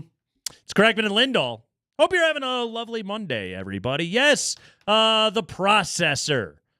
Got to know what the hell you're doing, where the ball is going, and be able to react quickly to what a defense is doing to you. So far, Bo Nix appears to have the inkling of an NFL processor. Jared Stidham can run the offense, and Zach Wilson, it's that one Mississippi that just seems to continuously get Zach Wilson. And, you know, Andy, I wrote some notes down today during practice. I saw a couple of good things out there. Saw Bo Nix throw a slant to Cortland Sutton while he was working with the ones, a layered throw down the field. Deepest throw of the day by Bo Nix. Nice catch by Cortland Sutton, turned upfield. Not bad. It was one of those plays of like, hey, if the Broncos do that, maybe there is a world where they can score more than 16 points a game. Granted, it only happened once, and it was Nix's deepest throw down the field today, but still, it was a moment where I could start to see just the slightest drippings of an NFL offense. See, again, I was talking with Leggy about this. A lot of people feel like Zach's holding on to the ball too long. Zach's just trying to get a ball downfield. Mm-hmm. You hit on it with Leggy when you talked about it. Here's one of the reasons why I would really like to see them make up their mind and make a decision. Not even make up their mind. The mind's made up. The mind's we all made know up. it. Just name Bo Nix is going to start. The starter. Yeah. So I can now see it's your offense. What are you going to do with it? Because Leggy's laid it out from the beginning. He talked about this in OTAs. All right. Nobody wants to make a mistake and throw a pick, and both Stiddy and Nix know they don't have the arm to zip it into some of the deeper throws like Wilson. Right. Some think that's why Wilson was taken out of this thing, to make it a little less muddy as to who it was going to be.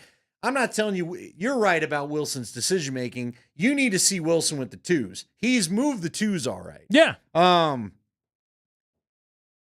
Look, man, I just need some hope that this isn't going to be – I really – because all we've seen for 10 days that's frustrating me is short, middle, short, right. Get rid of it, short, back. Because like we talked about, that I get why that worked for Bo Nix at Oregon. You had phenomenal skill position talent. You do not here. Cortland Sutton is going to body off some defenders and make some catches for you. You and I kind of talked about it. We've seen the same thing. I do love Cortland. I don't feel like I don't think Cortland was the speediest of receivers to begin with. He's definitely not anymore. I keep waiting for some speed to come back post-knee injury, and I don't know that I always see it. Josh Reynolds had a fun week last week. You know, maybe there's some stuff to be had with Josh Reynolds. He had like a rough Monday, and then he came back and caught everything the last few days of practice last week. But sooner or later, you've got to pop the top. Sooner or later. Maybe it's Troy Franklin, but, you know, Coach Sanford's been real clear that he's kind of a straight line speed guy. You're not going to get precise route running out of him. Nate, it just has to be, and I'm sure they're putting some stuff in they're not going to show to us because they know phones are on and people are recording and blah, blah, blah, blah, blah. But what you saw today has been the balance of what we've seen, and at some point there needs to be a middle to deep passing game. I think it's why Marvin Mims is showing some frustration. Yes, I think there's a part of that, and I think he's getting coached hard, and there is some frustration going on right there. Saw Jared Stidham throw a nice out to Greg Dulcich today. Are we going to allow ourselves to have any optimism for Greg Dulcich? Well, I told you, I think he's the key to this thing being different. They didn't really add any pop. I mean, Josh Reynolds maybe. Yeah. But You He's need Josh a Reynolds. tight end to make this. You don't have matchup problems without the tight end being one of them. Right. You just don't. Kroll is a nice enough player. No one's game planning against that guy. Okay? That's just the reality. Troutman is what Troutman is, which really isn't the guy that he's more a blocker than he is a receiver. He can do both, but his forte seems to be more blocking. He'll play the most snaps of any tight end on this team. Absolutely. But Greg Dulcich, if he can finally be what you drafted him to be, because physically he can do it.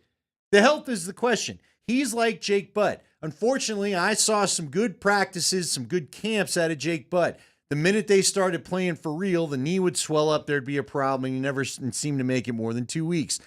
Dulcich, it's been a hammy thing, so now we need to see, like, again, if he starts showing something, I'm already going to start talking about it now. Do you even play him in Tampa? Tampa's the hamstring pull capital of the world. Yeah. When you play as early as they're gonna. You know, it's so funny, too. You were talking about the lack of skill positions, skill position talent in general on this team. I was scanning through in the break the NFL Network's top 100 for 2024. This thing's always, it's fun. Hey, we like a good list. This is a fun list. We'll take a list now. We'll take a list. Till we get a game. There's a lot of receivers on this list, man, including a receiver at number 1 on the top 100 this year. And it's just like, man, when are the Broncos going to get one of these guys? Who's the receiver? Who's number 1? Yeah. You don't know? No, I've not dialed into this at all. Oh, okay. This is fun then. I will give you the top 10. I'll tell you what. I'll give you the 10 through 2. And we then, got more into the Madden rankings than we did the top 100. Then see if you can guess it. Okay, number 10, Maxx Crosby. All right. Travis Kelce at 9. Okay. NFL sack leader TJ Watt at 8. Okay. Trent Williams of the San Francisco 49ers. He's like 100 years old, and he's still awesome at number new 7. Contract. Chris Jones at number 6. He makes a lot of money. That might even be low for him. Myles Garrett of the Browns is at number 5, highest rated edge rusher. Mahomes at 3. Really? Okay. Mahomes at 4. McCaffrey at 3. Wow. Lemare at number 2. And at number 1 is a wide receiver. Can you tell me who it is? See, Ayuk, I don't think that's too high for Ayuk. Too high. I would go Jamar Chase, but he dealt with injuries last year. Mm-hmm. Same with Justin Jefferson. Mm-hmm. Trying to think, it's not Amon-Ra St. Brown, is it? There's a particular guy. He's Devontae Adams? Extremely fast. Oh. Plays in the southeastern United States. And has 1,000 kids. Yes. Tyreek Hill. Tyreek Hill. Number 1. Number 1? Number 1. He is rated as the best player in the NFL. A guy that last year was well on his way, I honestly think, to being the first receiver to win an MVP award. And before he got slowed up a little bit at the end of the year, they kind of caught on to what Miami was doing. Tua wasn't quite the same weapon that he had been early on in the year. Tyreek Hill, according to his peers, because this is voted on by the players, is the number 1 player in the NFL. All right.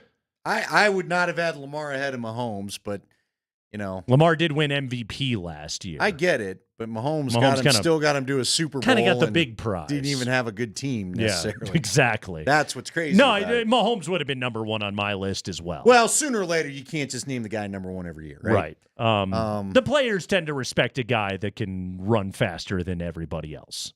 And that's pretty much what Tyreek Hill is. Yeah, but he was at number 1 on that list. Next receiver on the list, CeeDee Lamb at 13. Jefferson at 18. Remember, he was banged up last year. A.J. Brown at 21. Amon-Ra St. Brown at 23. Mike Evans at 26. All that dude does is put up 1,000-yard seasons. Deebo Samuel at 30. Puka Nacua at 33. Not bad for a rookie 5th-round pick. Devontae Adams at 40. Jamar Chase at 45. Keenan Allen, now with the Bears, is at 51. Stephon Diggs, who is now a Houston Texan, is number 56. Jalen Waddle, who is still a Dolphin, 63. Ayuk at 66. Cooper Kupp, nice ranking, 69. Amari Cooper is at 70 on this list. Garrett Wilson, Aaron Rodgers' buddy Garrett Wilson, although they've been yelling at each other a lot, is at number 72. DK Metcalf is at 84. Devontae Smith is at 90. And the final receiver on the list from your Washington Commanders, Terry McLaurin. Who was the last fast Bronco receiver? Because DT was a good combination of size and speed, but I don't think DT was necessarily like what you'd call NFL. Was he NFL like super speed? Not really, right? He was extremely fast. He was extremely fast, but it wasn't like his best attribute. It's a part of what made him elite. But it was size and strength. Right. Was why DT was special. You did not want to mess with him. No. I mean, last true burner. Are we? Because Emmanuel wasn't really. I was going to say burner, we're not right? calling Emmanuel Sanders that. He's just a really good number 2 receiver. Se. Really good. No. I'm trying to even like Cortland Sutton. His speed has never really been what you thought about there. Not really. No. See, again, Nate, you talked about. KJ Hamler says Coda Johnson. They tried it. The guy could not be on the field. Eddie Royal might be the answer. Royal. Good call, 304. Honestly, that might be the answer. I was going to say Ashley Lally before that. See, I would say Royal. Yeah, but Eddie Royal was more recent. He was more consistent with his game. Certainly. Yeah. Golly, man. How is it that far that you waited to put – like this offense, we can talk about the QB position in for good reason – but, dude, you have not had a serious deep, don't let him get behind you because he's catching the ball threat for how long?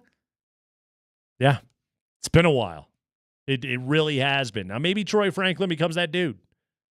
Maybe he's got a shot to be able to be that guy. But, I mean, Tyreek is also, I mean, he's just freaking special in every way. No, I know, but you just named a boatload of receivers. Yeah.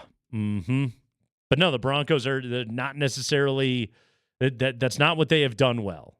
Is seriously put serious speed out on the field. How many guys did you name? Jefferson was on there. CeeDee Lamb was on there. Mm-hmm. How many guys were from the Jerry Jeudy class that? Several of them. You didn't even get right. Right. Several. God, it's of frustrating. Them. It's just so frustrating. Several of them. How have you gone through so many drafts? And they even thought they had a quarterback. Remember, the KJ Hamler, Jerry Jeudy draft was allegedly all about getting weapons for Drew Lock because that was going to be your guy. How many Broncos do you think made the list, by the way? Oh, it was only Justin Simmons, wasn't it? Surtain. 52. Didn't Simmons make it as Simmons did make it as a free agent. Not a Bronco. Not really a Bronco. He made it as a guy that played for the Broncos. How high was Surtain? Simmons at 57, Surtain at 52 on this list. And you know, like 100%, if Patrick Surtain played for the Niners or the Cowboys or the Chiefs, he would have been top 20. By the way, how about this little revelation? What else do you got for me? Bring it up. Yeah. I sent you guys this note, so I want to go and make sure I credit the right people. But I did not see this. But according to Chris Thomason, our local guy, Chris Thomason. Of the Gazette, yes. He said he's got an article. Go find it at his, it's just Chris, Tomasson, if you don't know how to spell the name. Wide receiver Jerry Jeudy tells the Denver Gazette he asked the Broncos to trade him not once, but twice. He asked before last season, but Sean Payton said no. He asked again after the season and was finally dealt to Cleveland, which Jeudy called the team he chose to go to. I mean, weren't the Broncos trying to trade him for multiple years and they couldn't get value?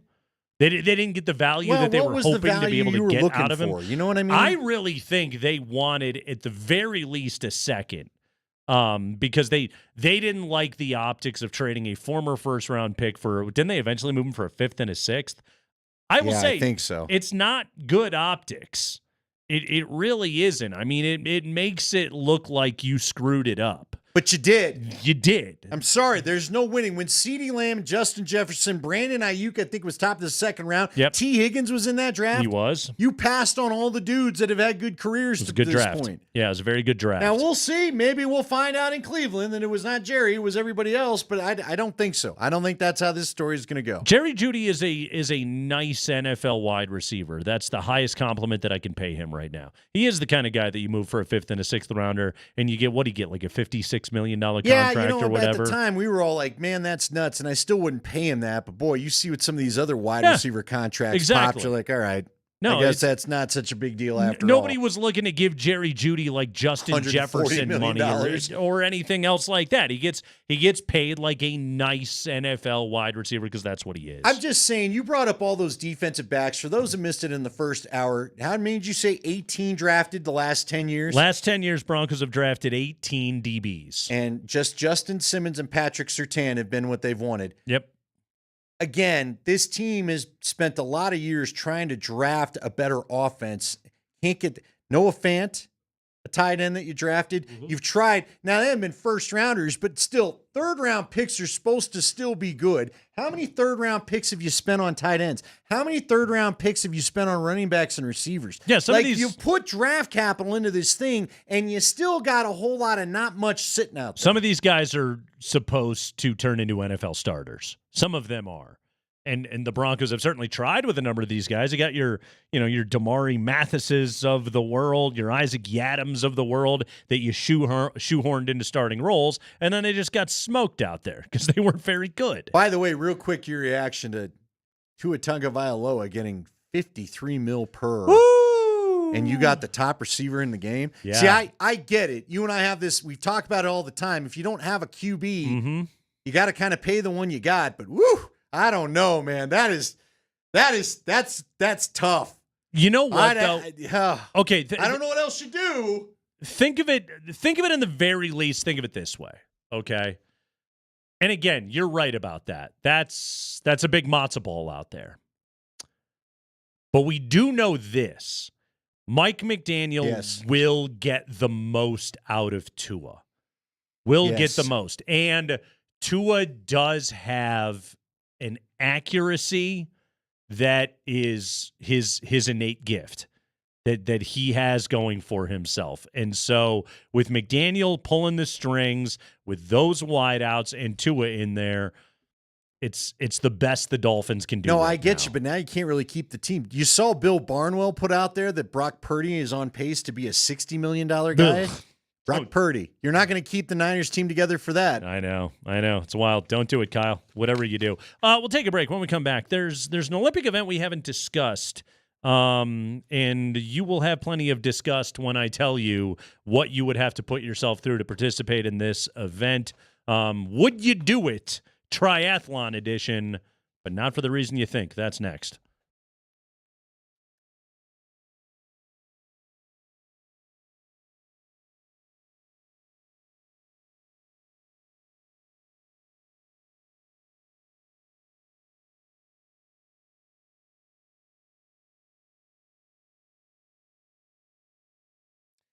Hey guys, Andy Lindahl for the Rocky Mountain Men's Clinic. How was the old weekend? I always ask you this question on a Monday. Did you get the date night in that you wanted over the weekend? Did you avoid date night because of erectile dysfunction?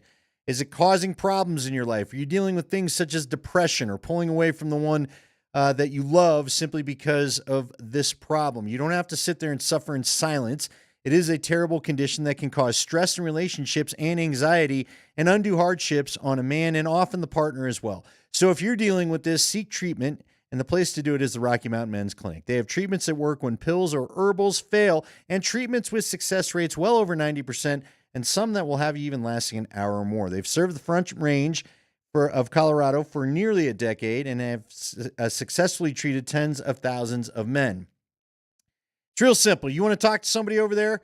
You can go to the website, Rocky Mountain Men's Clinic, or give them a call. Your initial visit is only $99 and includes a medical consult with a Colorado licensed medical provider, a TMPSA test, and if medically advised, you'll get a test dose. If the test dose doesn't get you going in the office, the visit is free.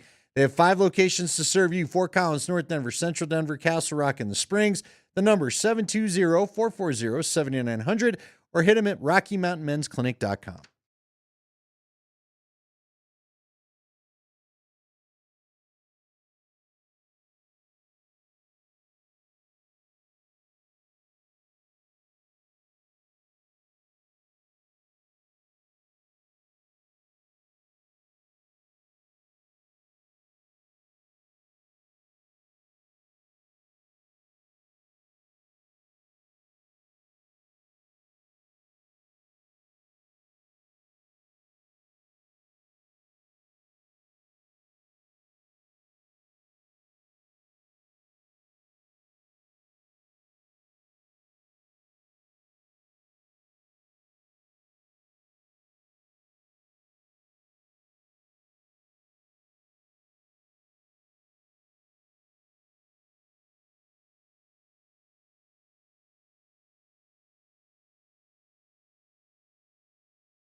It is the Craig and Lindahl Show. Hold on, before we get to this Olympic story. Did you hear Jim Harbaugh today? No, what did he do now? Was he Okay. talking about the Michigan stuff? He's talking about the Michigan stuff again. He is reiterating his denials of what happened in his time at Michigan and why he mysteriously chose now to jump his way back to the NFL. But Harbaugh, one of 7 members from last year's Michigan program, accused of violating NCAA rules. NCAA put out a notice of allegations obtained by ESPN today. Jim Harbaugh was asked about it. This included recruiting violations plus the Connor Stallions. Who is this mystery man on all these sidelines? That whole scandal that was going down there at Michigan that resulted in Harbaugh being suspended for multiple games throughout the course of the season last year. All right, let's hear it, Jim. What happened, man? Why are you getting sent this notice of allegations by the NCAA today? Here is Chargers head coach Jim Harbaugh. Yeah, I do have a comment on that. Never lie, never cheat, never steal. I was raised with that lesson. I have raised my family on that lesson. I have preached that lesson to the teams that I've coached. No one's perfect. If you stumble, you apologize, and you make it right. Today, I do not apologize. I did not participate, was not aware, nor complicit in those said allegations. So for me, it's back to work and attacking with an enthusiasm unknown to mankind. Oh, Jimmy. He had to Harbaugh so hard at the end of that thing. An enthusiasm Do not apologize. unknown to mankind. To mankind. Can you give us the do not apologize again? Today, I do not apologize. Dude, that feels Michael Scottish. that just has a Michael Scott feel to that sucker. An unbridled enthusiasm unknown to mankind. Yeah, I do have a comment on that. You ready? Because here it comes. I do not apologize. So yeah, I have preached that lesson to the teams that I have coached. Doesn't sound like they took that lesson, Jim.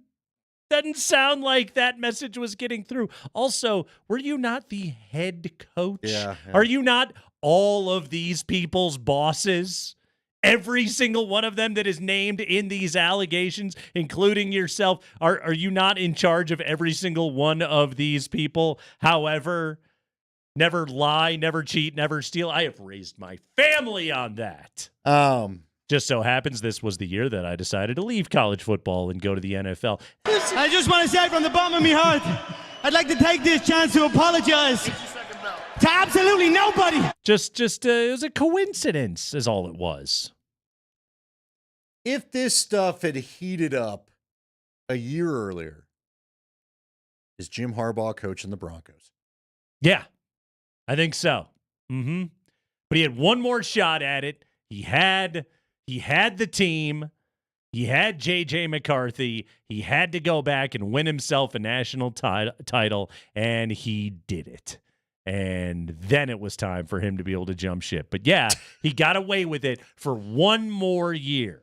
One more year. Like Top Gun. Oh, I had man. the shot, and I took it. You took it and broke every major rule of engagement. Andy, if it had happened a year earlier, we would have been out there watching training camp today. We would have been watching an enthusiasm unknown to mankind. Would we? Unknown. Do you feel that Sean Payton's enthusiasm has been I feel as though bridled a bit? I feel as though Good. I have known Sean Payton's enthusiasm. Yes, I'm a kind of man that knows that enthusiasm. Uh-huh. And attacking with an enthusiasm unknown to mankind. Weirdo. Oh man, I love it. Never Now, lie. what's this Olympic sport? Now hold Okay. on. It's what'd you call it? Triathlon? It's a decathlon. Let's get triathlon, okay? Let's get a little tri-e. Okay. So Andy, I don't know if you've been following what's been going on with the Seine River. Yeah, okay? it's a cesspool. It's a toilet. Uh-huh. And no matter how hard they try, it is what it is. It continues to be. You are that. not cleaning all the vomit and poo out of the Seine River. So today was the mixed triathlon, mixed relay triathlon. Okay, so 2 men, 2 women from each nation participate in a swimming, running, biking event. Team Belgium, they withdrew from the event. They withdrew because one of their competitors, one of their athletes, Claire Michel, fell ill after swimming in the Seine, though it is not yet confirmed that poopy Seine water was what drove her to having gastrointestinal. But she's another swimmer that's issues. experienced the river and vomited everywhere, right? Yes. Okay, just be clear. Yes. There's a history. There's a pattern. This isn't just the Seine in Paris. This is many urban rivers. They're poop rivers, okay? Sure, we don't want people swimming them. Eventually, the sewage systems get overrun. They've had a ton of rain in Paris during the course of the Olympic Games, and thus poop's got to go somewhere. It usually goes in the river. And apparently, this has been a bit of an issue. Now, they have, Andy, I don't know if you know this or not, but they have an equation by which they can determine whether or not it is safe for you to swim in the poop water. I don't know. No. According to World Triathlon Standards, anything up to 1,000 colony-producing units of E. coli per 100 milliliters of water is considered to be good quality. Anything up to 1,000. So if you have 999 colony-producing units of E. coli per 100 milliliters, that's good quality. You can swim in that poop river. Anything over that, you don't really want to be getting into that. Now, apparently, and I learned this from The Athletic, a number of athletes, in order to prepare for swimming in poop water, American triathlete Seth Ryder said he hasn't been washing his hands after going to the bathroom. Oh, come on. In an attempt to help increase his E. coli threshold. Apparently, you can build up a tolerance to poop water. According to The Athletic, it was science-backed. Although they had the caveat whether doctors agree with that or not. I think the doctors have to agree for it to be science-based, but either way. But that's how they determine these sorts of things. Yeah, I'm out. Not doing it. You're not going to swim in the poop water? No. For a chance at a gold medal? No. I understand you put a lot of time and effort into this. I feel terrible for Train you. for your entire life. I feel awful for you. It's a number 2. I mean, really, what it tells you is, like, if you want to win either marathon swimming or triathlon medals, like, you have to kind of get used to swimming in poop water. Didn't the decathlon guy puke 10 times? I mean, this has been happening it happened in Rio. It happened again in Tokyo. Like, this is what happens Just in what you set yourself up to deal with. urban waterways. This is something that you have to deal with. Diarrhea. My gosh. American triathlete Taylor Spivey said on Saturday she's hoping for a full race when she competes. By the way, they competed earlier today, saying, hopefully we get a swim, bike, and run because I don't swim this much to just run and bike. She added she's been taking her probiotics, upping her probiotic intake, leading up the event to have a strong gut and withstand sicknesses that could come from swimming in the river. Good luck. You're better than me. You're better than me. I mean, what are you going to do? I guess you know this is what you're signing up for, right? Yep. Just jump in the pool. Just do some laps in the pool. We'll call it good. You Swim at Berkeley Park. You don't have to swim in the poop water. Nobody needs that. Yeah, why can't we do something else? You can't find another body of water for them to compete in. Why does it have to be an open river like this? No. That's where they got the distance. You need the distance. It's all about a distance swim. This has been wild. By the way, it was raining. Did you see the Saturday night events? Yeah. It was unreal, the skies they were competing under. Oh, yeah. All those track and field athletes, I kind of felt bad for them. Well, just know that with every one of those raindrops, it's not the poop water, though. Another turd flowed into the river. Oh, thanks. From the geese. We will wrap up the show on that fine visual, everybody. Well, it's a Monday. That's how you close a Monday. We're back at it. And we do not apologize, much like Jim Harbaugh. We'll talk to you tomorrow at 3 o'clock. We look forward to chatting with you then. We'll have full reaction to Broncos training camp and much, much more. Andy will be out tomorrow at Inverness for the big golf tournament. I'll be shaking hands and saying hello to some people, and then I'll come and see you, and you can tell me how practice went. Short yardage and pads. Tell me how that goes. Yes. In the meantime, don't swim in the poop water, everybody. Have a good night. Today, I do not apologize.